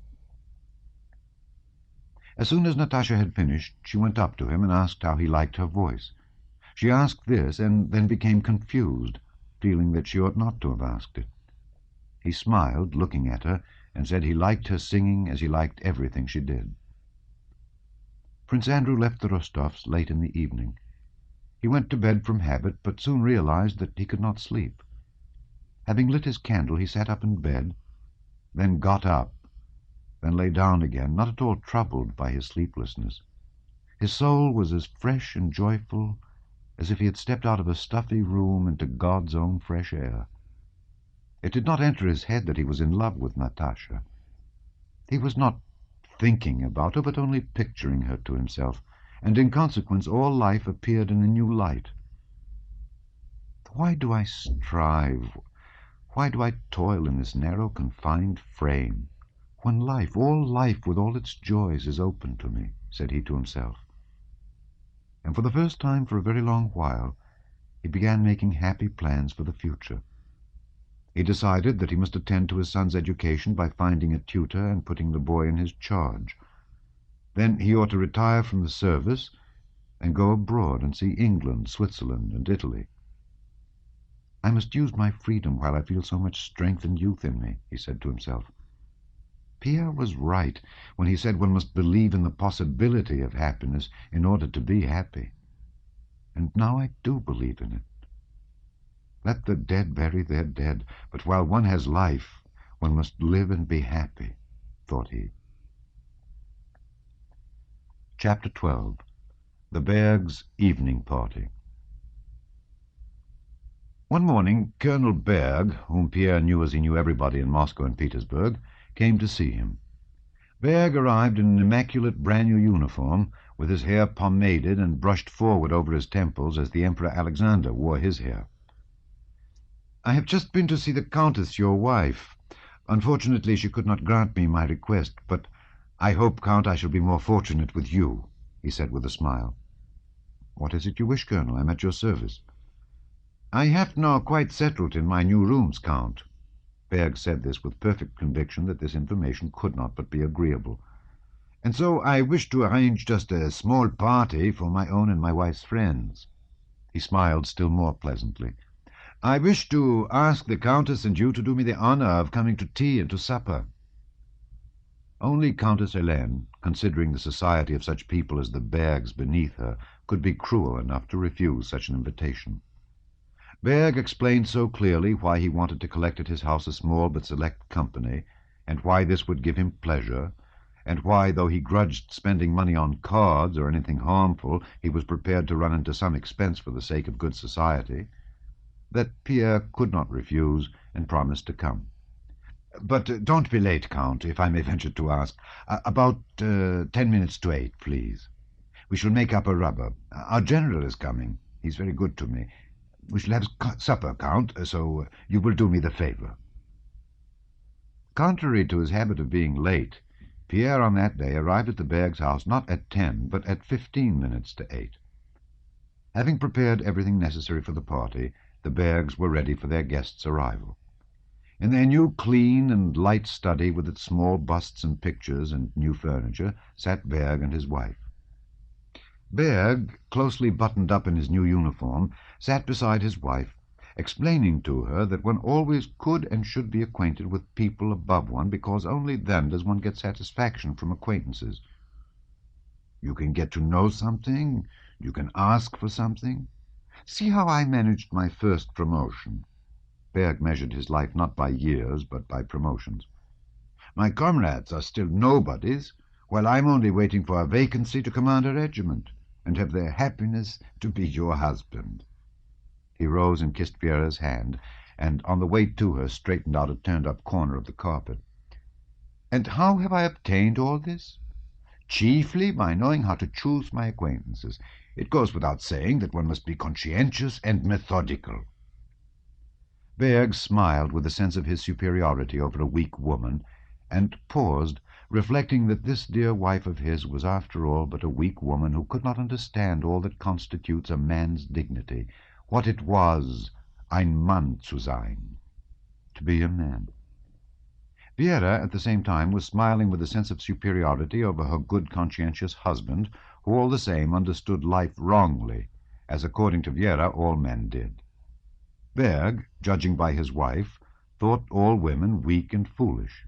Vera, judging only by her husband, and generalizing from that observation, supposed that all men, though they understand nothing and are conceited and selfish, ascribe common sense to themselves alone.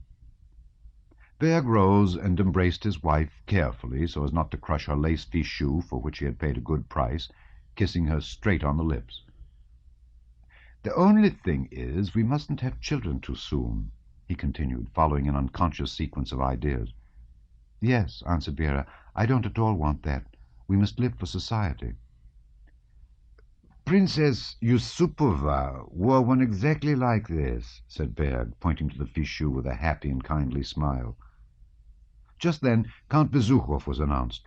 Husband and wife glanced at one another, both smiling with self-satisfaction, and each mentally claiming the honour of this visit. "This is what comes of knowing how to make acquaintances," thought Berg. "This is what comes of knowing how to conduct oneself." "But please don't interrupt me when I'm entertaining the guests," said Vera, "because I know what interests each of them and what to say to different people." Berg smiled again. "It can't be helped. Men must sometimes have masculine conversation," said he. They received Pierre in their small new drawing-room, where it was impossible to sit down anywhere without disturbing its symmetry, neatness, and order. So it was quite comprehensible, and not strange, that Berg, having generously offered to disturb the symmetry of an armchair or of the sofa for his dear guest, but being apparently painfully undecided on the matter himself, eventually left the visitor to settle the question of selection. Pierre disturbed the symmetry by moving a chair for himself, and Berg and Vera immediately began their evening party, interrupting each other in their efforts to entertain their guest. Vera, having decided in her own mind that Pierre ought to be entertained with conversation about the French embassy, at once began accordingly. Berg, having decided that masculine conversation was required, interrupted his wife's remarks and touched on the question of the war with Austria. and unconsciously jumped from the general subject to personal considerations as to the proposals made him to take part in the Austrian campaign, and the reasons why he had declined them. Though the conversation was very incoherent, and Viera was angry at the intrusion of the masculine element, both husband and wife felt with satisfaction that, even if only one guest was present, their evening had begun very well, and was as like as two peas to every other evening party, with its talk, tea, and lighted candles. Before long, Boris, Berg's old comrade, arrived. There was a shade of condescension and patronage in his treatment of Berg and Viera. After Boris came a lady with the colonel, then the general himself, then the Rostovs, and the party became unquestionably exactly like all other evening parties. Berg and Viera could not repress their smiles of satisfaction at the sight of all this movement in their drawing-room, at the sound of the disconnected talk, the rustling of dresses, and the bowing and scraping. Everything was just as everybody always has it, especially so the general, who admired the apartment, patted Berg on the shoulder, and with parental authority superintended the setting out of the table for Boston. Note, Boston was a card game invented by French officers at Boston, Massachusetts, during the Revolutionary War. It has a distant resemblance to auction bridge. The general sat down by Count Ilya Rostov, who was next to himself the most important guest. The old people sat with the old, the young with the young, and the hostess at the tea-table, on which stood exactly the same kind of cakes in the silver cake-basket as the Panions had at their party. Everything was just as it was everywhere else. Pierre, as one of the principal guests, had to sit down to Boston with Count Rostov, the general, and the colonel. At the card-table he happened to be directly facing Natasha, and was struck by a curious change that had come over her since the ball. She was silent, and not only less pretty than at the ball, but only redeemed from plainness by her look of gentle indifference to everything around. "What's the matter with her?" thought Pierre, glancing at her. She was sitting by her sister at the tea-table, and reluctantly, without looking at him, made some reply to Boris, who sat down beside her. After playing out a whole suit, and to his partner's delight taking 5 tricks, Pierre, hearing greetings and the steps of someone who had entered the room while he was picking up his tricks, glanced again at Natasha. "What has happened to her?" he asked himself, with still greater surprise. Prince Andrew was standing before her, saying something to her with a look of tender solicitude. She, having raised her head, was looking up at him, flushed and evidently trying to master her rapid breathing, and the bright glow of some inner fire that had been suppressed was again alight in her. She was completely transformed, and from a plain girl had again become what she had been at the ball. Prince Andrew went up to Pierre, and the latter noticed a new and youthful expression in his friend's face. Pierre changed places several times during the game, sitting now with his back to Natasha and now facing her, but during the whole of the 6 rubbers he watched her and his friend. "Something very important is happening between them," thought Pierre, and a feeling that was both joyful and painful agitated him and made him neglect the game. After 6 rubbers the general got up, saying that it was no use playing like that, and Pierre was released. Natasha on one side was talking with Sonia and Boris, and Viera, with a subtle smile, was saying something to Prince Andrew. Pierre went up to his friend, and asking whether they were talking secrets, sat down beside them. Viera, having noticed Prince Andrew's attentions to Natasha, decided that at a party, a real evening party, subtle allusions to the tender passion were absolutely necessary, and, seizing a moment when Prince Andrew was alone, began a conversation with him about feelings in general and about her sister. With so intellectual a guest as she considered Prince Andrew to be, she felt that she had to employ her diplomatic tact. When Pierre went up to them, he noticed that Viera was being carried away by her self-satisfied talk, but that Prince Andrew seemed embarrassed, a thing that rarely happened with him. "What do you think?" Viera was saying with an arch smile. "You're so discerning, Prince, and understand people's characters so well at a glance. What do you think of Natalie?" "Natasha. Could she be constant in her attachments? Could she, like other women—" Viera meant herself. Love a man once for all and remain true to him forever. That is what I consider true love. What do you think, Prince?" "I know your sister too little," replied Prince Andrew with a sarcastic smile under which he wished to hide his embarrassment, "to be able to solve so delicate a question. And then I've noticed that the less attractive a woman is, the more constant she's likely to be," he added, and looked up at Pierre, who was just approaching them. "Yes, that is true, Prince. In our days," continued Vera, mentioning our days as people of limited intelligence are fond of doing, imagining that they have discovered and appraised the peculiarities of our days, and that human characteristics change with the times. "In our days a girl has so much freedom that the pleasure of being courted often stifles real feeling in her, and it must be confessed that Natalie is very susceptible." This return to the subject of Natalie caused Prince Andrew to knit his brows with discomfort. He was about to rise, but Vera continued with a still more subtle smile. "I think no one has been more courted than she went on. "But till quite lately she never cared seriously for anyone.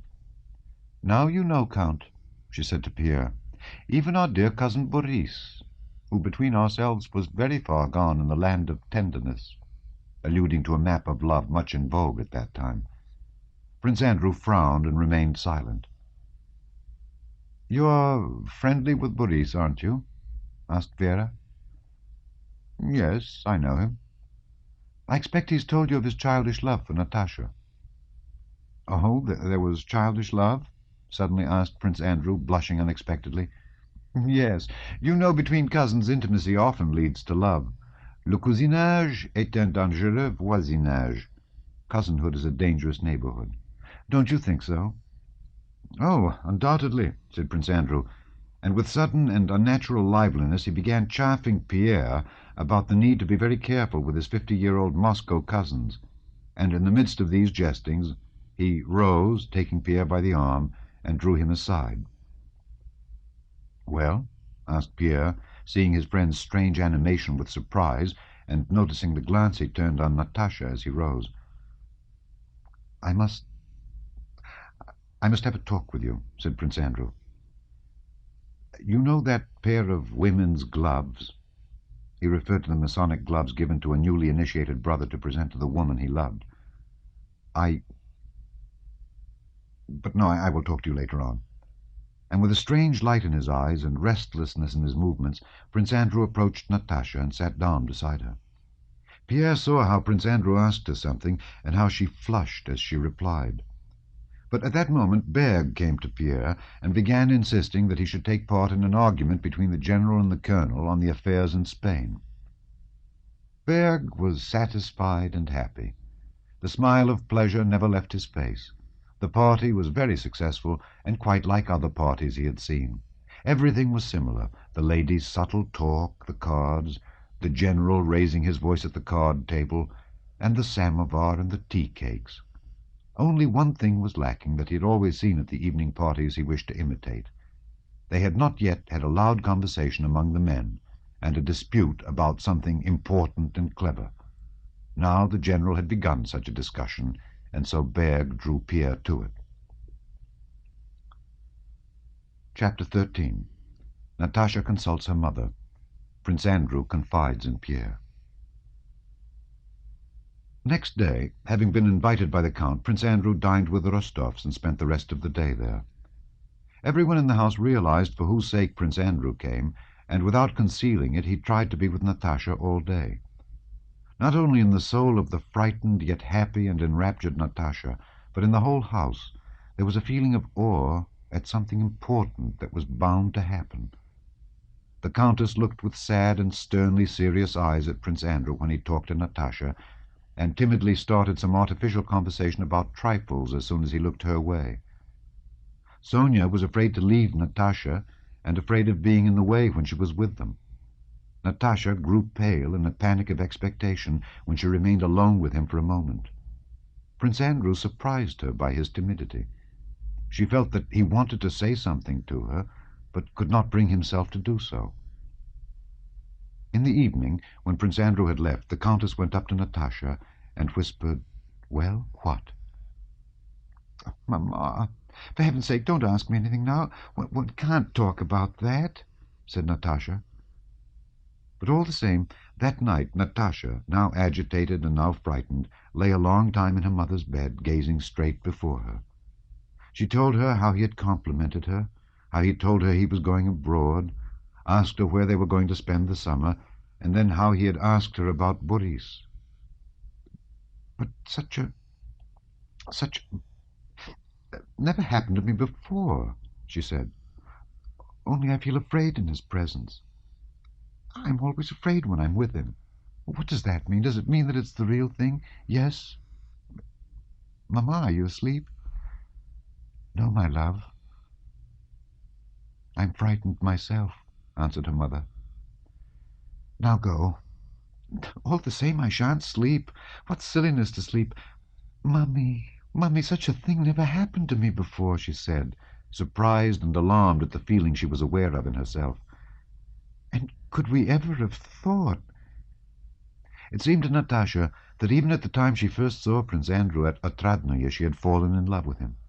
It was as if she feared this strange, unexpected happiness of meeting again the very man she had then chosen — she was firmly convinced she had done so — and of finding him, as it seemed, not indifferent to her.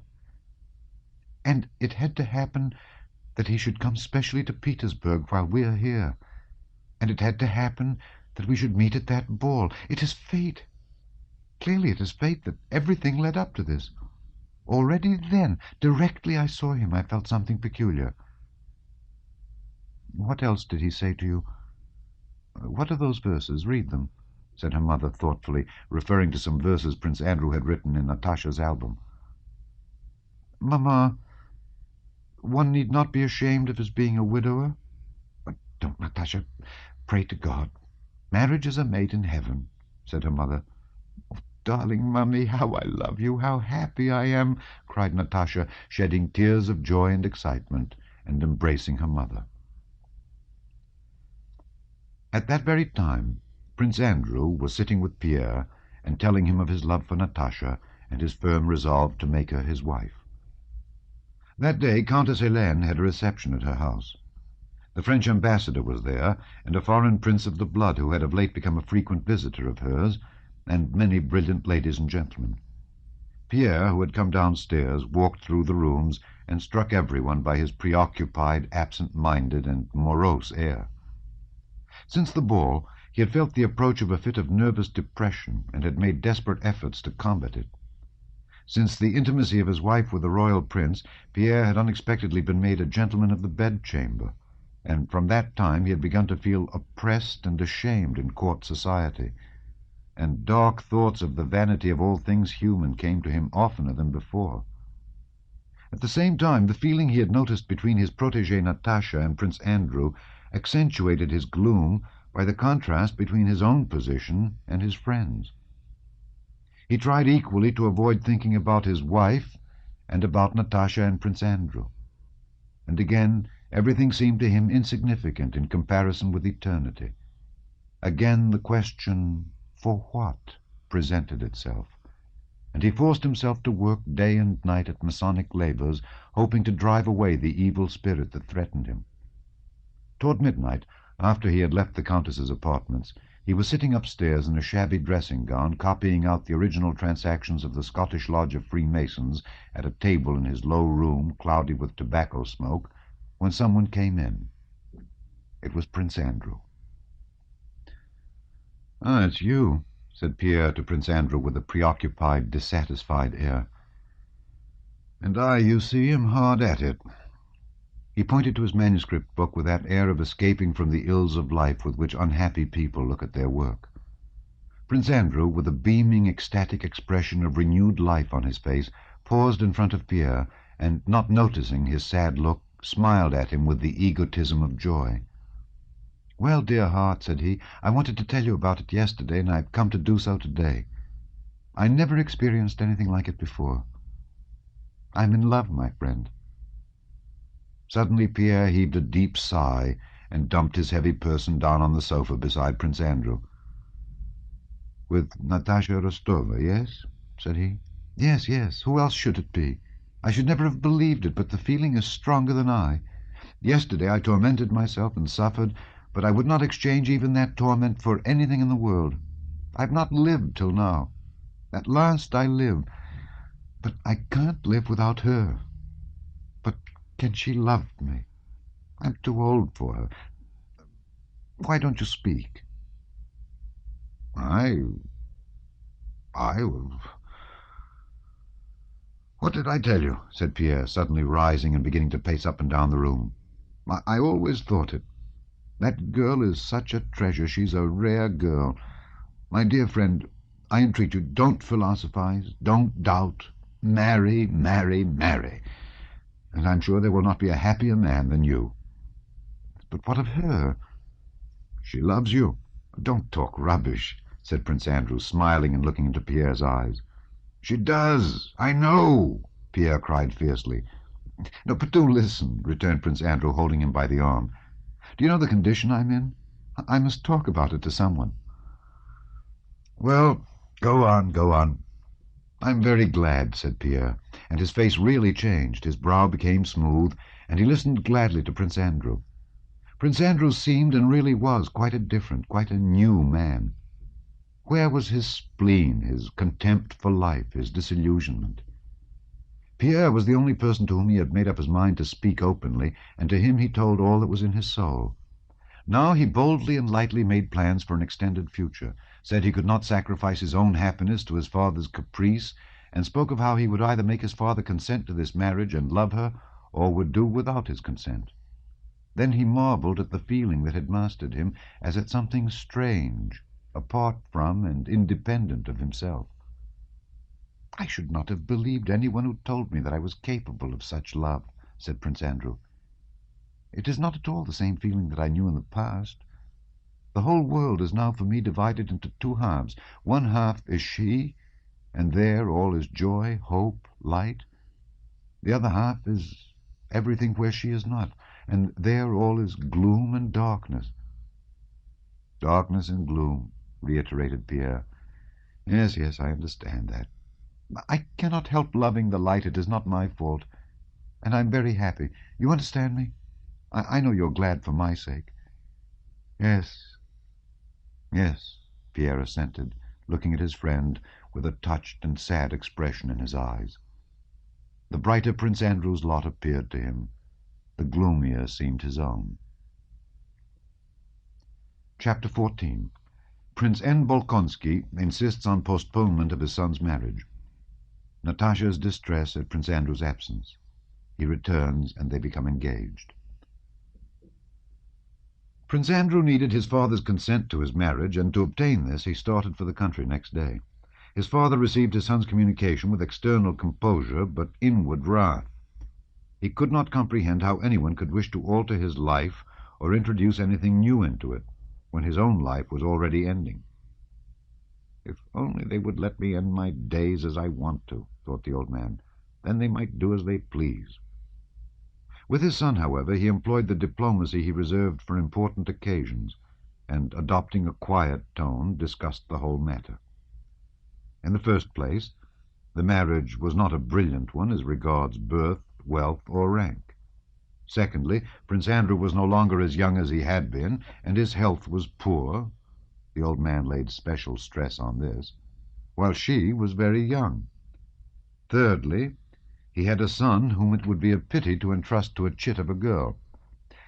Fourthly and finally, the father said, looking ironically at his son, I beg you to put it off for a year. Go abroad, take a cure, look out as you wanted to for a German tutor for Prince Nicholas. Then, if your love or passion or obstinacy, as you please, is still as great, marry, and that's my last word on it. Mind, the last, concluded the prince in a tone which showed that nothing would make him alter his decision. Prince Andrew saw clearly that the old man hoped that his feelings or his fiancée's would not stand a year's test, or that he, the old prince himself, would die before then, and he decided to conform to his father's wish, to propose and postpone the wedding for a year. 3 weeks after the last evening he had spent with the Rostovs, Prince Andrew returned to Petersburg. Next day, after her talk with her mother, Natasha expected Bolkonsky all day, but he did not come. On the second and third day it was the same. Pierre did not come either, and Natasha, not knowing that Prince Andrew had gone to see his father, could not explain his absence to herself. 3 weeks passed in this way. Natasha had no desire to go out anywhere, and wandered from room to room like a shadow, idle and listless. She wept secretly at night, and did not go to her mother in the evenings. She blushed continually, and was irritable. It seemed to her that everybody knew about her disappointment, and was laughing at her and pitying her.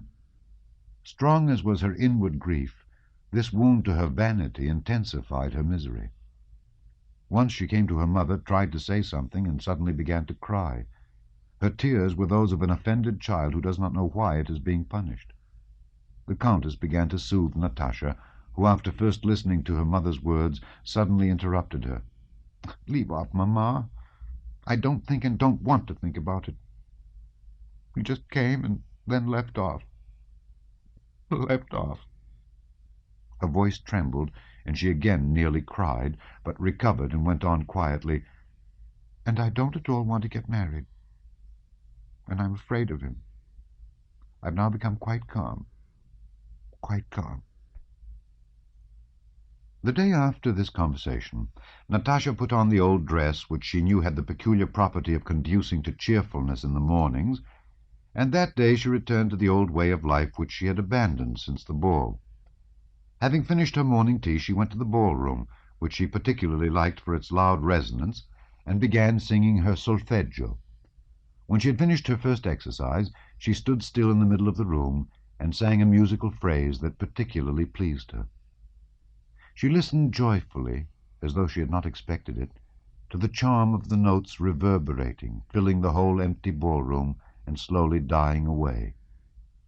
And all at once she felt cheerful. "What's the good of making so much of it? Things are nice as it is," she said to herself. And she began walking up and down the room, not stepping simply on the resounding parquet, but treading with each step from the heel to the toe — she had on a new and favourite pair of shoes — and listening to the regular tap of the heel and creak of the toe as gladly as she had to the sounds of her own voice. Passing a mirror, she glanced into it. "There, that's me," the expression of her face seemed to say as she caught sight of herself.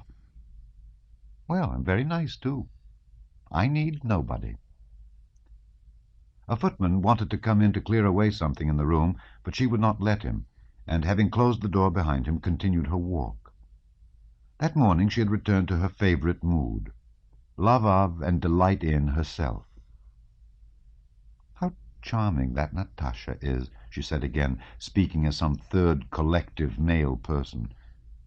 "Pretty, good voice, young, and in nobody's way if only they leave her in peace." But however much they left her in peace, she could not now be at peace, and immediately felt this. In the hall the porch door opened, and someone asked, "At home?" and then footsteps were heard. Natasha was looking at the mirror, but did not see herself. She listened to the sounds in the hall. When she saw herself, her face was pale.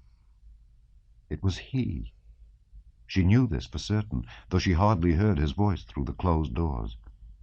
Pale and agitated, Natasha ran into the drawing-room. "Mamma, Bolkonsky has come," she said. "Mamma, it's awful, it's unbearable. I don't want to be tormented. What am I to do?" Before the Countess could answer, Prince Andrew entered the room with an agitated and serious face. As soon as he saw Natasha, his face brightened. He kissed the Countess's hand and Natasha's, and sat down beside the sofa. "It is long since we had the pleasure," began the Countess, but Prince Andrew interrupted her by answering her intended question, obviously in haste to say what he had to. "I have not been able to see you all this time because I have been at my father's. I had to talk over a very important matter with him. I only got back last night," he said, glancing at Natasha. "I want to have a talk with you, Countess," he added after a moment's pause. The Countess lowered her eyes, sighing deeply. "I am at your disposal," she murmured. Natasha knew that she ought to go away, but was unable to do so. Something gripped her throat, and regardless of manners, she stared straight at Prince Andrew with wide-open eyes. At once, this instant? No, it can't be, she thought. Again he glanced at her, and that glance convinced her that she was not mistaken. Yes, at once, that very instant, her fate would be decided. "Go, Natasha, I will call you," said the Countess in a whisper. Natasha glanced with frightened, imploring eyes at Prince Andrew and at her mother, and went out. "I have come, Countess, to ask for your daughter's hand," said Prince Andrew. The Countess's face flushed hotly, but she said nothing. "Your offer," she began at last sedately. He remained silent, looking into her eyes. "Your offer," she grew confused, "is agreeable to us, and I accept your offer. I'm glad.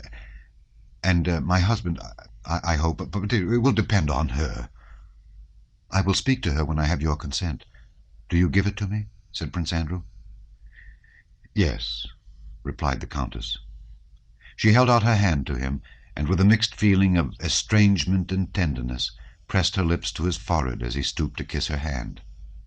She wished to love him as a son, but felt that to her he was a stranger and a terrifying man. "I'm sure my husband will consent," said the Countess. "But your father—" "My father, to whom I have told my plans, has made it an express condition of his consent that the wedding is not to take place for a year, and I wished to tell you of that," said Prince Andrew. "It is true that Natasha is still young, but so long as that?" "It is unavoidable," said Prince Andrew with a sigh. "I will send her to you," said the Countess, and left the room. "Lord, have mercy upon us," she repeated, while seeking her daughter. Sonia said that Natasha was in her bedroom. Natasha was sitting on the bed, pale and dry-eyed, and was gazing at the icons and whispering something as she rapidly crossed herself. Seeing her mother, she jumped up and flew to her. "Well, Mamma, well?" "Go. Go to him."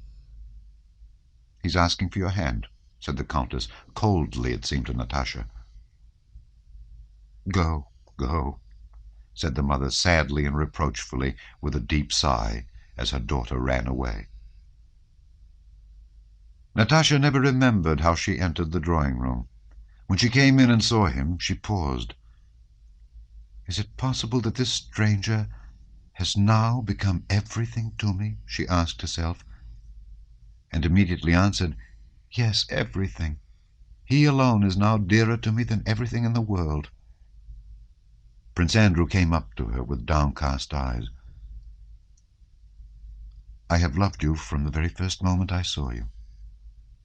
May I hope?" He looked at her and was struck by the serious, impassioned expression of her face. Her face said, "Why ask? Why doubt what you cannot but know? Why speak, when words cannot express what one feels?" She drew near to him and stopped. He took her hand and kissed it. "Do you love me?" "Yes, yes," Natasha murmured as if in vexation. Then she sighed loudly, and, catching her breath more and more quickly, began to sob. "What is it? What's the matter? Oh, I'm so happy," she replied, smiled through her tears, bent over closer to him, paused for an instant as if asking herself whether she might, and then kissed him. Prince Andrew held her hands, looked into her eyes, and did not find in his heart his former love for her. Something in him had suddenly changed. There was no longer the former poetic and mystic charm of desire, but there was pity for her feminine and childish weakness, fear at her devotion and trustfulness, and an oppressive yet joyful sense of the duty that now bound him to her forever. The present feeling, though not so bright and poetic as the former, was stronger and more serious. "Did your mother tell you that it cannot be for a year?" asked Prince Andrew, still looking into her eyes.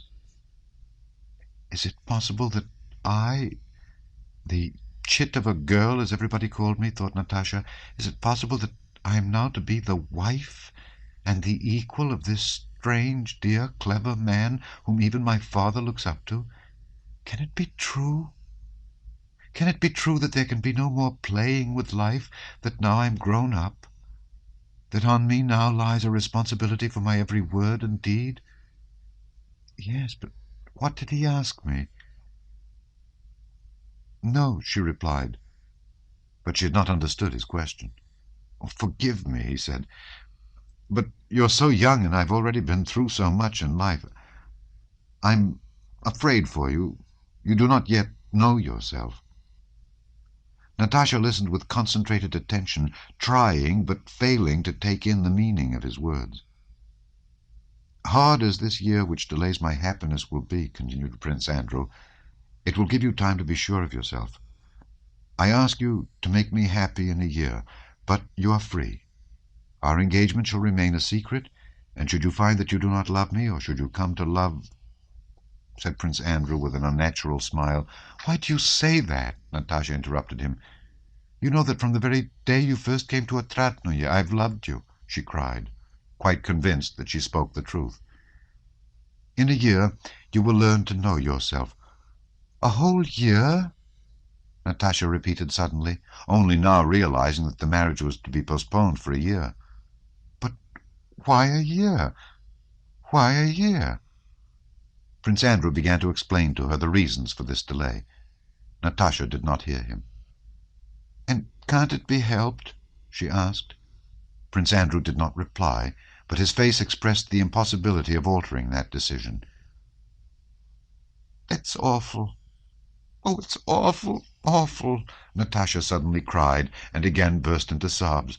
I shall die waiting a year. It's impossible. It's awful. She looked into her lover's face and saw in it a look of commiseration and perplexity. No, no, I'll do anything, she said, suddenly checking her tears. I'm so happy. The father and mother came into the room and gave the betrothed couple their blessing. From that day, Prince Andrew began to frequent the Rostovs as Natasha's affianced lover.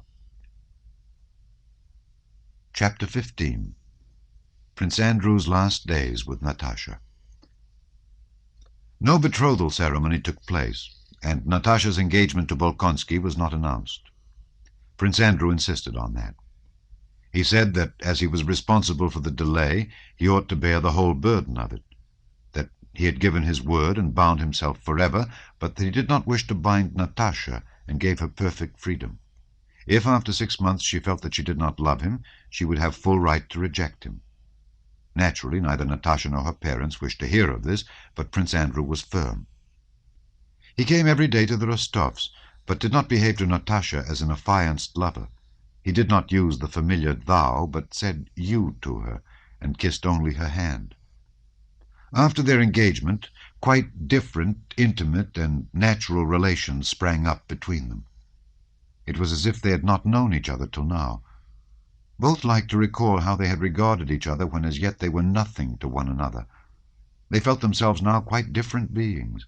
Then they were artificial, now natural and sincere. At first the family felt some constraint in intercourse with Prince Andrew. He seemed a man from another world, and for a long time Natasha trained the family to get used to him, proudly assuring them all that he only appeared to be different, but was really just like all of them, and that she was not afraid of him, and no one else ought to be. After a few days they grew accustomed to him, and without restraint in his presence pursued their usual way of life in which he took his part. He could talk about rural economy with the Count, fashions with the Countess and Natasha, and about albums and fancy work with Sonia. Sometimes the household, both among themselves and in his presence, expressed their wonder at how it had all happened, and at the evident omens there had been of it. Prince Andrew's coming to Otradnoye, and their coming to Petersburg, and the likeness between Natasha and Prince Andrew, which her nurse had noticed on his first visit, and Andrew's encounter with Nicholas in 1805, and many other incidents betokening that it had to be. In the house, that poetic dullness and quiet reigned, which always accompanies the presence of a betrothed couple. Often, when all sitting together, everyone kept silent. Sometimes the others would get up and go away, and the couple, left alone, still remained silent. They rarely spoke of their future life. Prince Andrew was afraid and ashamed to speak of it. Natasha shared this as she did all his feelings, which she constantly divined. Once she began questioning him about his son.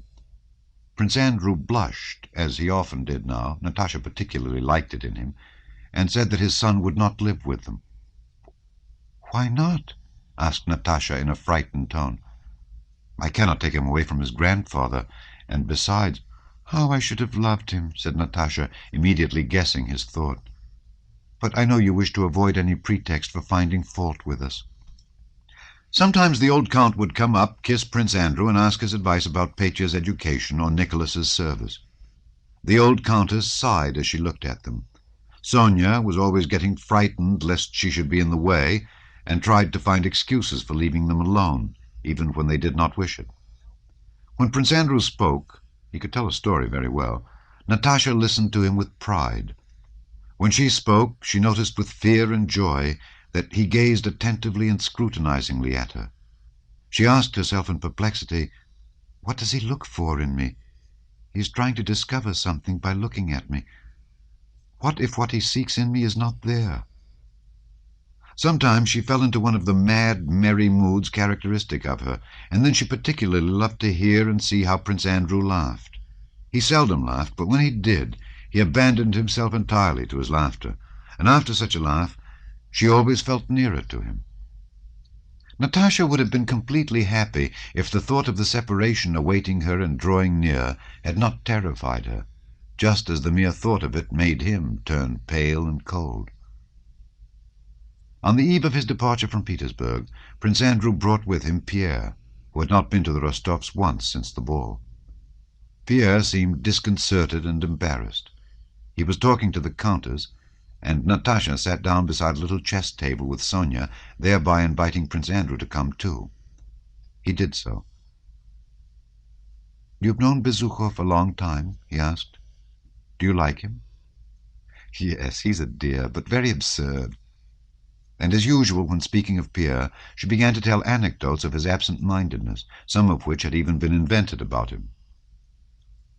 "Do you know I have entrusted him with our secret? I've known him from childhood. He has a heart of gold." "I beg you, Natalie," Prince Andrew said with sudden seriousness. "I'm going away, and heaven knows what may happen. You may cease to— All right, I know I'm not to say that. Only this, then. Whatever may happen to you when I'm not here—" "What can happen?" "Whatever trouble may come," Prince Andrew continued, "I beg you, Mademoiselle Sophie, Sonia, whatever may happen, to turn to him alone for advice and help. He's a most absent-minded and absurd fellow, but he has a heart of gold." Neither her father, nor her mother, nor Sonia, nor Prince Andrew himself could have foreseen how the separation from her lover would act on Natasha. Flushed and agitated, she went about the house all that day, dry-eyed, occupied with most trivial matters, as if not understanding what awaited her. She did not even cry when, on taking leave, he kissed her hand for the last time. "Don't go," she said, in a tone that made him wonder whether he really ought not to stay, and which he remembered long afterwards. Nor did she cry when he was gone. But for several days she sat in her room, dry-eyed, taking no interest in anything, and only saying now and then, "Oh, why did he go away?" But a fortnight after his departure, to the surprise of those around her, she recovered from her mental sickness just as suddenly, and became her old self again, but with a change in her moral physiognomy, as a child gets up after a long illness with a changed expression of face. Chapter 16.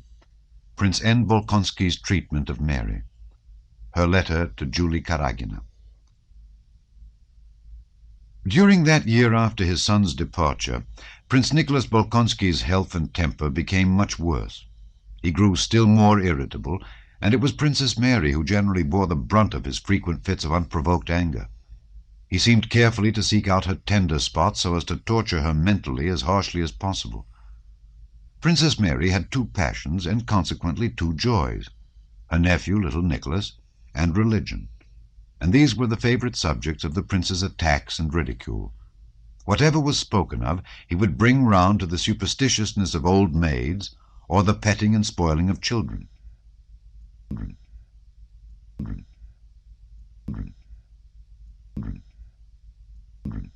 You want to make him, little Nicholas, into an old maid like yourself. A pity. Prince Andrew wants a son and not an old maid, he would say. Or turning to Mademoiselle Bourienne, he would ask her in Princess Mary's presence how she liked our village priests and icons, and would joke about them. He continually hurt Princess Mary's feelings and tormented her, but it cost her no effort to forgive him. Could he be to blame toward her? Or could her father, who she knew loved her in spite of it all, be unjust? And what is justice? The princess never thought of that proud word, justice.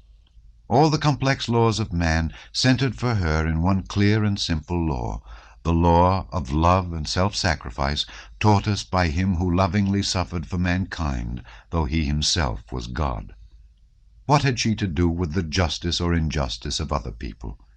She had to endure and love, and that she did. During the winter, Prince Andrew had come to Bald Hills, and had been gay, gentle, and more affectionate than Princess Mary had known him for a long time past. She felt that something had happened to him, but he said nothing to her about his love. Before he left, he had a long talk with his father about something, and Princess Mary noticed that before his departure they were dissatisfied with one another. Soon after Prince Andrew had gone, Princess Mary wrote to her friend Julie Karagina in Petersburg, whom she had dreamed, as all girls dream, of marrying to her brother, and who was at that time in mourning for her own brother, killed in Turkey. Sorrow, it seems, is our common lot, my dear tender friend Julie. Your loss is so terrible that I can only explain it to myself as a special providence of God, who, loving you, wishes to try you and your excellent mother. Oh, my friend, religion and religion alone can, I will not say comfort us, but save us from despair. Religion alone can explain to us what, without its help, man cannot comprehend. Why, for what cause, kind and noble beings able to find happiness in life, not merely harming no one, but necessary to the happiness of others, are called away to God, while cruel, useless, harmful persons, or such as are a burden to themselves and to others, are left living. The first death I saw, and one I shall never forget, that of my dear sister-in-law, left that impression on me. Just as you asked destiny why your splendid brother had to die, so I asked why that angel Lise, who not only never wronged anyone, but in whose soul there were never any unkind thoughts, had to die. And what do you think, dear friend? 5 years have passed since then, and already I, with my petty understanding, begin to see clearly why she had to die, and in what way that death was but an expression of the infinite goodness of the Creator, whose every action, though generally incomprehensible to us, is but a manifestation of his infinite love for his creatures. Perhaps, I often think, she was too angelically innocent to have the strength to perform all of a mother's duties. As a young wife she was irreproachable. Perhaps she could not have been so as a mother. As it is, not only has she left us, and particularly Prince Andrew, with the purest regrets and memories, but probably she will there receive a place I dare not hope for myself. But not to speak of her alone, that early and terrible death has had the most beneficent influence on me and on my brother, in spite of all our grief. Then, at the moment of our loss, these thoughts could not occur to me. I should then have dismissed them with horror, but now they are very clear and certain. I write all this to you, dear friend, only to convince you of the gospel truth which has become for me a principle of life. Not a single hair of our heads will fall without his will, and his will is governed only by infinite love for us, and so whatever befalls us is for our good. You ask whether we shall spend next winter in Moscow. In spite of my wish to see you, I do not think so, and do not want to do so. You will be surprised to hear that the reason for this is Buonaparte. The case is this. My father's health is growing noticeably worse. He cannot stand any contradiction and is becoming irritable. This irritability is, as you know, chiefly directed to political questions. He cannot endure the notion that Buonaparte is negotiating on equal terms with all the sovereigns of Europe, and particularly with our own, the grandson of the great Catherine. As you know, I am quite indifferent to politics, but from my father's remarks and his talks with Michael Ivanovich, I know all that goes on in the world, and especially about the honors conferred on Buonaparte, who only at Bald Hills in the whole world, it seems, is not accepted as a great man, still less as Emperor of France. And my father cannot stand this. It seems to me that it is chiefly because of his political views that my father is reluctant to speak of going to Moscow, for he foresees the encounters that would result from his way of expressing his views regardless of anybody. All the benefit he might derive from a course of treatment he would lose as a result of the disputes about Buonaparte, which would be inevitable.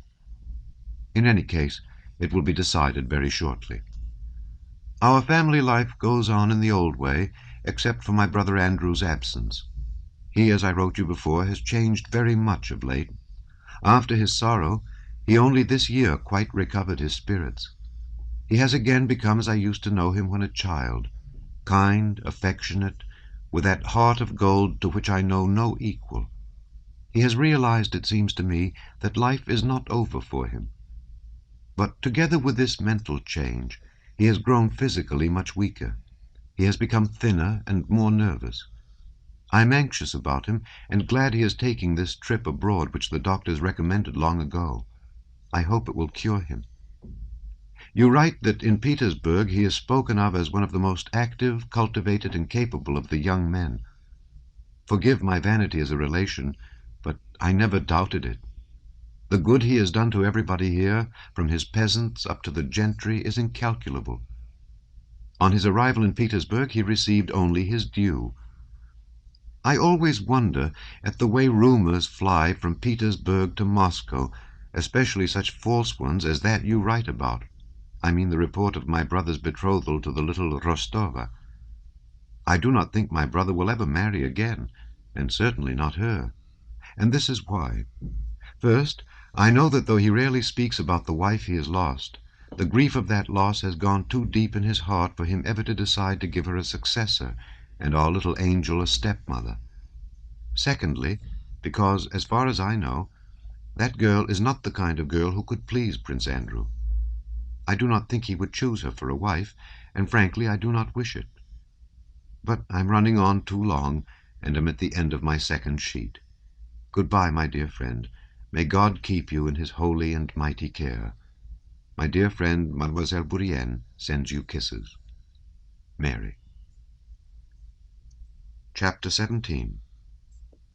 Prince N. Bolkonsky threatens to marry Mademoiselle Bourienne.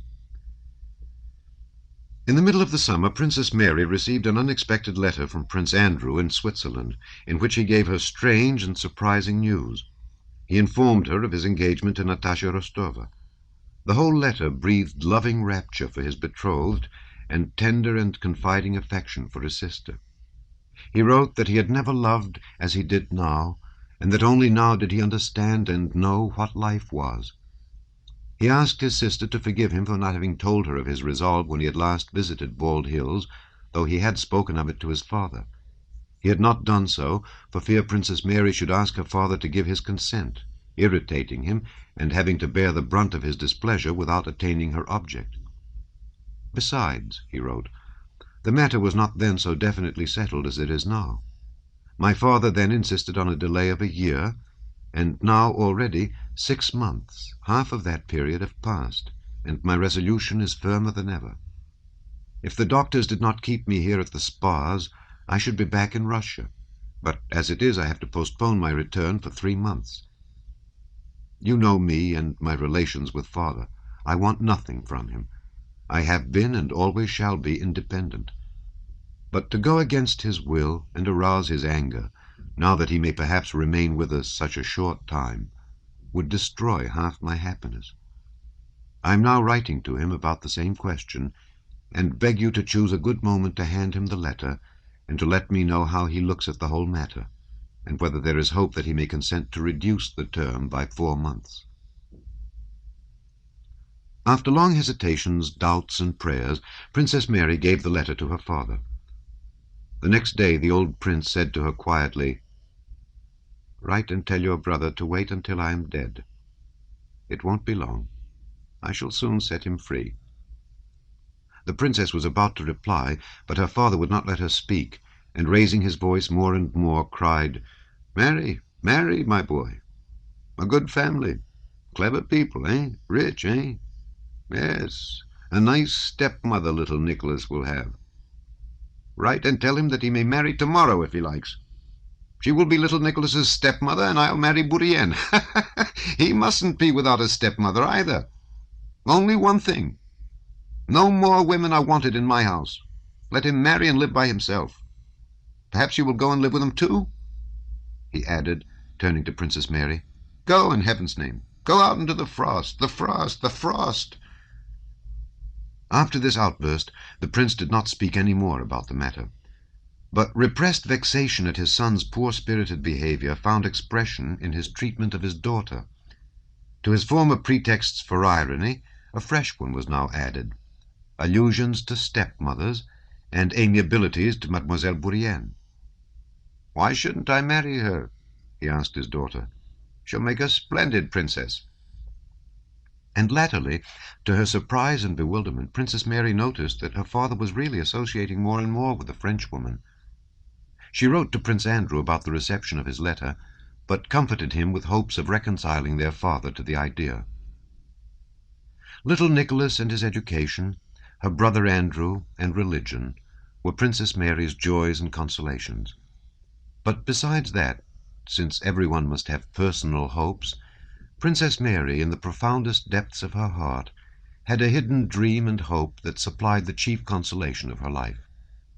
This comforting dream and hope were given her by God's folk, the half-witted and other pilgrims who visited her without the prince's knowledge. The longer she lived, the more experience and observation she had of life, the greater was her wonder at the short-sightedness of men who seek enjoyment and happiness here on earth, toiling, suffering, struggling, and harming one another to obtain that impossible, visionary, sinful happiness. Prince Andrew had loved his wife. She died, but that was not enough. He wanted to bind his happiness to another woman. Her father objected to this because he wanted a more distinguished and wealthier match for Andrew. And they all struggled and suffered and tormented one another and injured their souls, their eternal souls, for the attainment of benefits which endure but for an instant. Not only do we know this ourselves, but Christ the Son of God came down to earth and told us that this life is but for a moment and is a probation. Yet we cling to it and think to find happiness in it. How is it that no one realizes this? Thought Princess Mary. No one except these despised God's folk, who, wallet on back, come to me by the back door, afraid of being seen by the prince, not for fear of ill usage by him, but for fear of causing him to sin. To leave family, home, and all the cares of worldly welfare, in order, without clinging to anything, to wander in hempen rags from place to place under an assumed name, doing no one any harm, but praying for all, for those who drive one away as well as for those who protect one. Higher than that life and truth, there is no life or truth. There was one pilgrim, a quiet, pock-marked little woman of 50 called Theodosia, who for over 30 years had gone about barefoot and worn heavy chains. Princess Mary was particularly fond of her. Once, when in a room with a lamp dimly lit before the icon, Theodosia was talking of her life, the thought that Theodosia alone had found the true path of life suddenly came to Princess Mary with such force that she resolved to become a pilgrim herself. When Theodosia had gone to sleep, Princess Mary thought about this for a long time, and at last made up her mind that, strange as it might seem, she must go on a pilgrimage. She disclosed this thought to no one but to her confessor, Father Akinfi, the monk, and he approved of her intention. Under guise of a present for the pilgrims, Princess Mary prepared a pilgrim's complete costume for herself: a coarse smock, bast shoes, a rough coat, and a black kerchief. Often, approaching the chest of drawers containing this secret treasure, Princess Mary paused, uncertain whether the time had not already come to put her project into execution. Often, listening to the pilgrims' tales, she was so stimulated by their simple speech, mechanical to them, but to her so full of deep meaning, that several times she was on the point of abandoning everything and running away from home. In imagination she already pictured herself by Theodosia's side, dressed in coarse rags, walking with a staff, a wallet on her back, along the dusty road, directing her wanderings from one saint's shrine to another, free from envy, earthly love, or desire, and reaching at last the place where there is no more sorrow or sighing, but eternal joy and bliss. I shall come to a place and pray there, and before having time to get used to it or to getting to love it, I shall go farther. I will go on till my legs fail, and I'll lie down and die somewhere, and shall at last reach that eternal quiet haven where there is neither sorrow nor sighing, thought Princess Mary. But afterwards, when she saw her father, and especially little Coco, Nicholas, her resolve weakened. She wept quietly, and felt that she was a sinner who loved her father and little nephew more than God. Book 7, 1810-11, Chapter 1. Nicholas Rostov returns home on leave. His doubts about Natasha's engagement. The Bible legend tells us that the absence of labor, idleness, was a condition of the first man's blessedness before the fall. Fallen man has retained a love of idleness, but the curse weighs on the race not only because we have to seek our bread in the sweat of our brows, but because our moral nature is such that we cannot be both idle and at ease. An inner voice tells us we are in the wrong if we are idle. If man could find a state in which he felt that though idle he was fulfilling his duty, he would have found one of the conditions of man's primitive blessedness. And such a state of obligatory and irreproachable idleness is the lot of a whole class, the military. The chief attraction of military service has consisted and will consist in this compulsory and irreproachable idleness. Nicholas Rostov experienced this blissful condition to the full when after 1807 he continued to serve in the Pavlograd regiment, in which he already commanded the squadron he had taken over from Denisov. Rostov had become a bluff, good-natured fellow whom his Moscow acquaintances would have considered rather bad form, but who was liked and respected by his comrades, subordinates, and superiors, and was well contented with his life. Of late, in 1809, he found in letters from home more frequent complaints from his mother that their affairs were falling into greater and greater disorder, and that it was time for him to come back to gladden and comfort his old parents. Reading these letters, Nicholas felt a dread of their wanting to take him away from surroundings in which, protected from all the entanglements of life, he was living so calmly and quietly. He felt that sooner or later he would have to re-enter that whirlpool of life, with its embarrassments and affairs to be straightened out, its accounts with stewards, quarrels and intrigues, its ties, society, and with Sonia's love and his promise to her. It was all dreadfully difficult and complicated, and he replied to his mother in cold formal letters in French, beginning "My dear mamma," and ending "Your obedient son," which said nothing of when he would return. In 1810 he received letters from his parents in which they told him of Natasha's engagement to Bolkonsky, and that the wedding would be in a year's time because the old prince made difficulties. This letter grieved and mortified Nicholas. In the first place, he was sorry that Natasha, for whom he cared more than for anyone else in the family, should be lost to the home. And secondly, from his hussar point of view, he regretted not to have been there to show that fellow Bolkonsky that connection with him was no such great honor after all, and that if he loved Natasha, he might dispense with permission from his dotard father. For a moment he hesitated whether he should not apply for leave in order to see Natasha before she was married. But then came the manoeuvres, and considerations about Sonia, and about the confusion of their affairs, and Nicholas again put it off. But in the spring of that year he received a letter from his mother, written without his father's knowledge, and that letter persuaded him to return. She wrote that if he did not come and take matters in hand, their whole property would be sold by auction, and they would all have to go begging. The Count was so weak, and trusted Mityenka so much, and was so good-natured, that everybody took advantage of him, and things were going from bad to worse. For God's sake, I implore you, come at once if you do not wish to make me and the whole family wretched, wrote the Countess. This letter touched Nicholas. He had that common sense of a matter-of-fact man which showed him what he ought to do. The right thing now was, if not to retire from the service, at any rate to go home on leave. Why he had to go he did not know, but after his after-dinner nap he gave orders to saddle Mars, an extremely vicious grey stallion that had not been ridden for a long time, and when he returned with the horse all in a lather, he informed Lavrushka, Denisov's servant who had remained with him, and his comrades who turned up in the evening, that he was applying for leave and was going home.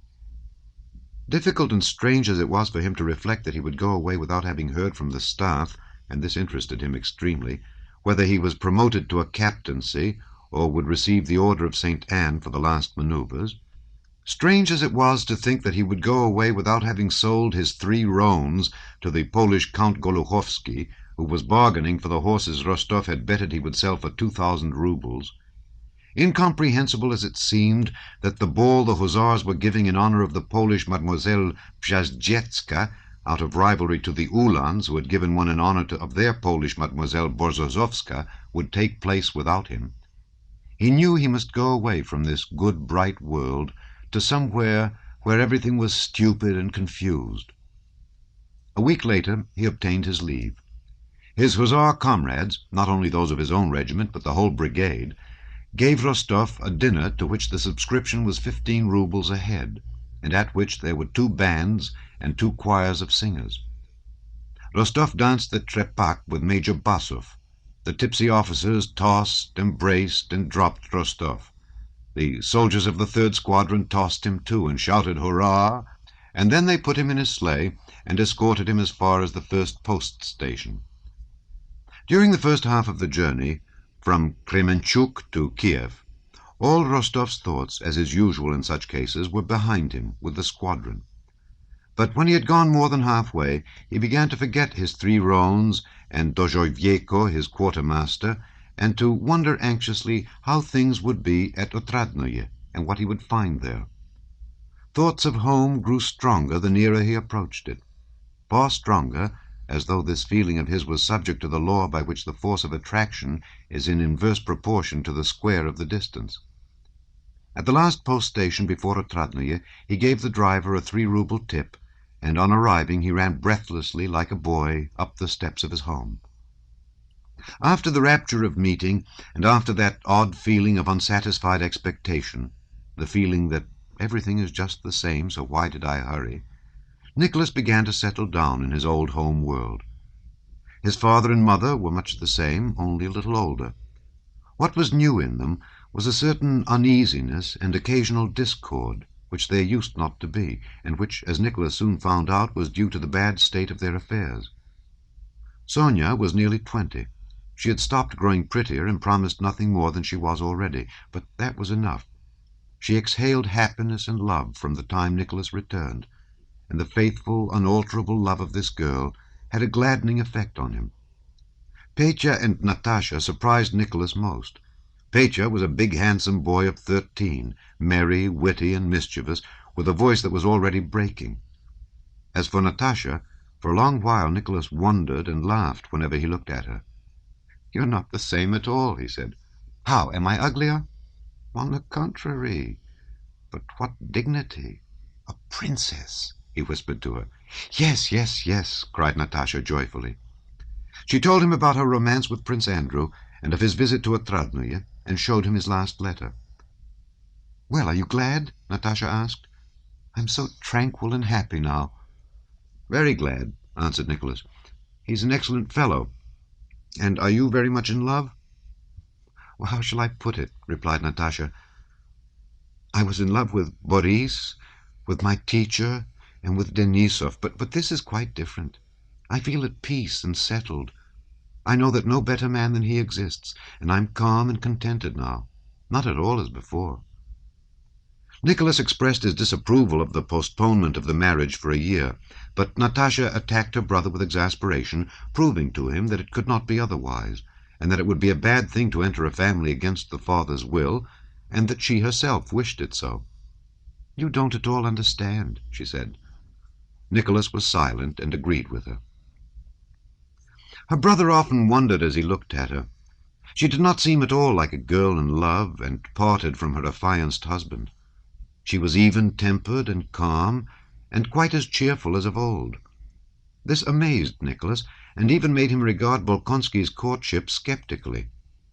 He could not believe that her fate was sealed, especially as he had not seen her with Prince Andrew. It always seemed to him that there was something not quite right about this intended marriage.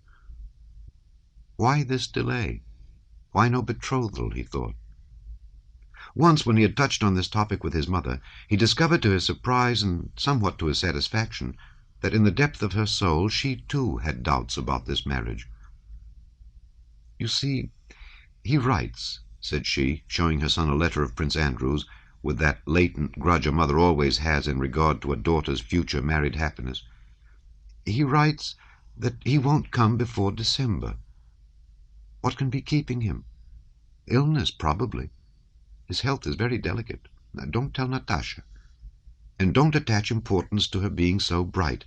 That's because she's living through the last days of her girlhood. But I know what she's like every time we receive a letter from him. However, God grant that everything turns out well." She always ended with these words. "He is an excellent man." Chapter 2. Nicholas settles accounts with Mityenka.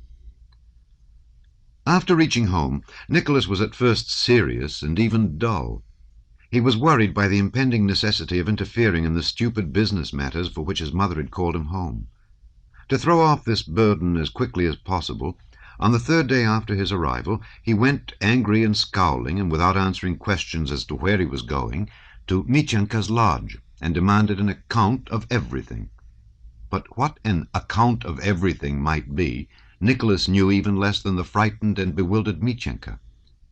The conversation and the examination of the accounts with Mityenka did not last long.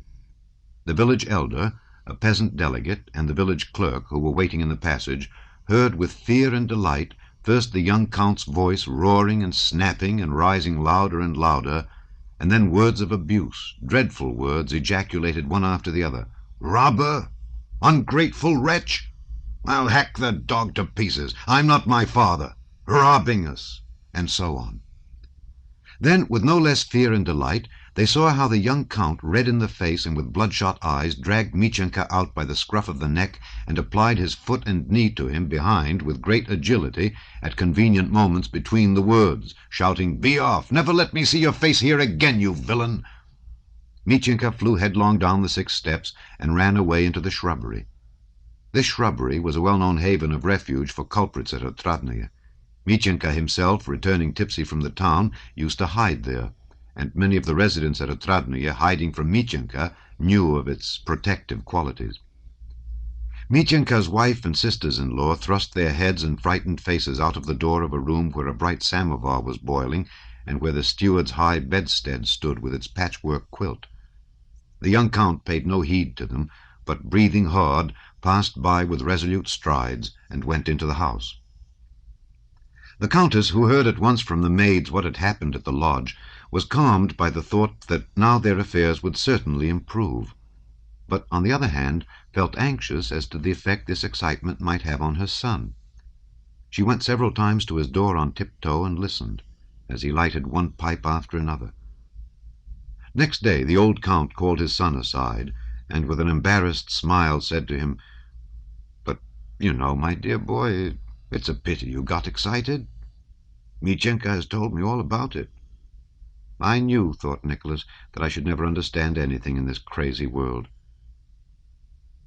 "You were angry that he had not entered those 700 roubles, but they were carried forward, and you did not look at the other page." "Papa, he's a blackguard and a thief. I know he is. And what I've done, but if you like I won't speak to him again." "No, my dear boy." The Count, too, felt embarrassed. He knew he had mismanaged his wife's property and was to blame toward his children, but he did not know how to remedy it. "No, I beg you to attend to the business. I'm old, No, Papa, forgive me if I've caused you unpleasantness. I understand it all less than you do." "Devil take all these peasants and money matters and carryings forward from page to page," he thought. "I used to understand what a corner and the stakes at cards meant, but carrying forward to another page I don't understand at all," said he to himself, and after that he did not meddle in business affairs. But once the Countess called her son and informed him that she had a promissory note from Anna Mikhailovna for 2,000 roubles, and asked him what he thought of doing with it.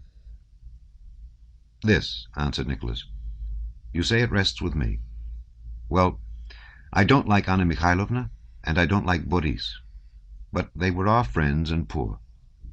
Well then, this." And he tore up the note, and by so doing caused the old Countess to weep tears of joy.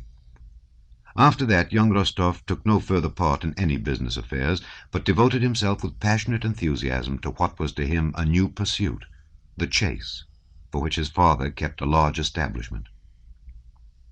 Chapter 3. Nicholas decides to go hunting. The weather was already growing wintry, and morning frosts congealed an earth saturated by autumn rains. The verdure had thickened, and its bright green stood out sharply against the brownish strips of winter rye trodden down by the cattle, and against the pale yellow stubble of the spring sowing, and the reddish strips of buckwheat. The wooded ravines and the copses, which at the end of August had still been green islands amid black fields and stubble, had become golden and bright red islands amid the green winter rye. The hares had already half changed their summer coats. The fox cubs were beginning to scatter, and the young wolves were bigger than dogs. It was the best time of the year for the chase. The hounds of that ardent young sportsman Rostov had not merely reached hard winter condition, but were so jaded that at a meeting of the huntsmen it was decided to give them a 3 days' rest, and then on the 16th of September to go on a distant expedition, starting from the oak grove where there was an undisturbed litter of wolf cubs. Note: readers should bear in mind that the hounds engaged in hunting of the kind here described were keen-scented, but not very swift dogs. They had to find the game by scent and chase it in the desired direction. But the swift and strong borzois caught and killed the game. A borzoi has very poor scent, and only chases the game when he sees it. It must be pointed out to him, and even when following it he sometimes loses sight of it. If the game shams dead, a borzoi is often balked and hesitates what to do, as in the case mentioned when the hare suddenly squatted and the borzoi did not seize it. All that day the hounds remained at home. It was frosty and the air was sharp, but toward evening the sky became overcast and it began to thaw. On the 15th, when young Rostov in his dressing gown looked out of the window, he saw it was an unsurpassable morning for hunting. It was as if the sky were melting and sinking to the earth without any wind. The only motion in the air was that of the dripping microscopic particles of drizzling mist.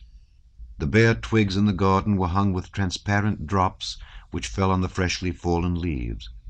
The earth in the kitchen garden looked wet and black and glistened like poppy seed, and at a short distance merged into the dull, moist veil of mist. Nicholas went out into the wet and muddy porch. There was a smell of decaying leaves and of dog. Milka, a black-spotted, broad-haunched bitch with prominent black eyes, got up on seeing her master, stretched her hind legs, lay down like a hare, and then suddenly jumped up and licked him right on his nose and moustache.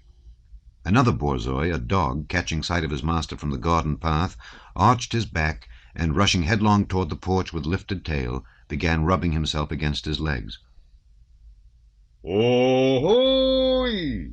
Came at that moment that inimitable huntsman's call which unites the deepest bass with the shrillest tenor, and round the corner came Daniel, the head huntsman and head kennelman, a grey, wrinkled old man with hair cut straight over his forehead, Ukrainian fashion, a long bent whip in his hand, and that look of independence and scorn of everything that is only seen in huntsmen.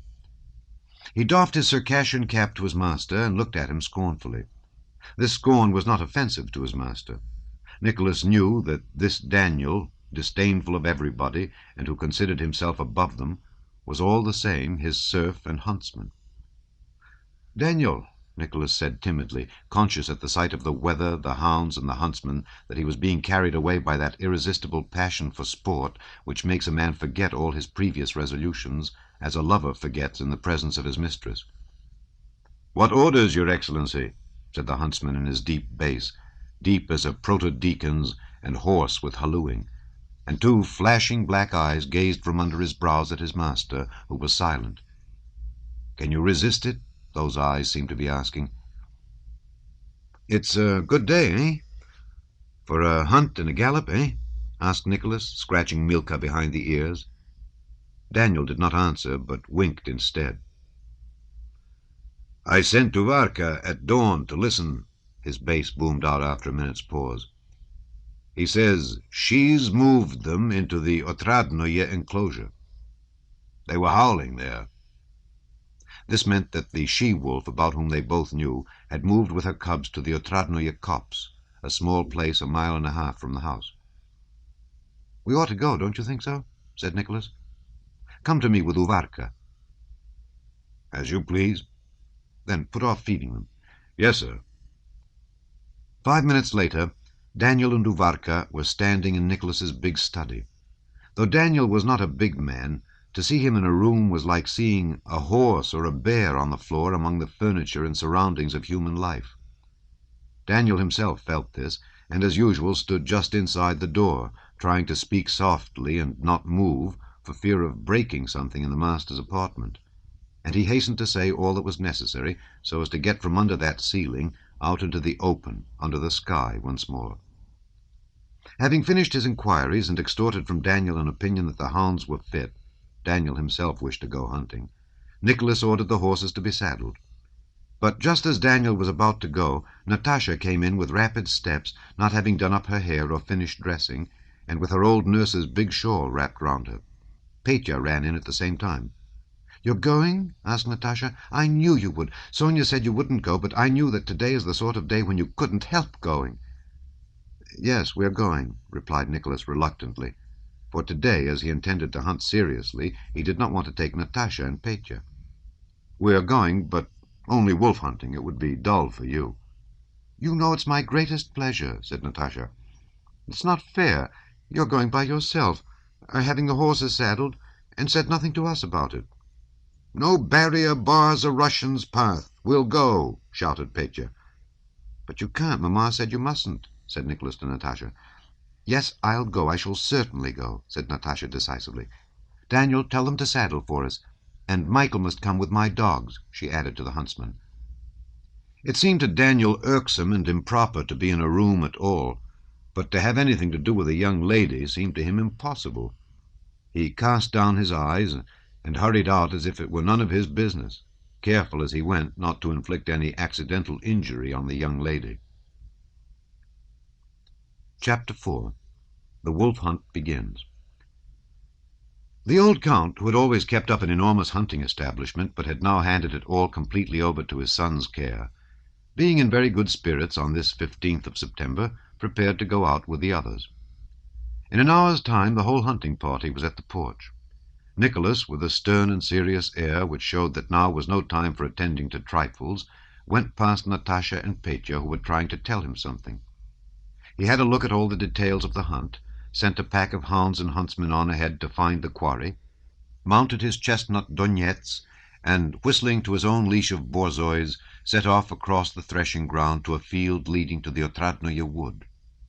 The old count's horse, a sorrel gelding called Viflyanka, was led by the groom in attendance on him, while the count himself was to drive in a small trap straight to a spot reserved for him. They were taking 54 hounds, with 6 hunt attendants and whippers in. Besides the family, there were 8 borzoi kennelmen and more than 40 borzois, so that, with the borzois on the leash belonging to members of the family, there were about 130 dogs and 20 horsemen. Each dog knew its master and its call. Each man in the hunt knew his business, his place, and what he had to do. As soon as they had passed the fence, they all spread out evenly and quietly, without noise or talk, along the road and field leading to the Otradnoye covert. The horses stepped over the field as over a thick carpet, now and then splashing into puddles as they crossed a road. The misty sky still seemed to descend evenly and imperceptibly toward the earth. The air was still, warm, and silent. Occasionally the whistle of a huntsman, the snort of a horse, the crack of a whip, or the whine of a straggling hound could be heard. When they had gone a little less than a mile, 5 more riders with dogs appeared out of the mist, approaching the Rostovs. In front rode a fresh-looking, handsome old man with a large grey moustache. "Good morning, uncle," said Nicholas when the old man drew near. That's it, come on. I was sure of it, began uncle. He was a distant relative of the Rostovs, a man of small means, and their neighbor. I knew you wouldn't be able to resist it, and it's a good thing you're going. That's it, come on. This was uncle's favorite expression. Take the covert at once, for my Girchik says the Ilagins are at Korniki with their hounds. That's it, come on. They'll take the cubs from under your very nose. That's where I'm going. Shall we join up our packs? Asked Nicholas. The hounds were joined into one pack, and uncle and Nicholas rode on side by side. Natasha, muffled up in shawls which did not hide her eager face and shining eyes, galloped up to them. She was followed by Petya, who always kept close to her, by Michael, a huntsman, and by a groom appointed to look after her. Petya, who was laughing, whipped and pulled at his horse. Natasha sat easily and confidently on her black Arabchik and reined him in without effort, with a firm hand. Uncle looked round disapprovingly at Petya and Natasha. He did not like to combine frivolity with the serious business of hunting. "Good morning, uncle. We're going too," shouted Petya. Good morning. But don't go overriding the hounds," said uncle sternly. "Nicholas, what a fine dog Trunila is. He knew me," said Natasha, referring to her favorite hound. In the first place, Trunila is not a dog, but a harrier, thought Nicholas, and looked sternly at his sister, trying to make her feel the distance that ought to separate them at that moment. Natasha understood it. "You mustn't think we'll be in anyone's way, uncle," she said. "We'll go to our places and won't budge." "A good thing, too, little countess," said uncle. "Only mind you don't fall off your horse," he added, "because that's it, come on, you've nothing to hold on to." The oasis of the Otradnoye covert came in sight a few hundred yards off. The huntsmen were already nearing it. Rostov, having finally settled with uncle where they should set on the hounds, and having shown Natasha where she was to stand, a spot where nothing could possibly run out, went round above the ravine. "Well, nephew, you're going for a big wolf," said uncle. "Mind, and don't let her slip." "That's as may happen," answered Rostov. "Karai! Here!" he shouted, answering uncle's remark by this call to his borzoi. Karai was a shaggy old dog with a hanging jowl, famous for having tackled a big wolf unaided. They all took up their places. The old count, knowing his son's ardor in the hunt, hurried so as not to be late, and the huntsmen had not yet reached their places when Count Ilya Rostov, cheerful, flushed, and with quivering cheeks, drove up with his black horses over the winter rye to the place reserved for him, where a wolf might come out. Having straightened his coat and fastened on his hunting knives and horn, he mounted his good, sleek, well-fed, and comfortable horse Viflyanka, which was turning grey like himself. His horses and trap were sent home. Count Ilya Rostov, though not at heart a keen sportsman, knew the rules of the hunt well, and rode to the bushy edge of the road where he was to stand, arranged his reins, settled himself in the saddle, and, feeling that he was ready, looked about him with a smile. Beside him was Simon Chikmar, his personal attendant, an old horseman now somewhat stiff in the saddle. Chikmar held in leash 3 formidable wolfhounds, who had, however, grown fat like their master and his horse. 2 wise old dogs lay down unleashed. Some 100 paces farther along the edge of the wood stood Mitka, the Count's other groom, a daring horseman and keen rider to hounds. Before the hunt, by old custom, the Count had drunk a silver cupful of mulled brandy, taken a snack, and washed it down with half a bottle of his favourite Bordeaux. He was somewhat flushed with the wine and the drive. His eyes were rather moist and glittered more than usual, and as he sat in his saddle wrapped up in his fur coat, he looked like a child taken out for an outing. The thin, hollow-cheeked Chekmar, having got everything ready, kept glancing at his master, with whom he had lived on the best of terms for 30 years, and, understanding the mood he was in, expected a pleasant chat. A third person rode up circumspectly through the wood. It was plain that he had had a lesson, and stopped behind the Count. This person was a grey-bearded old man in a woman's cloak with a tall peaked cap on his head. He was the buffoon, who went by a woman's name, Nastasia Ivanovna. Note, the practice of keeping a buffoon in country houses lasted till after the abolition of serfdom. "Well, Nastasia Ivanovna," whispered the Count, winking at him, "if you scare away the beast, Daniel will give it to you." "I know a thing or two myself," said Nastasia Ivanovna. "Hush!" whispered the Count, and turned to Simon. "Have you seen the young Countess?" he asked. "Where is she?" "With young Count Peter, by the Zharov rank grass," answered Simon, smiling. "Though she's a lady, she's very fond of hunting." "And you're surprised at the way she rides, Simon, eh?" said the Count. "She's as good as many a man." "Of course, it's marvellous. So bold, so easy." "And Nicholas, where is he? By the Lyadov upland, isn't he?" "Yes, sir. He knows where to stand. He understands the matter so well that Daniel and I are often quite astounded," said Simon, well knowing what would please his master. "Rides well, eh?" "And how well he looks on his horse, eh?" "A perfect picture. How he chased a fox out of the rank grass by the Zavarzynsk thicket the other day. Leaped a fearful place. What a sight when they rushed from the covert. The horse worth 1,000 roubles and the rider beyond all price. Yes, one would have to search far to find another as smart." "To search far," repeated the Count, evidently sorry Simon had not said more. "To search far," he said, turning back the skirt of his coat to get at his snuff-box. "The other day, when he came out from mass in full uniform, Michael Sidorich—" Simon did not finish, for on the still air he had distinctly caught the music of the hunt, with only 2 or 3 hounds giving tongue. He bent down his head and listened, shaking a warning finger at his master. "They're on the scent of the cubs," he whispered. "Straight to the Lyadov uplands." The Count, forgetting to smooth out the smile on his face, looked into the distance straight before him, down the narrow open space, holding the snuff-box in his hand, but not taking any. After the cry of the hounds came the deep tones of the wolf call from Daniel's hunting horn. The pack joined the first 3 hounds, and they could be heard in full cry, with that peculiar lift in the note that indicates that they are after a wolf. The whippers-in no longer set on the hounds, but changed to the cry of "Ululu!" and above the others rose Daniel's voice, now a deep bass, now piercingly shrill. His voice seemed to fill the whole wood, and carried far beyond, out into the open field.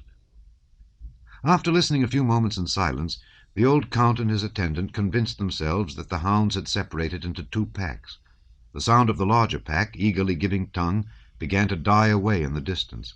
The other pack rushed by the wood past the Count, and it was with this that Daniel's voice was heard calling "Ululu." The sounds of both packs mingled and broke apart again, but both were becoming more distant. Simon sighed and stooped to straighten the leash a young borzoi had entangled. The Count, too, sighed, and, noticing the snuff-box in his hand, opened it and took a pinch. "Back!" cried Simon to a borzoi that was pushing forward out of the wood. The Count started and dropped the snuff-box. Nastasia Ivanovna dismounted to pick it up. The Count and Simon were looking at him. Then, unexpectedly, as often happens, the sound of the hunt suddenly approached, as if the hounds in full cry and Daniel ululuing were just in front of them. The Count turned and saw on his right Mitka staring at him with eyes starting out of his head, raising his cap and pointing before him to the other side. "Look out!" he shouted, in a voice plainly showing that he had long fretted to utter that word, and letting the Borzoi slip, he galloped toward the Count. The Count and Simon galloped out of the wood and saw on their left a wolf, which, softly swaying from side to side, was coming at a quiet lope farther to the left, to the very place where they were standing. The angry Borzois whined, and getting free of the leash, rushed past the horse's feet at the wolf. The wolf paused, turned its heavy forehead toward the dogs awkwardly, like a man suffering from the quinsy, and, still slightly swaying from side to side, gave a couple of leaps, and with a swish of its tail disappeared into the skirt of the wood. At the same instant, with a cry like a wail, first one hound, then another, and then another sprang helter-skelter from the wood opposite, and the whole pack rushed across the field toward the very spot where the wolf had disappeared. The hazel bushes parted behind the hounds, and Daniel's chestnut horse appeared, dark with sweat. On its long back sat Daniel, hunched forward, capless, his disheveled gray hair hanging over his flushed, perspiring face. "Ulululu! Ulululu!" he cried. When he caught sight of the Count, his eyes flashed lightning. "Blast you!" he shouted, holding up his whip threateningly at the Count. "You've let the wolf go! What a sportsman!" And as if scorning to say more to the frightened and shamefaced Count, he lashed the heaving flanks of his sweating chestnut gelding with all the anger the Count had aroused, and flew off after the hounds. The Count, like a punished schoolboy, looked round, trying by a smile to win Simon's sympathy for his plight. But Simon was no longer there. He was galloping round by the bushes while the field was coming up on both sides, all trying to head the wolf. But it vanished into the wood before they could do so. Chapter 5. The Wolf is Taken. Nicholas Rostov, meanwhile, remained at his post waiting for the wolf. By the way the hunt approached and receded, by the cries of the dogs whose notes were familiar to him, by the way the voices of the huntsmen approached, receded, and rose, he realized what was happening at the copse. He knew that young and old wolves were there, that the hounds had separated into two packs, that somewhere a wolf was being chased, and that something had gone wrong. He expected the wolf to come his way any moment. He made thousands of different conjectures as to where and from what side the beast would come, and how he would set upon it. Hope alternated with despair. Several times he addressed a prayer to God that the wolf should come his way. He prayed with that passionate and shamefaced feeling with which men pray at moments of great excitement arising from trivial causes. "What would it be to thee to do this for me?" he said to God. "I know thou art great, and that it is a sin to ask this of thee, but for God's sake do let the old wolf come my way, and let Karai spring at it, in sight of Uncle, who's watching from over there, and seize it by the throat in a death grip." 1,000 times during that half hour Rostov cast eager and restless glances over the edge of the wood, with the two scraggy oaks rising above the aspen undergrowth, and the gully with its water-worn side, and Uncle's cap just visible above the bush on his right. "No, I shan't have such luck," thought Rostov. "Yet what wouldn't it be worth? It is not to be. Everywhere, at cards and in war, I'm always unlucky." Memories of Austerlitz and of Dolokhov flashed rapidly and clearly through his mind. "Only once in my life to get an old wolf. I want only that," thought he, straining eyes and ears, and looking to the left and then to the right, and listening to the slightest variation of note in the cries of the dogs. Again he looked to the right, and saw something running toward him across the deserted field. "No, it can't be," thought Rostov, taking a deep breath, as a man does at the coming of something long hoped for. The height of happiness was reached, and so simply, without warning or noise or display, that Rostov could not believe his eyes, and remained in doubt for over a second. The wolf ran forward and jumped heavily over a gully that lay in her path. She was an old animal, with a gray back and big reddish belly. She ran without hurry, evidently feeling sure that no one saw her. Rostov, holding his breath, looked round at the Borzois. They stood or lay, not seeing the wolf or understanding the situation. Old Karai had turned his head and was angrily searching for fleas, baring his yellow teeth and snapping at his hind legs. "Ulululu," whispered Rostov, pouting his lips. The borzois jumped up, jerking the rings of the leashes and pricking their ears. Karai finished scratching his hind quarters, and cocking his ears got up with quivering tail, from which tufts of matted hair hung down. "Shall I loose them or not?" Nicholas asked himself, as the wolf approached him, coming from the copse. Suddenly the wolf's whole physiognomy changed. She shuddered, seeing what she had probably never seen before, human eyes fixed upon her, and turning her head a little toward Rostov, she paused. "Back or forward? No matter, forward," the wolf seemed to say to herself, and she moved forward without again looking round, and with a quiet, long, easy, yet resolute lope. "Ululu!" cried Nicholas in a voice not his own, and of its own accord his good horse darted headlong downhill, leaping over gullies to head off the wolf, and the borzois passed it, running faster still. Nicholas did not hear his own cry, nor feel that he was galloping, nor see the borzois, nor the ground over which he went. He saw only the wolf, who, increasing her speed, bounded on in the same direction along the hollow. The first to come into view was Milka, with her black markings and powerful quarters, gaining upon the wolf. Nearer and nearer. Now she was ahead of it, but the wolf turned its head to face her, and instead of putting on speed as she usually did, Milka suddenly raised her tail and stiffened her forelegs. "Ulululu!" shouted Nicholas. The reddish Lyubim rushed forward from behind Milka, sprang impetuously at the wolf, and seized it by its hind quarters, but immediately jumped aside in terror. The wolf crouched, gnashed her teeth, and again rose and bounded forward, followed at the distance of a couple of feet by all the borzois, who did not get any closer to her. "She'll get away. No, it's impossible," thought Nicholas, still shouting with a hoarse voice. "Karai! Ululu!" he shouted, looking round for the old borzoi, who was now his only hope.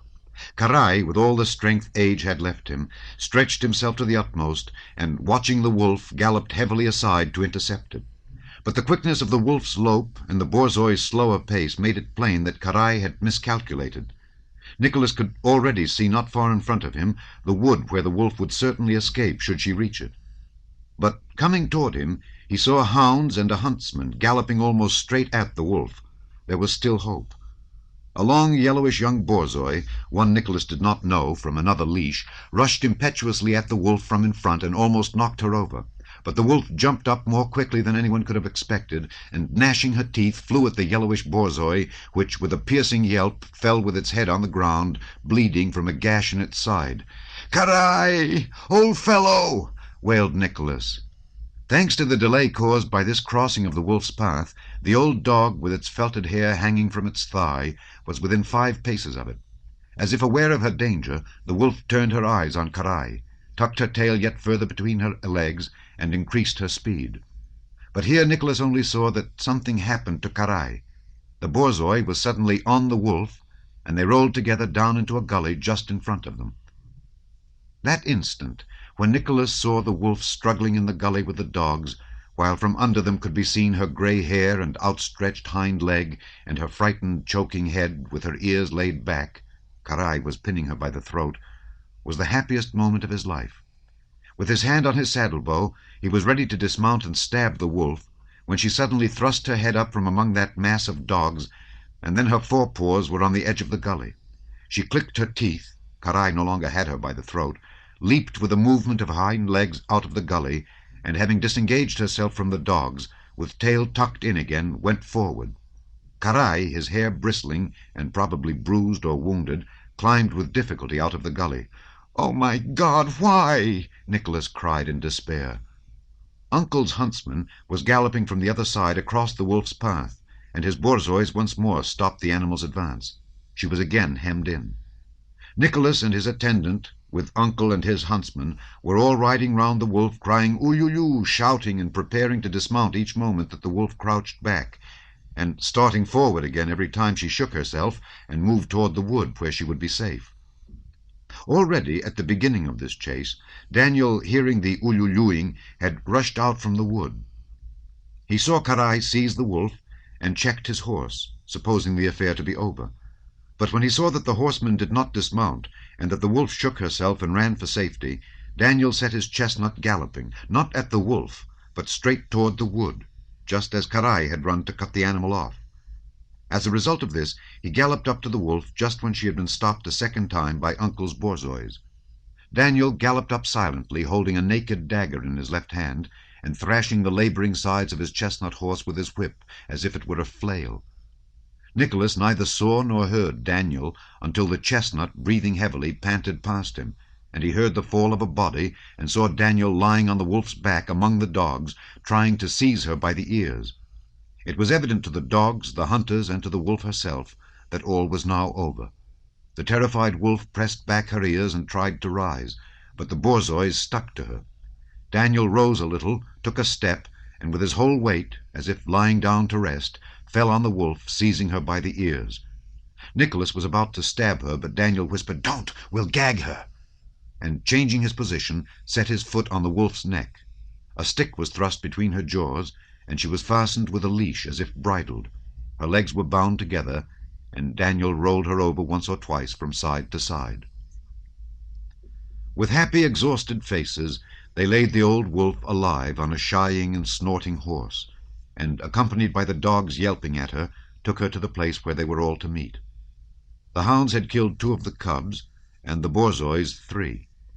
The huntsmen assembled with their booty and their stories, and all came to look at the wolf, which, with her broad-browed head hanging down and the bitten stick between her jaws, gazed with great glassy eyes at this crowd of dogs and men surrounding her.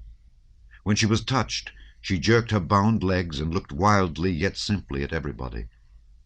Old Count Rostov also rode up and touched the wolf. "Oh, what a formidable one," said he. "A formidable one, eh?" he asked Daniel, who was standing near. "Yes, Your Excellency," answered Daniel, quickly doffing his cap. The Count remembered the wolf he had let slip and his encounter with Daniel. "Ah, but you're a crusty fellow, friend," said the Count. For sole reply, Daniel gave him a shy, childlike, meek, and amiable smile. Chapter 6. The Fox Hunt and the Huntsman's Quarrel. Ilagin's Courtesy. Chasing a Hare. Rugai's Triumph. The old Count went home, and Natasha and Petya promised to return very soon, but as it was still early, the hunt went farther. At midday they put the hounds into a ravine thickly overgrown with young trees. Nicholas, standing in a fallow field, could see all his whips. Facing him lay a field of winter rye, and there his own huntsman stood alone in a hollow behind a hazel bush. The hounds had scarcely been loosed before Nicholas heard one he knew, Voltorn, giving tongue at intervals. Other hounds joined in, now pausing and now again giving tongue. A moment later he heard a cry from the wooded ravine that a fox had been found, and the whole pack, joining together, rushed along the ravine toward the rye field and away from Nicholas. He saw the whips in their red caps galloping along the edge of the ravine. He even saw the hounds, and was expecting a fox to show itself at any moment on the rye field opposite.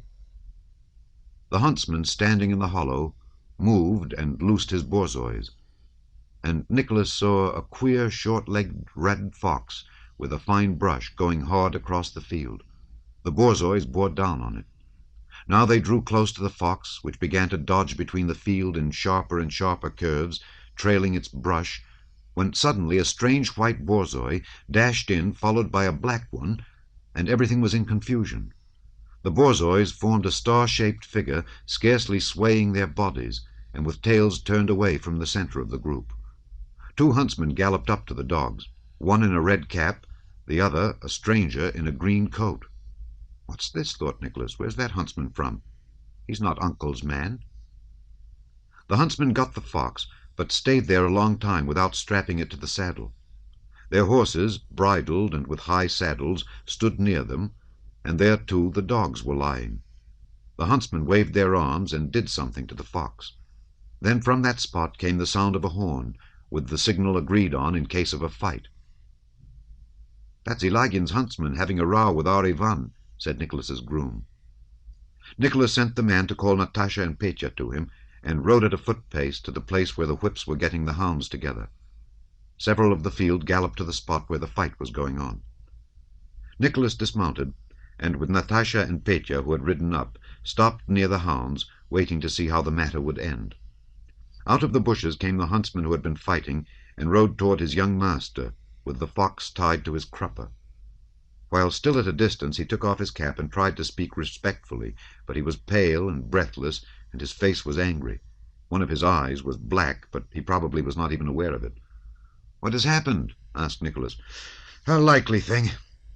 Killing a fox our dogs had hunted, and it was my grey bitch that caught it. Go to law, indeed. He snatches at the fox. I gave him one with the fox. Here it is on my saddle. Do you want a taste of this?" said the huntsman, pointing to his dagger, and probably imagining himself still speaking to his foe. Nicholas, not stopping to talk to the man, asked his sister and Petya to wait for him, and rode to the spot where the enemy's, Ilagin's, hunting party was. The victorious huntsman rode off to join the field, and there, surrounded by inquiring sympathizers, recounted his exploits.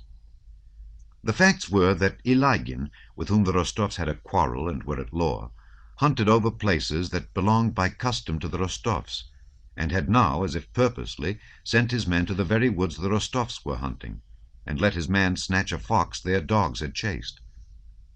Nicholas, though he had never seen Ilagin, with his usual absence of moderation and judgment, hated him cordially from reports of his arbitrariness and violence, and regarded him as his bitterest foe. He rode in angry agitation toward him, firmly grasping his whip, and fully prepared to take the most resolute and desperate steps to punish his enemy. Hardly had he passed an angle of the wood before a stout gentleman in a beaver cap came riding toward him on a handsome raven-black horse, accompanied by 2 hunt servants. Instead of an enemy, Nicholas found in Ilagin a stately and courteous gentleman who was particularly anxious to make the young count's acquaintance. Having ridden up to Nicholas, Ilagin raised his beaver cap and said he much regretted what had occurred, and would have the man punished who had allowed himself to seize a fox hunted by someone else's borzois. He hoped to become better acquainted with the count, and invited him to draw his covert. Natasha, afraid that her brother would do something dreadful, had followed him in some excitement. Seeing the enemies exchanging friendly greetings, she rode up to them. Ilagin lifted his beaver cap still higher to Natasha, and said with a pleasant smile that the young countess resembled Diana in her passion for the chase as well as in her beauty, of which he had heard much. To expiate his huntsman's offense, Ilagin pressed the Rostovs to come to an upland of his about a mile away, which he usually kept for himself, and which he said swarmed with hares. Nicholas agreed, and the hunt, now doubled, moved on. The way to Ilagin's upland was across the fields. The hunt servants fell into line. The masters rode together. Uncle, Rostov, and Ilagin kept stealthily glancing at one another's dogs, trying not to be observed by their companions, and searching uneasily for rivals of their own borzois. Rostov was particularly struck by the beauty of a small, pure-bred, red-spotted bitch on Ilagin's leash, slender, but with muscles like steel, a delicate muzzle, and prominent black eyes. He had heard of the swiftness of Ilagin's borzois, and in that beautiful bitch saw a rival to his own Milka. In the middle of a sober conversation begun by Ilagin about the year's harvest, Nicholas pointed to the red-spotted bitch. "A fine little bitch, that," said he in a careless tone. "Is she swift?" "That one? Yeah, she's a good dog. Gets what she's after," answered Ilagin indifferently, of the red-spotted bitch Erza, for which a year before he had given a neighbor 3 families of house serfs. "So in your parts, too, the harvest is nothing to boast of, Count," he went on, continuing the conversation they had begun. And considering it polite to return the young count's compliment, Ilagin looked at his borzois and picked out Milka, who attracted his attention by her breadth. "That black-spotted one of yours is fine. Well-shaped," said he. "Yes, she's fast enough," replied Nicholas, and thought, "If only a full-grown hare would cross the field now, I'd show you what sort of borzoi she is." And turning to his groom, he said he would give a rouble to anyone who found a hare. "I don't understand," continued Ilagin, "how some sportsmen can be so jealous about game and dogs. For myself, I can tell you, Count, I enjoy riding in company such as this. What could be better?" He again raised his cap to Natasha. "But as for counting skins and what one takes, I don't care about that. Oh, of course not. Or being upset because someone else's borzoi and not mine catches something. All I care about is to enjoy seeing the chase. Is it not so, Count? For I consider that—" "Atu!" came the long-drawn cry of one of the borzoi whippers-in who had halted. He stood on a knoll in the stubble, holding his whip aloft, and again repeated his long-drawn cry, "Atu!" This call and the uplifted whip meant that he saw a sitting hare. "Ah, he's found one, I think," said Ilargin carelessly. "Well, let us course it, Count." "Yes, we must ride up. Shall we both course it?" answered Nicholas, seeing in Erzá and in Uncle's red Rugai two rivals he had never yet had a chance of pitting against his own borzois. "And suppose they outdo my Milka at once," he thought, as he rode with Uncle and Ilargin toward the hare. "A full-grown one?" asked Ilargin, as he approached the whip who had sighted the hare, and not without agitation he looked round and whistled to Erzá.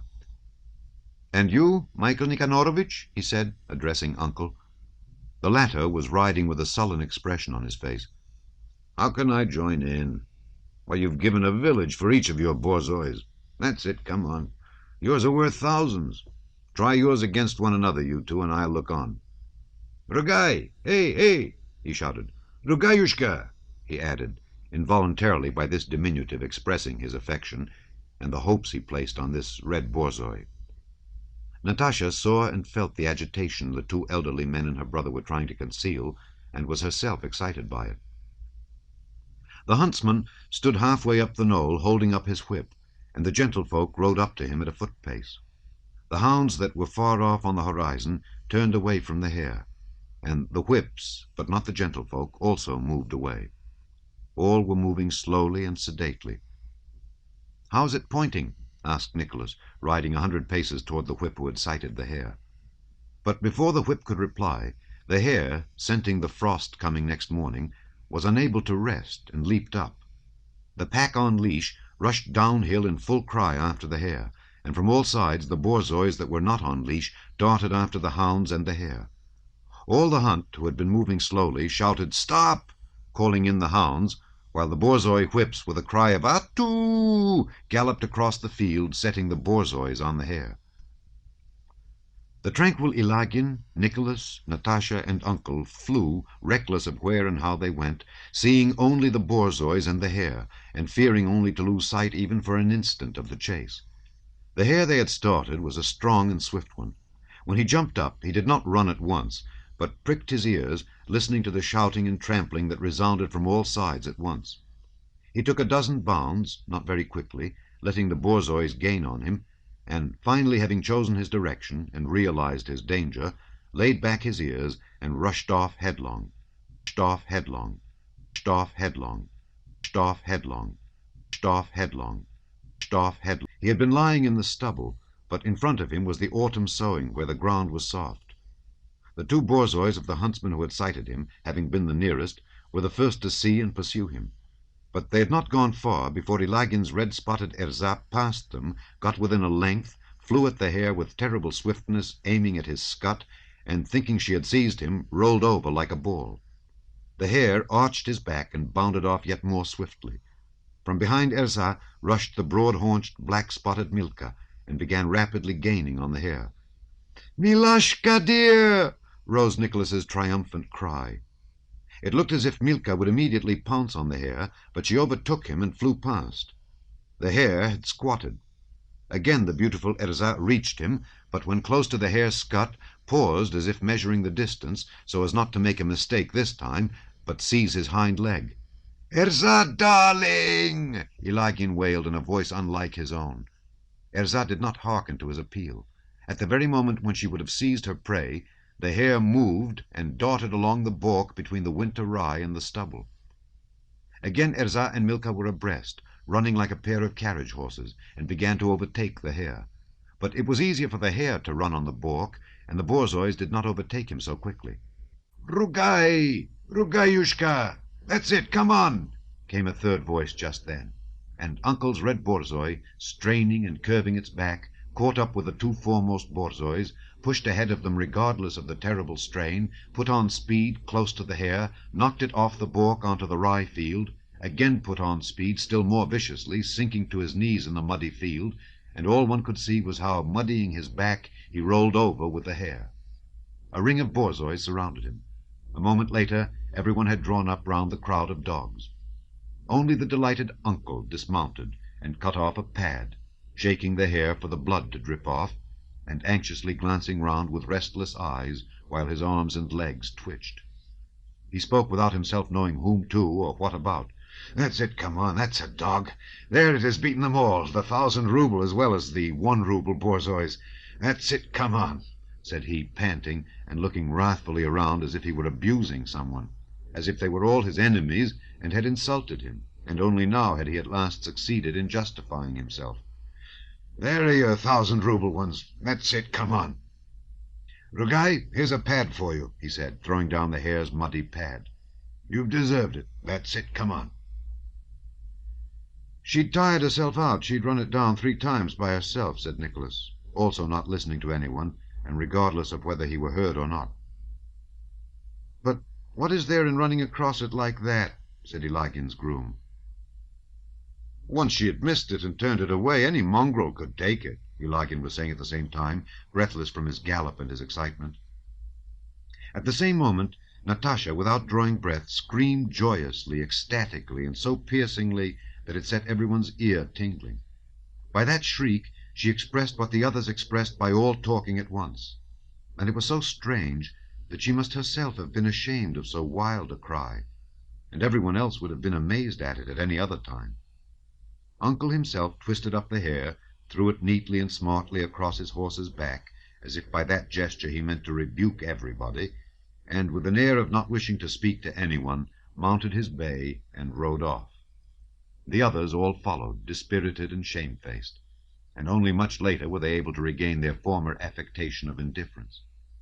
For a long time they continued to look at Red Rugai, who, his arched back spattered with mud and clanking the ring of his leash, walked along just behind Uncle's horse, with the serene air of a conqueror.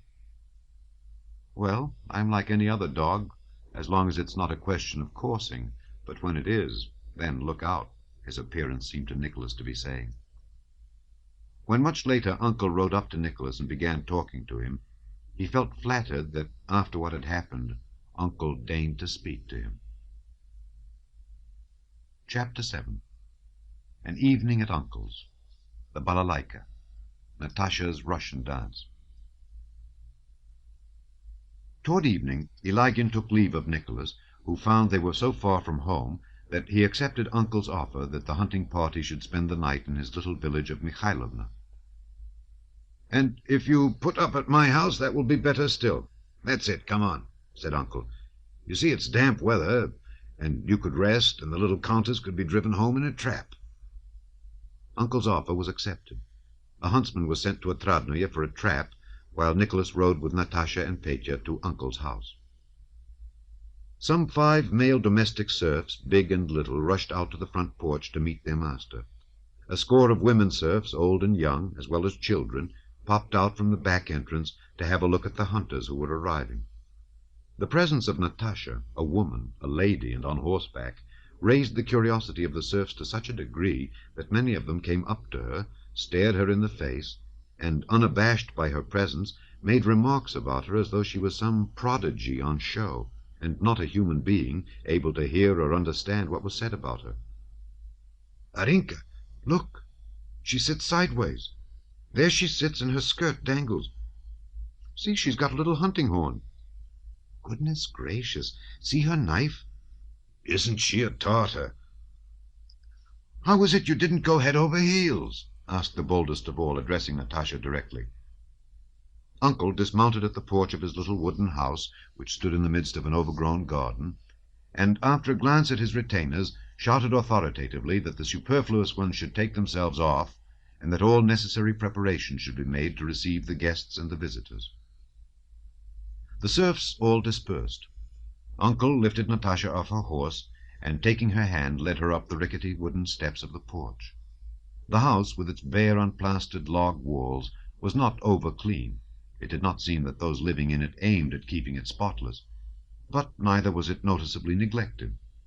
In the entry there was a smell of fresh apples, and wolf and fox skins hung about.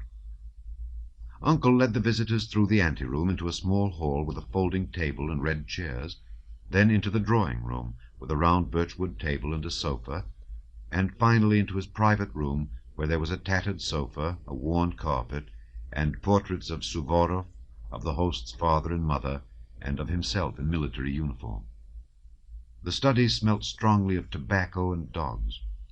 Uncle asked his visitors to sit down and make themselves at home, and then went out of the room. Rugai, his back still muddy, came into the room and lay down on the sofa, cleaning himself with his tongue and teeth. Leading from the study was a passage in which a partition with ragged curtains could be seen. From behind this came women's laughter and whispers. Natasha, Nicholas, and Petya took off their wraps and sat down on the sofa. Petya, leaning on his elbow, fell asleep at once. Natasha and Nicholas were silent. Their faces glowed. They were hungry and very cheerful. They looked at one another. Now that the hunt was over and they were in the house, Nicholas no longer considered it necessary to show his manly superiority over his sister. Natasha gave him a wink, and neither refrained long from bursting into a peal of ringing laughter, even before they had a pretext ready to account for it. After a while, Uncle came in a Cossack coat, blue trousers, and small top boots, and Natasha felt that this costume, the very one she had regarded with surprise and amusement at Otradnoye, was just the right thing, and not at all worse than a swallow-tail or frock-coat. Uncle, too, was in high spirits, and far from being offended by the brothers and sisters' laughter — it could never enter his head that they might be laughing at his way of life — he himself joined in the merriment. "That's right, young Countess, that's it, come on. I never saw anyone like her," said he, offering Nicholas a pipe with a long stem, and with a practised motion of 3 fingers taking down another that had been cut short. "She's ridden all day like a man, and is as fresh as ever." Soon after Uncle's reappearance, the door was opened, evidently from the sound, by a barefooted girl, and a stout, rosy, good-looking woman of about 40, with a double chin and full red lips, entered carrying a large loaded tray. With hospitable dignity and cordiality in her glance and in every motion, she looked at the visitors, and with a pleasant smile bowed respectfully. In spite of her exceptional stoutness, which caused her to protrude her chest and stomach and throw back her head, this woman, who was Uncle's housekeeper, trod very lightly. She went to the table, set down the tray, and with her plump white hands deftly took from it the bottles and various hors d'oeuvres and dishes, and arranged them on the table. When she had finished, she stepped aside and stopped at the door with a smile on her face. "Here I am she. Now do you understand, Uncle?" her expression said to Rostov. How could one help understanding? Not only Nicholas, but even Natasha understood the meaning of his puckered brow and the happy, complacent smile that slightly puckered his lips when Anisya Fyodorovna entered. On the tray was a bottle of herb wine, different kinds of vodka, pickled mushrooms, rye cakes made with buttermilk, honey in the comb, still mead and sparkling mead, apples, nuts, raw and roasted, and nut and honey sweets. Afterwards she brought a freshly roasted chicken, ham, preserves made with honey, and preserves made with sugar.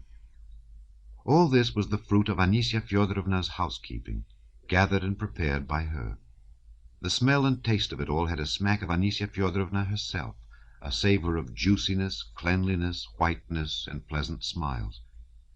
"Take this, little lady countess," she kept saying as she offered Natasha first one thing and then another. Natasha ate of everything, and thought she had never seen or eaten such buttermilk cakes, such aromatic jam, such honey and nut sweets, or such a chicken anywhere. Anisya Fyodorovna left the room. After supper, over their cherry brandy, Rostov and Uncle talked of past and future hunts, of Rugai and Ilagin's dogs, while Natasha sat upright on the sofa and listened with sparkling eyes. She tried several times to wake Petya that he might eat something, but he only muttered incoherent words without waking up. Natasha felt so light-hearted and happy in these novel surroundings that she only feared the trap would come for her too soon. After a casual pause, such as often occurs when receiving friends for the first time in one's own house, Uncle, answering a thought that was in his visitor's mind, said, "This, you see, is how I'm finishing my days. Death will come, that's it, come on. Nothing will remain. Then why harm anyone?" Uncle's face was very significant and even handsome as he said this. Involuntarily, Rostov recalled all the good he had heard about him from his father and the neighbors. Throughout the whole province, Uncle had the reputation of being the most honorable and disinterested of cranks. They called him in to decide family disputes, chose him as executor, confided secrets to him, elected him to be a justice and to other posts. But he always persistently refused public appointments, passing the autumn and spring in the fields on his bay gelding, sitting at home in winter, and lying in his overgrown garden in summer. "Why don't you enter the service, Uncle?" "I did once, but gave it up. I'm not fit for it. That's it, come on. I can't make head or tail of it. That's for you. I haven't brains enough. Now hunting is another matter. That's it, come on. Open the door there," he shouted. "Why have you shut it?" The door at the end of the passage led to the huntsman's room, as they called the room for the hunt servants. There was a rapid patter of bare feet, and an unseen hand opened the door into the huntsman's room, from which came the clear sounds of a balalaika, on which someone, who was evidently a master of the art, was playing. Natasha had been listening to those strains for some time, and now went out into the passage to hear better. "That's Mitka, my coachman. I've got him a good balalaika. I'm fond of it," said Uncle.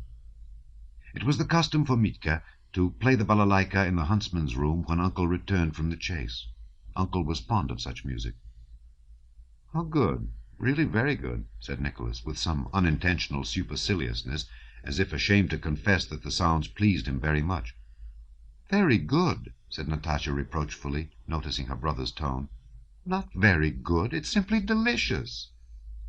Just as Uncle's pickled mushrooms, honey, and cherry brandy had seemed to her the best in the world, so also that song at that moment seemed to her the acme of musical delight. "More, please, more!" cried Natasha at the door as soon as the balalaika ceased. Mitka tuned up afresh and recommenced thrumming the balalaika to the air of "My Lady," with trills and variations. Uncle sat listening, slightly smiling, with his head on one side. The air was repeated 100 times. The balalaika was retuned several times, and the same notes were thrummed again, but the listeners did not grow weary of it, and wished to hear it again and again. Anisia Fyodorovna came in and leaned her portly person against the doorpost. "You like listening?" she said to Natasha, with a smile extremely like Uncle's. "That's a good player of ours," she added. "He doesn't play that part right," said Uncle suddenly, with an energetic gesture. "Here he ought to burst out. That's it, come on. Ought to burst out." "Do you play, then?" asked Natasha.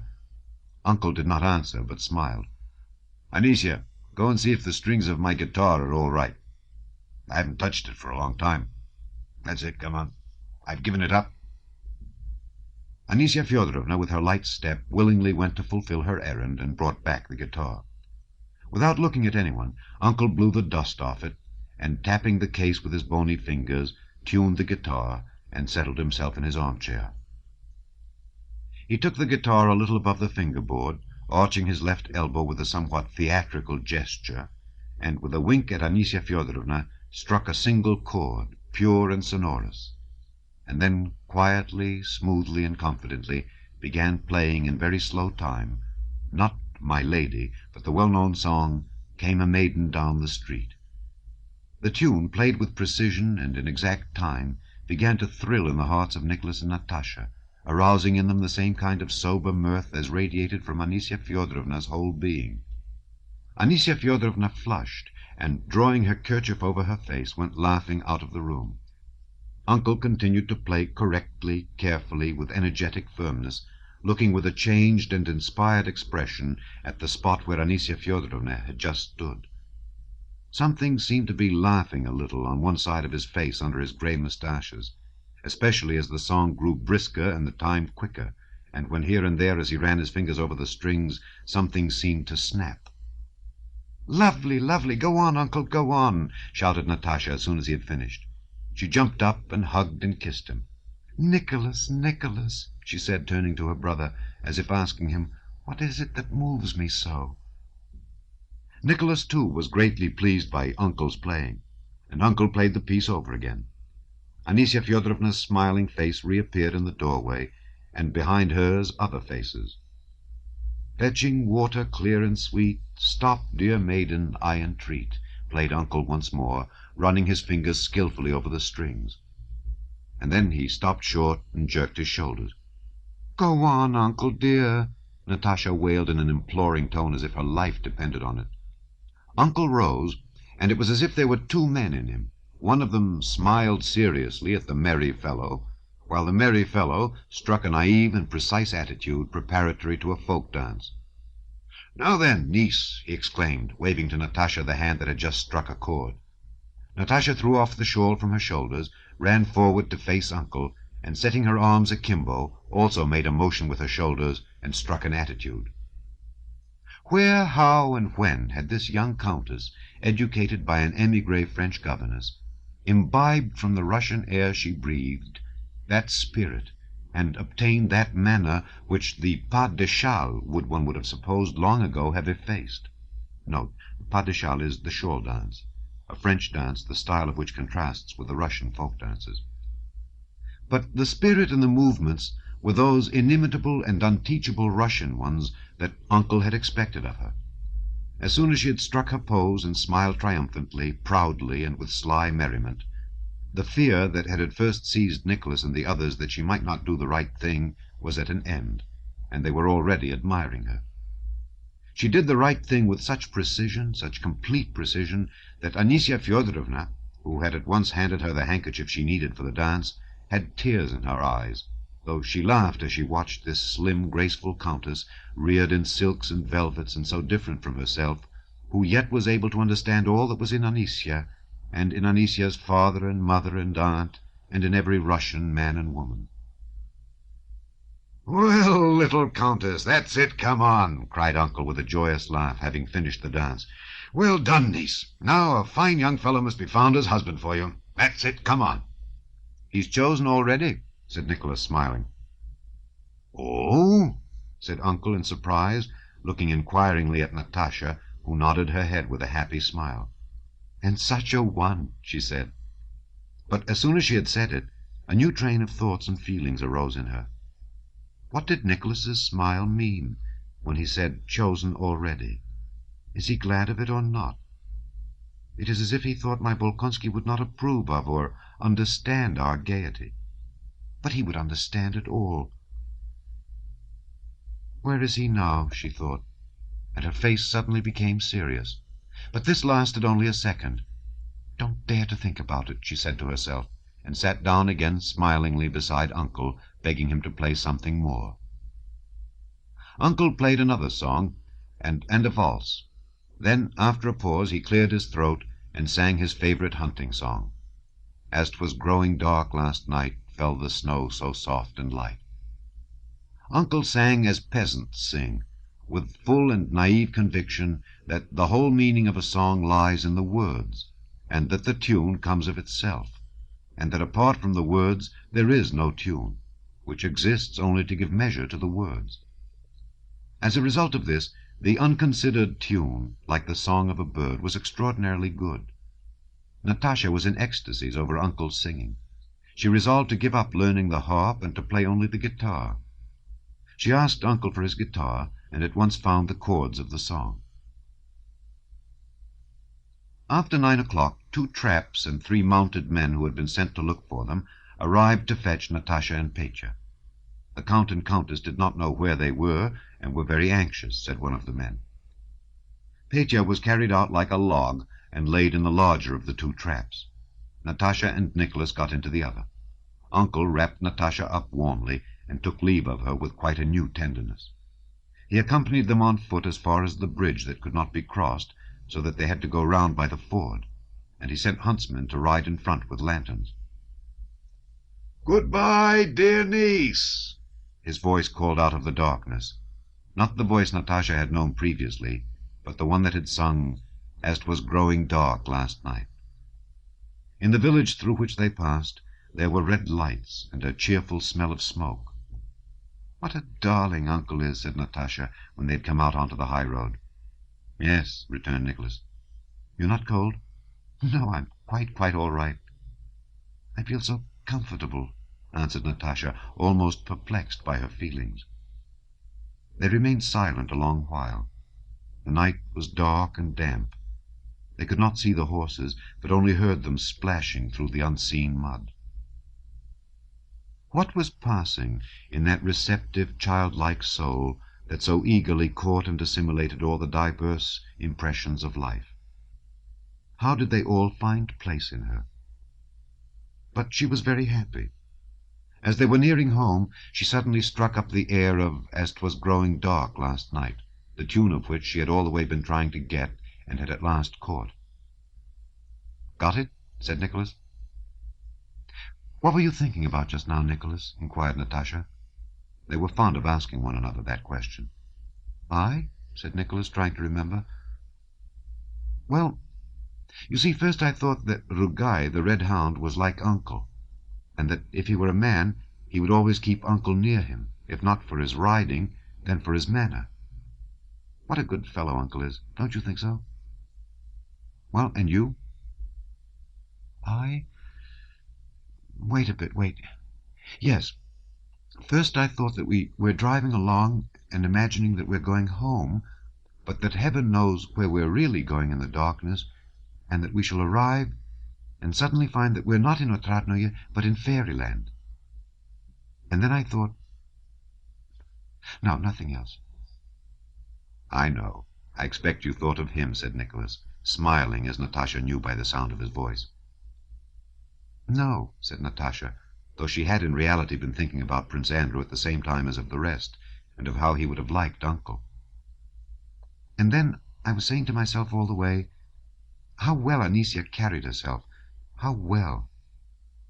And Nicholas heard her spontaneous, happy, ringing laughter. "And do you know," she suddenly said, "I know that I shall never again be as happy and tranquil as I am now." "Rubbish, nonsense, humbug!" exclaimed Nicholas, and he thought, how charming this Natasha of mine is. I have no other friend like her. I never shall have. Why should she marry? We might always drive about together. What a darling this Nicholas of mine is, thought Natasha. "Ah, there are still lights in the drawing-room," she said, pointing to the windows of the house that gleamed invitingly in the moist, velvety darkness of the night. Chapter 8. His mother urges Nicholas to marry Julie Karagina, and grumbles at Sonia. Count Ilya Rostov had resigned the position of Marshal of the Nobility because it involved him in too much expense. But still his affairs did not improve. Natasha and Nicholas often noticed their parents conferring together anxiously and privately, and heard suggestions of selling the fine ancestral Rostov house and estate near Moscow. It was not necessary to entertain so freely as when the Count had been Marshal, and life at Otradnoye was quieter than in former years, but still the enormous house and its lodges were full of people, and more than 20 sat down to table every day. These were all their own people, who had settled down in the house almost as members of the family, or persons who were, it seemed, obliged to live in the Count's house. Such were Dimmler the musician, and his wife, Vogel the dancing master and his family, Bielova, an old maiden lady, an inmate of the house, and many others, such as Petya's tutors, the girl's former governess, and other people who simply found it preferable and more advantageous to live in the Count's house than at home. They had not as many visitors as before, but the old habits of life, without which the Count and Countess could not conceive of existence, remained unchanged. There was still the hunting establishment, which Nicholas had even enlarged, the same 50 horses and 15 grooms in the stables, the same expensive presents and dinner parties to the whole district on name days. There were still the Count's games of whist and Boston, at which, spreading out his cards so that everybody could see them, he let himself be plundered of hundreds of roubles every day by his neighbors, who looked upon an opportunity to play a rubber with Count Rostov as a most profitable source of income. The Count moved in his affairs as in a huge net, trying not to believe that he was entangled, but becoming more and more so at every step, and feeling too feeble to break the meshes or to set to work carefully and patiently to disentangle them. The Countess, with her loving heart, felt that her children were being ruined, that it was not the Count's fault, for he could not help being what he was, that, though he tried to hide it, he himself suffered from the consciousness of his own and his children's ruin, and she tried to find means of remedying the position. From her feminine point of view, she could see only one solution, namely, for Nicholas to marry a rich heiress. She felt this to be their last hope, and that if Nicholas refused the match she had found for him, she would have to abandon the hope of ever getting matters right. This match was with Julie Karagina, the daughter of excellent and virtuous parents, a girl the Rostovs had known from childhood, and who had now become a wealthy heiress through the death of the last of her brothers. The Countess had written direct to Julie's mother in Moscow, suggesting a marriage between their children, and had received a favorable answer from her. Karagina had replied that for her part she was agreeable, and everything would depend on her daughter's inclination. She invited Nicholas to come to Moscow. Several times the Countess, with tears in her eyes, told her son that, now both her daughters were settled, her only wish was to see him married. She said she could lie down in her grave peacefully if that were accomplished. Then she told him that she knew of a splendid girl, and tried to discover what he thought about marriage. At other times she praised Julie to him, and advised him to go to Moscow during the holidays to amuse himself. Nicholas guessed what his mother's remarks were leading to, and during one of these conversations induced her to speak quite frankly. She told him that her only hope of getting their affairs disentangled now lay in his marrying Julie Karagina. "But, Mamma, suppose I loved a girl who has no fortune. Would you expect me to sacrifice my feelings and my honor for the sake of money?" he asked his mother, not realizing the cruelty of his question, and only wishing to show his noble-mindedness. "No, you've not understood me," said his mother, not knowing how to justify herself. "You've not understood me, Nikolenka. It is your happiness I wish for," she added, feeling that she was telling an untruth and was becoming entangled. She began to cry. "Oh, Mamma, don't cry. Only tell me that you wish it, and you know I will give my life, anything, to put you at ease," said Nicholas. "I would sacrifice anything for you, even my feelings." But the Countess did not want the question put like that. She did not want a sacrifice from her son. She herself wished to make a sacrifice for him. "No, you've not understood me. Don't let us talk about it," she replied, wiping away her tears. "Maybe I do love a poor girl," said Nicholas to himself. "Am I to sacrifice my feelings and my honor for money? I wonder how Mamma could speak so to me. Because Sonia is poor, I must not love her," he thought, "must not respond to her faithful, devoted love. Yet I should certainly be happier with her than with some doll like Julie. I can always sacrifice my feelings for my family's welfare," he said to himself, "but I can't coerce my feelings. If I love Sonia, that feeling is for me stronger and higher than all else." Nicholas did not go to Moscow, and the Countess did not renew the conversation with him about marriage. She saw with sorrow, and sometimes with exasperation, symptoms of a growing attachment between her son and the portionless Sonia. Though she blamed herself for it, she could not refrain from grumbling at and worrying Sonia, often pulling her up without reason, addressing her stiffly as "my dear," and using the formal "you" instead of the intimate "thou" in speaking to her. The kind-hearted Countess was the more vexed with Sonia because that poor dark-eyed niece of hers was so meek, so kind, so devotedly grateful to her benefactors, and so faithfully, unchangingly, and unselfishly in love with Nicholas, that there were no grounds for finding fault with her. Nicholas was spending the last of his leave at home. A fourth letter had come from Prince Andrew from Rome, in which he wrote that he would have been on his way back to Russia long ago had not his wound unexpectedly reopened in the warm climate, which obliged him to defer his return till the beginning of the new year. Natasha was still as much in love with her betrothed, found the same comfort in that love, and was still as ready to throw herself into all the pleasures of life as before. But at the end of the 4th month of their separation, she began to have fits of depression which she could not master. She felt sorry for herself, sorry that she was being wasted all this time and of no use to anyone, while she felt herself so capable of loving and being loved. Things were not cheerful in the Rostovs' home. Chapter 9. Christmas at Otradnoye. Natasha is depressed and capricious. Christmas came, and except for the ceremonial mass, the solemn and wearisome Christmas congratulations from neighbors and servants, and the new dresses everyone put on, there were no special festivities, though the calm frost of 20 degrees Réaumur, the dazzling sunshine by day, and the starlight of the winter nights seemed to call for some special celebration of the season. Note: 20 degrees Réaumur is 13 degrees below 0 Fahrenheit. On the third day of Christmas week, after the midday dinner, all the inmates of the house dispersed to various rooms. It was the dullest time of the day. Nicholas, who had been visiting some neighbors that morning, was asleep on the sitting-room sofa. The old count was resting in his study. Sonia sat in the drawing-room at the round table, copying a design for embroidery.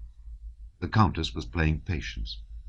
Nastasia Ivanovna, the buffoon, sat with a sad face at the window with two old ladies. Natasha came into the room, went up to Sonia, glanced at what she was doing, and then went up to her mother and stood without speaking. "Why are you wandering about like an outcast?" asked her mother. "What do you want?" "Him. I want him. Now, this minute. I want him," said Natasha, with glittering eyes and no sign of a smile. The countess lifted her head and looked attentively at her daughter. "Don't look at me, Mamma. Don't look. I shall cry directly." "Sit down with me a little," said the countess. "Mamma, I want him. Why should I be wasted like this, Mamma?" Her voice broke, tears gushed from her eyes, and she turned quickly to hide them and left the room. She passed into the sitting-room, stood there thinking a while, and then went into the maid's room. There an old maidservant was grumbling at a young girl who stood panting, having just run in through the cold from the serfs' quarters. "Stop playing. There's a time for everything," said the old woman. "Let her alone, Kondratyevna," said Natasha. "Go, Mavrushka, go." Having released Mavrushka, Natasha crossed the dancing hall and went to the vestibule. There an old footman and two young ones were playing cards. They broke off and rose as she entered. "Oh, what can I do with them?" thought Natasha. "Oh, Nikita, please go. Where can I send him? Yes, go to the yard and fetch a fowl, please, a cock. And you, Misha, bring me some oats." "Just a few oats," said Misha, cheerfully and readily. Go quickly," the old man urged him. "And you, Theodore, get me a piece of chalk." Note: feeding a fowl with grain arranged on the floor is a way of telling fortunes at Christmas time. On her way past the butler's pantry, she told them to set a samovar, though it was not at all the time for tea. Foka, the butler, was the most ill-tempered person in the house. Natasha liked to test her power over him. He distrusted the order, and asked whether the samovar was really wanted. "Oh dear, what a young lady," said Foka, pretending to frown at Natasha. No one in the house sent people about or gave them as much trouble as Natasha did. She could not see people unconcernedly, but had to send them on some errand. She seemed to be trying whether any of them would get angry or sulky with her. But the serfs fulfilled no one's orders so readily as they did hers.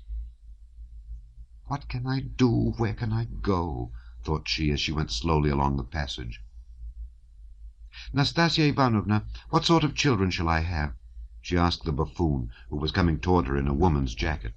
"Why, fleas, crickets, grasshoppers," answered the buffoon. "Oh, Lord, it's always the same. Oh, where am I to go? What am I to do with myself?" And tapping with her heels, she ran quickly upstairs to see Vogel and his wife, who lived on the upper story. Two governesses were sitting with the Vogels at a table on which were plates of raisins, walnuts, and almonds. The governesses were discussing whether it was cheaper to live in Moscow or Odessa. Natasha sat down, listened to their talk with a serious and thoughtful air, and then got up again. "The island of Madagascar," she said. "Madagascar," she repeated, articulating each syllable distinctly, and not replying to Madame Schoss, who asked her what she was saying, she went out of the room. Her brother Petya was upstairs too. With the man in attendance on him, he was preparing fireworks to let off that night. "Petya, Petya," she called to him, "carry me downstairs." Petya ran up and offered her his back. She jumped on it, putting her arms round his neck, and he pranced along with her.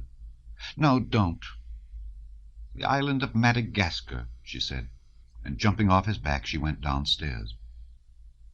Having, as it were, reviewed her kingdom, tested her power, and made sure that everyone was submissive, but that all the same it was dull, Natasha betook herself to the ballroom, picked up her guitar, sat down in a dark corner behind a bookcase, and began to run her fingers over the strings in the bass, picking out a passage she recalled from an opera she had heard in Petersburg with Prince Andrew.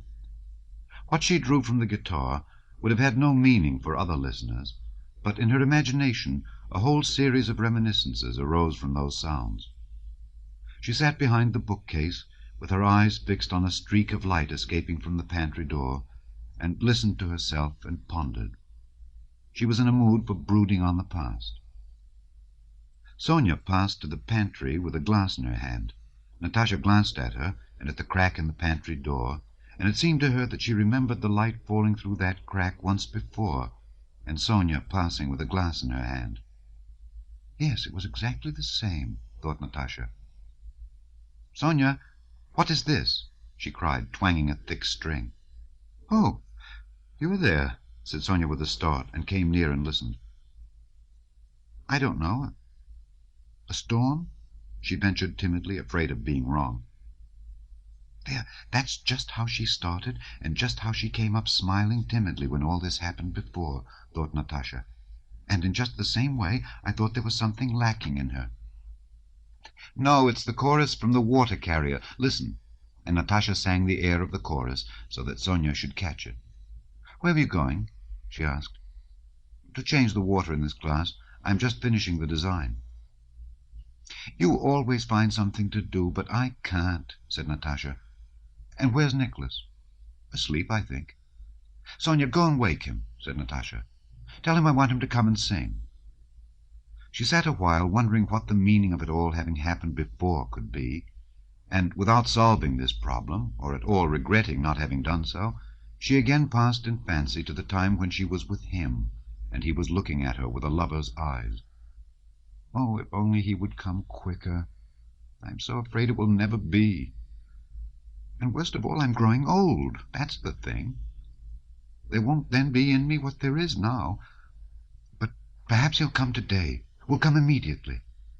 Perhaps he has come and is sitting in the drawing-room. Perhaps he came yesterday and I've forgotten it." She rose, put down the guitar, and went to the drawing-room. All the domestic circle, tutors, governesses, and guests, were already at the tea-table.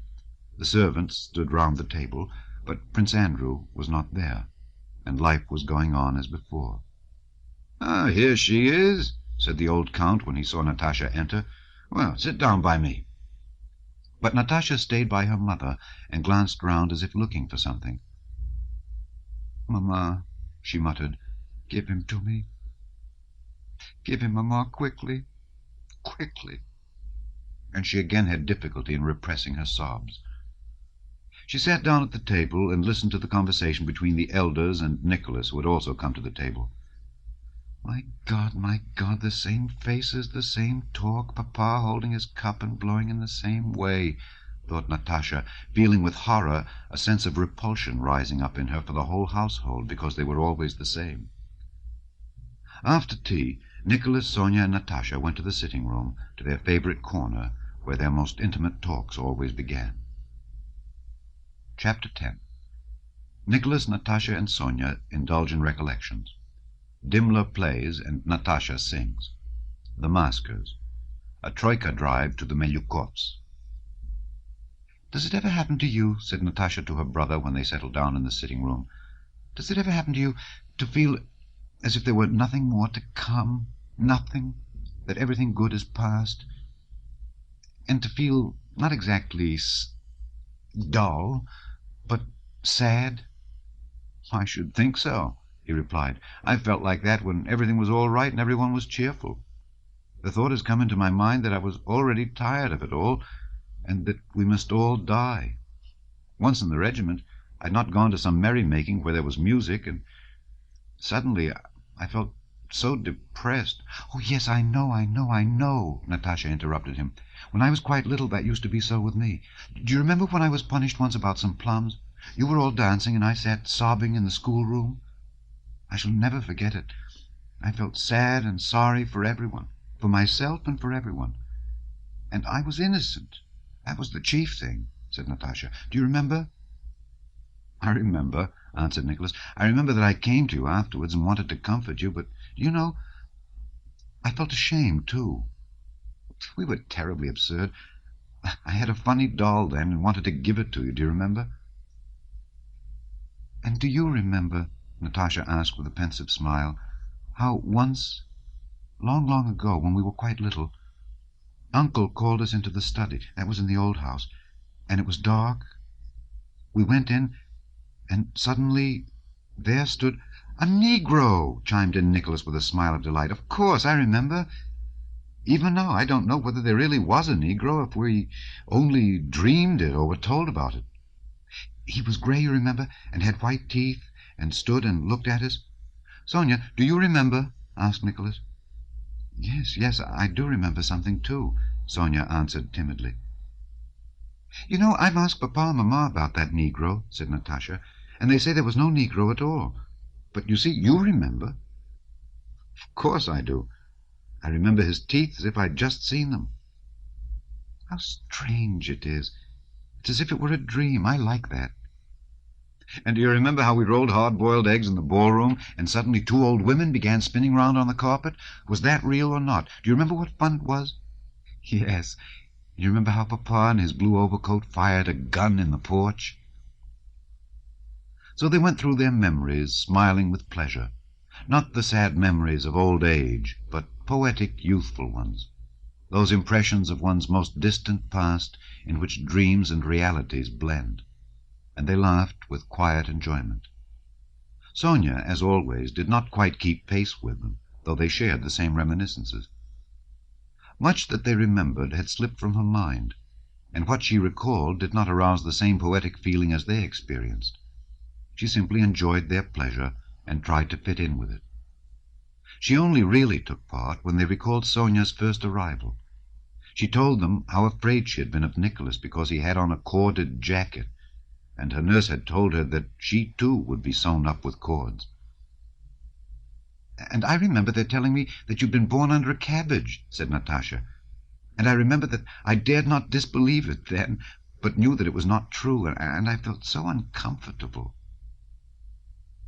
While they were talking, a maid thrust her head in at the other door of the sitting-room. "They've brought the cock, miss," she said in a whisper. "It isn't wanted, Polya. Tell them to take it away," replied Natasha. In the middle of their talk in the sitting-room, Dimmler came in and went up to the harp that stood there in a corner. He took off its cloth covering, and the harp gave out a jarring sound. "Mr. Dimmler, please play my favourite nocturne by Field," came the old countess's voice from the drawing-room. Dimmler struck a chord, and, turning to Natasha, Nicholas, and Sonia, remarked, "How quiet you young people are." "Yes, we're philosophizing," said Natasha, glancing round for a moment and then continuing the conversation. They were now discussing dreams. Dimmler began to play. Natasha went on tiptoe noiselessly to the table, took up a candle, carried it out, and returned, seating herself quietly in her former place. It was dark in the room, especially where they were sitting on the sofa, but through the big windows the silvery light of the full moon fell on the floor. Dimmler had finished the piece, but still sat softly running his fingers over the strings, evidently uncertain whether to stop or to play something else. "Do you know," said Natasha in a whisper, moving closer to Nicholas and Sonia, "that when one goes on and on recalling memories, one at last begins to remember what happened before one was in the world?" "That is metempsychosis," said Sonia, who had always learned well and remembered everything. "The Egyptians believed that our souls have lived in animals and will go back into animals again." "No, I don't believe we ever were in animals, said Natasha, still in a whisper, though the music had ceased.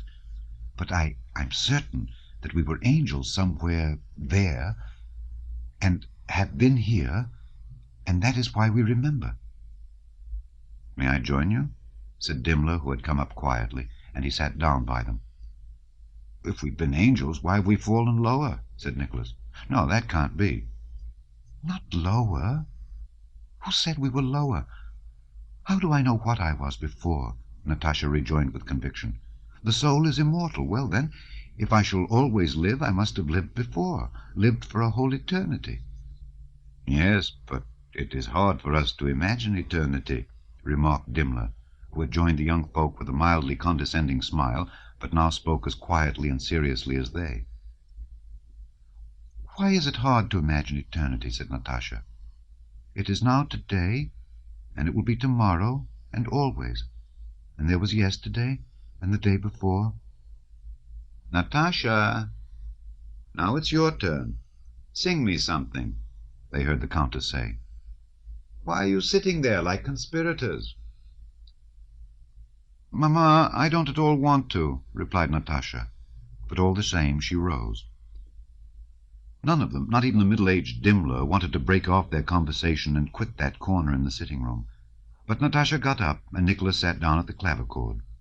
Standing as usual in the middle of the hall and choosing the place where the resonance was best, Natasha began to sing her mother's favorite song. She had said she did not want to sing, but it was long since she had sung, and long before she again sang, as she did that evening. The Count, from his study where he was talking to Mityenka, heard her, and like a schoolboy in a hurry to run out to play, blundered in his talk while giving orders to the steward, and at last stopped, while Mityenka stood in front of him also, listening and smiling. Nicholas did not take his eyes off his sister, and drew breath in time with her. Sonia, as she listened, thought of the immense difference there was between herself and her friend, and how impossible it was for her to be anything like as bewitching as her cousin. The old Countess sat with a blissful yet sad smile, and with tears in her eyes, occasionally shaking her head. She thought of Natasha, and of her own youth, and of how there was something unnatural and dreadful in this impending marriage of Natasha and Prince Andrew. Dimmler, who had seated himself beside the Countess, listened with closed eyes. "Ah, Countess," he said at last, "that's a European talent. She has nothing to learn. What softness, tenderness, and strength!" "Oh, how afraid I am for her, how afraid I am," said the Countess, not realizing to whom she was speaking. Her maternal instinct told her that Natasha had too much of something, and that because of this she would not be happy. Before Natasha had finished singing, 14-year-old Petya rushed in delightedly to say that some mummers had arrived. Natasha stopped abruptly. "Idiot!" she screamed at her brother, and running to a chair, threw herself on it, sobbing so violently that she could not stop for a long time. "It's nothing, Mamma, really it's nothing. Only Petya startled me," she said, trying to smile. But her tears still flowed, and sobs still choked her. The mummers, some of the house serfs, dressed up as bears, Turks, innkeepers, and ladies, frightening and funny, bringing in with them the cold from outside and a feeling of gaiety, crowded at first timidly into the anteroom, then hiding behind one another they pushed into the ballroom, where shyly at first, and then more and more merrily and heartily, they started singing, dancing, and playing Christmas games. The Countess, when she had identified them and laughed at their costumes, went into the drawing-room. The Count sat in the ballroom, smiling radiantly and applauding the players. The young people had disappeared. Half an hour later there appeared among the other mummers in the ballroom an old lady in a hooped skirt. This was Nicholas. A Turkish girl was Petya, a clown was Dimmler, an hussar was Natasha, and a Circassian was Sonia, with burnt cork moustache and eyebrows. After the condescending surprise, non-recognition, and praise from those who were not themselves dressed up, the young people decided that their costumes were so good that they ought to be shown elsewhere. Nicholas, who, as the roads were in splendid condition, wanted to take them all for a drive in his troika, proposed to take with them about a dozen of the serf mummers and to drive to Uncle's. "No, why disturb the old fellow?" said the Countess. "Besides, You wouldn't have room to turn round there. If you must go, go to the Milyukovs." Milyukova was a widow who, with her family and their tutors and governesses, lived 3 miles from the Rostovs. "That's right, my dear," chimed in the old Count, thoroughly aroused. "I'll dress up at once and go with them. I'll make Pachette open her eyes." But the Countess would not agree to his going. He had had a bad leg all these last days. It was decided that the Count must not go, but that if Louisa Ivanovna, Madame Schoss, would go with them, the young ladies might go to the Milyukovs. Sonia, generally so timid and shy, more urgently than anyone begging Louisa Ivanovna not to refuse. Sonia's costume was the best of all. Her moustache and eyebrows were extraordinarily becoming. Everyone told her she looked very handsome, and she was in a spirited and energetic mood unusual with her. Some inner voice told her that now or never her fate would be decided, and in her male attire she seemed quite a different person. Louisa Ivanovna consented to go, and in half an hour 4 troika sleighs with large and small bells, their runners squeaking and whistling over the frozen snow, drove up to the porch. Natasha was foremost in setting a merry holiday tone, which, passing from one to another, grew stronger and stronger, and reached its climax when they all came out into the frost and got into the sleighs, talking, calling to one another, laughing and shouting. 2 of the troikas were the usual household sleighs. The 3rd was the old Count's, with a trotter from the Orloff stud as shaft horse. The 4th was Nicholas's own, with the short, shaggy black shaft horse. Nicholas, in his old lady's dress, over which he had belted his hussar overcoat, stood in the middle of the sleigh, reins in hand. It was so light that he could see the moonlight reflected from the metal harness discs, and from the eyes of the horses, who looked round in alarm at the noisy party under the shadow of the porch roof. Natasha, Sonia, Madame Schoss, and 2 maids got into Nicholas's sleigh. Dimmler, his wife, and Petya into the old Count's, and the rest of the mummers seated themselves in the other 2 sleighs. "You go ahead, Zahar," shouted Nicholas to his father's coachman, wishing for a chance to race past him. The old Count's troika, with Dimmler and his party, started forward, squeaking on its runners as though freezing to the snow, its deep-toned bell clanging. The side horses, pressing against the shafts of the middle horse, sank in the snow, which was dry and glittered like sugar, and threw it up. Nicholas set off, following the first sleigh. Behind him the others moved noisily, their runners squeaking. At first they drove at a steady trot along the narrow road. While they drove past the garden, the shadows of the bare trees often fell across the road and hid the brilliant moonlight. But as soon as they were past the fence, the snowy plain, bathed in moonlight and motionless, spread out before them, glittering like diamonds and dappled with bluish shadows.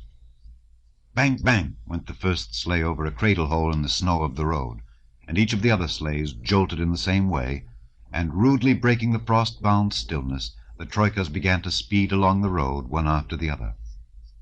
"A hare's track! A lot of tracks!" rang out Natasha's voice through the frost-bound air. "How light it is, Nicholas!" came Sonia's voice. Nicholas glanced round at Sonia and bent down to see her face closer.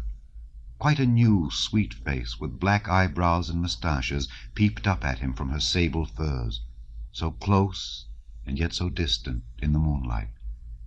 "That used to be Sonia," thought he, and looked at her closer and smiled.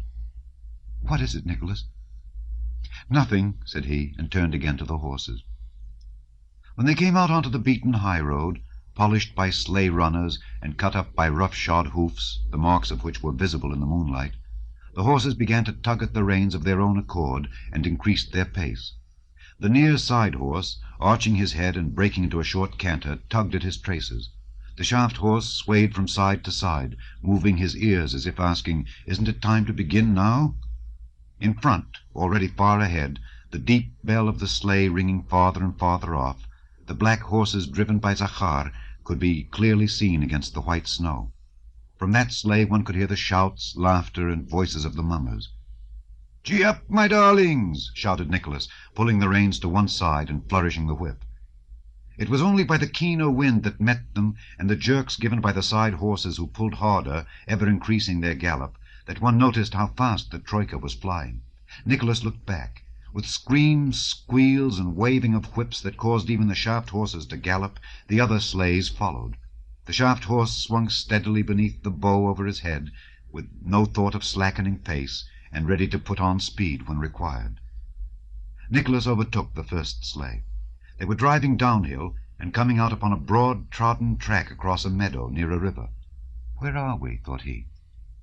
"It's the Kasoy meadow, I suppose. But no, this is something new I've never seen before. This isn't the Kasoy meadow nor the Djomkin hill, and heaven only knows what it is. It's something new and enchanted. Well, whatever it may be." And shouting to his horses, he began to pass the first sleigh. Zahar held back his horses and turned his face, which was already covered with hoarfrost, to his eyebrows. Nicholas gave the horses the rein, and Zahar, stretching out his arms, clucked his tongue and let his horses go. "Now look out, master!" he cried.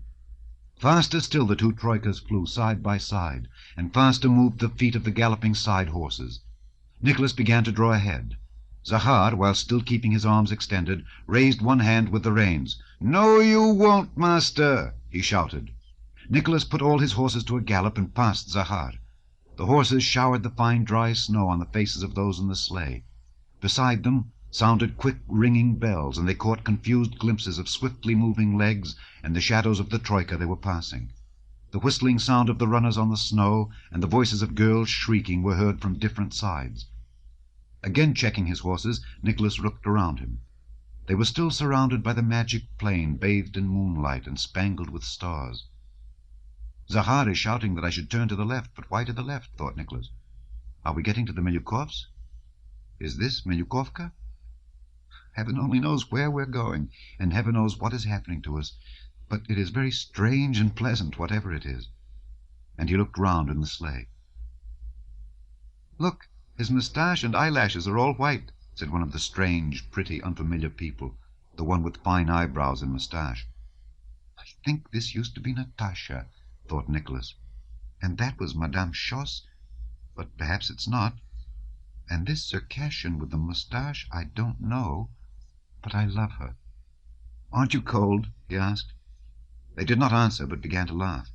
Dimmler, from the sleigh behind, shouted something, probably something funny, but they could not make out what he said. "Yes, yes," some voices answered, laughing. But here was a fairy forest, with black moving shadows, and a glitter of diamond, and a flight of marble steps, and the silver roofs of fairy buildings, and the shrill yells of some animals. And if this is really Milyukovka, it is still stranger that we drove heaven knows where and have come to Milyukovka, thought Nicholas. It really was Milyukovka, and maids and footmen with merry faces came running out to the porch carrying candles. "Who is it?" asked someone in the porch. "The mummers from the Count's, I know by the horses," replied some voices. Chapter 11. At Milyukovka, Sonia goes to the barn to try her fortune. Pelageya Danilovna Milyukova, a broadly built, energetic woman wearing spectacles, sat in the drawing-room in a loose dress, surrounded by her daughters, whom she was trying to keep from feeling dull.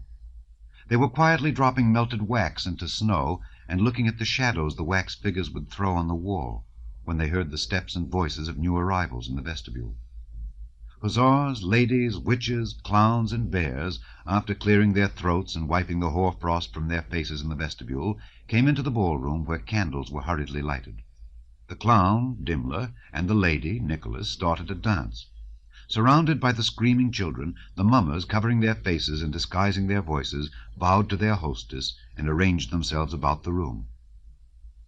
"Dear me, there's no recognizing them. And Natasha, see whom she looks like. She really reminds me of somebody. But Herr Dimmler, isn't he good? I didn't know him. And how he dances. Dear me, there's a Circassian. Really, how becoming it is to dear Sonia. And who is that? Well, you have cheered us up. Nikita and Vanya, clear away the tables. And we were sitting so quietly. The hussar, just like a boy. And the legs. I can't look at him," different voices were saying. Natasha, the young Milyukov's favorite, disappeared with them into the back rooms, where a cork and various dressing gowns and male garments were called for and received from the footman by bare girlish hands from behind the door. 10 minutes later all the young Milyukovs joined the mummers. Pelageya Danilovna, having given orders to clear the rooms for the visitors and arranged about refreshments for the gentry and the serfs, went about among the mummers without removing her spectacles, peering into their faces with a suppressed smile, and failing to recognize any of them. It was not merely Dimmler and the Rostovs she failed to recognize. She did not even recognize her own daughters, or her late husband's dressing gowns and uniforms which they had put on. "And who is this?" she asked her governess, peering into the face of her own daughter dressed up as a Kazan Tartar. "I suppose it is one of the Rostovs. Well, Mr. Hussar, and what regiment do you serve in?" she asked Natasha. "Here, hand some fruit jelly to the Turk," she ordered the butler who was handing things round. "That's not forbidden by his law." Sometimes, as she looked at the strange but amusing capers cut by the dancers, who, having decided once for all that being disguised no one would recognize them, were not at all shy, Pelageya Danilovna hid her face in her handkerchief, and her whole stout body shook with irrepressible, kindly, elderly laughter. "My little Sasha! Look at Sasha!" she said. After Russian country dances and chorus dances, Pelageya Danilovna made the serfs and gentry join in one large circle. A ring, a string, and a silver rouble were fetched, and they all played games together. In an hour all the costumes were crumpled and disordered. The corked eyebrows and moustaches were smeared over the perspiring, flushed, and merry faces. Pelageya Danilovna began to recognize the mummers, admired their cleverly contrived costumes, and particularly how they suited the young ladies, and she thanked them all for having entertained her so well. The visitors were invited to supper in the drawing-room, and the serfs had something served to them in the ball-room. "Now to tell one's fortune in the empty bath-house is frightening," said an old maid who lived with the Milyukovs during supper. "Why?" said the eldest Milyukov girl. "You wouldn't go. It takes courage." "I'll go," said Sonia. "Tell what happened to the young lady," said the second Milyukov girl. "Well," began the old maid, "a young lady once went out, took a cock, laid the table for two, all properly, and sat down. After sitting a while, she suddenly hears someone coming. A sleigh drives up with harness bells. She hears him coming. He comes in just in the shape of a man, like an officer, comes in and sits down to table with her." "Ooh, ooh!" screamed Natasha, rolling her eyes with horror. "Yes, and how did he speak?" "Yes, like a man. Everything quite all right, and he began persuading her. And she should have kept him talking till cock-crow, but she got frightened, just got frightened, and hid her face in her hands. Then he caught her up. It was lucky the maids ran in just then." "Now why frighten them?" said Pelageya Danilovna. "Mamma, you used to try your fate yourself," said her daughter. "And how does one do it in a barn?" inquired Sonia. "Well, say you went to the barn now and listened. It depends on what you hear. Hammering and knocking, that's bad. But a sound of shifting grain is good, and one sometimes hears that too. Mamma, tell us what happened to you in the barn." Pelageya Danilovna smiled. "Oh, I've forgotten," she replied, "but none of you would go." "Yes, I will. Pelageya Danilovna, let me, I'll go," said Sonia. "Well, why not, if you're not afraid?" "Louisa Ivanovna, may I?" asked Sonia. Whether they were playing the ring and string game, or the rouble game, or talking as now, Nicholas did not leave Sonia's side, and gazed at her with quite new eyes. It seemed to him that it was only today, thanks to that burnt cork moustache, that he had fully learned to know her. And really that evening Sonia was brighter, more animated, and prettier than Nicholas had ever seen her before. "So that's what she's like. What a fool I've been," he thought, gazing at her sparkling eyes, and under the moustache a happy, rapturous smile dimpled her cheeks, a smile he had never seen before. "I'm not afraid of anything," said Sonia. "May I go at once?" She got up. They told her where the barn was, and how she should stand and listen, and they handed her a fur cloak. She threw this over her head and shoulders, and glanced at Nicholas. "What a darling that girl is," thought he, "and what have I been thinking of till now?" Sonia went out into the passage to go to the barn. Nicholas went hastily to the front porch, saying he felt too hot. The crowd of people really had made the house stuffy. Outside there was the same cold stillness and the same moon, but even brighter than before. The light was so strong and the snow sparkled with so many stars that one did not wish to look up at the sky, and the real stars were unnoticed. The sky was black and dreary, while the earth was gay. "I am a fool, a fool! What have I been waiting for?" thought Nicholas. And running out from the porch, he went round the corner of the house and along the path that led to the back porch. He knew Sonia would pass that way. Halfway lay some snow-covered piles of firewood, and across and along them a network of shadows from the bare old lime trees fell on the snow and on the path. This path led to the barn. The log walls of the barn and its snow-covered roof, that looked as if hewn out of some precious stone, sparkled in the moonlight. A tree in the garden snapped with the frost, and then all was again perfectly silent. His bosom seemed to inhale not air, but the strength of eternal youth and gladness. From the back porch came the sound of feet descending the steps. The bottom step upon which snow had fallen gave a ringing creak, and he heard the voice of an old maidservant saying, "Straight, straight along the path, miss. Only don't look back." "I'm not afraid," answered Sonia's voice, and along the path toward Nicholas came the crunching, whistling sound of Sonia's feet in her thin shoes. Sonia came along wrapped in her cloak. She was only a couple of paces away when she saw him, and to her, too, he was not the Nicholas she had known and always slightly feared. He was in a woman's dress, with tousled hair, and a happy smile new to Sonia. She ran rapidly toward him.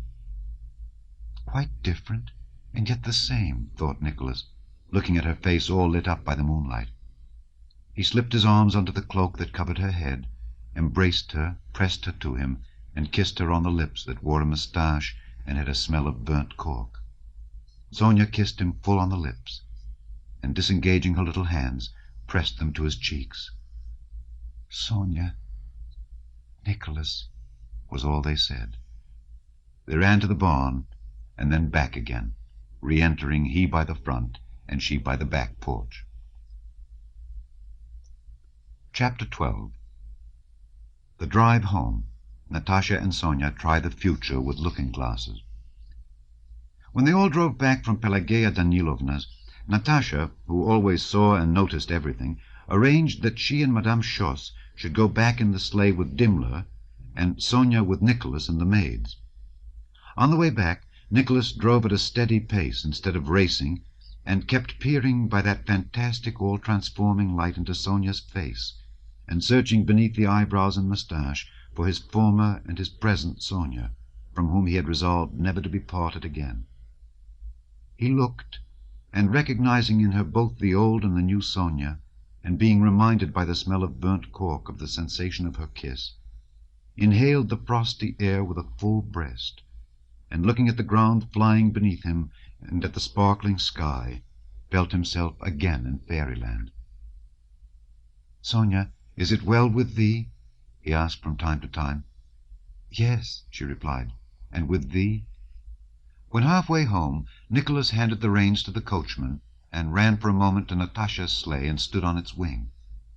"Natasha," he whispered in French, "do you know I've made up my mind about Sonia?" "Have you told her?" asked Natasha, suddenly beaming all over with joy. "Oh, how strange you are with that moustache and those eyebrows! Natasha, are you glad?" "I'm so glad, so glad. I was beginning to be vexed with you. I did not tell you, but you've been treating her badly. What a heart she has, Nicholas. I'm horrid sometimes, but I was ashamed to be happy while Sonia was not," continued Natasha. "Now I'm so glad. Well, run back to her." "No, wait a bit. Oh, how funny you look!" cried Nicholas, peering into her face, and finding in his sister, too, something new, unusual, and bewitchingly tender that he had not seen in her before. "Natasha, it's magical, isn't it?" "Yes," she replied. "You've done splendidly." "Had I seen her before as she is now," thought Nicholas, "I should long ago have asked her what to do and have done whatever she told me, and all would have been well. So you're glad, and I've done right? Oh, quite right. I had a quarrel with Mamma some time ago about it. Mamma said she was angling for you. How could she say such a thing? I nearly stormed at Mamma. I will never let anyone say anything bad of Sonia, for there is nothing but good in her. Then it's all right, said Nicholas, again scrutinizing the expression of his sister's face to see if she was in earnest. Then he jumped down, and his boots scrunching the snow, ran back to his sleigh. The same happy, smiling Circassian, with moustache and beaming eyes, looking up from under a sable hood, was still sitting there. And that Circassian was Sonia, and that Sonia was certainly his future happy and loving wife. When they reached home and had told their mother how they had spent the evening at the Milyukovs', the girls went to their bedroom. When they had undressed, but without washing off the cork moustaches, they sat a long time talking of their happiness, of their happiness, of their happiness, of their happiness, of their happiness, of their happiness.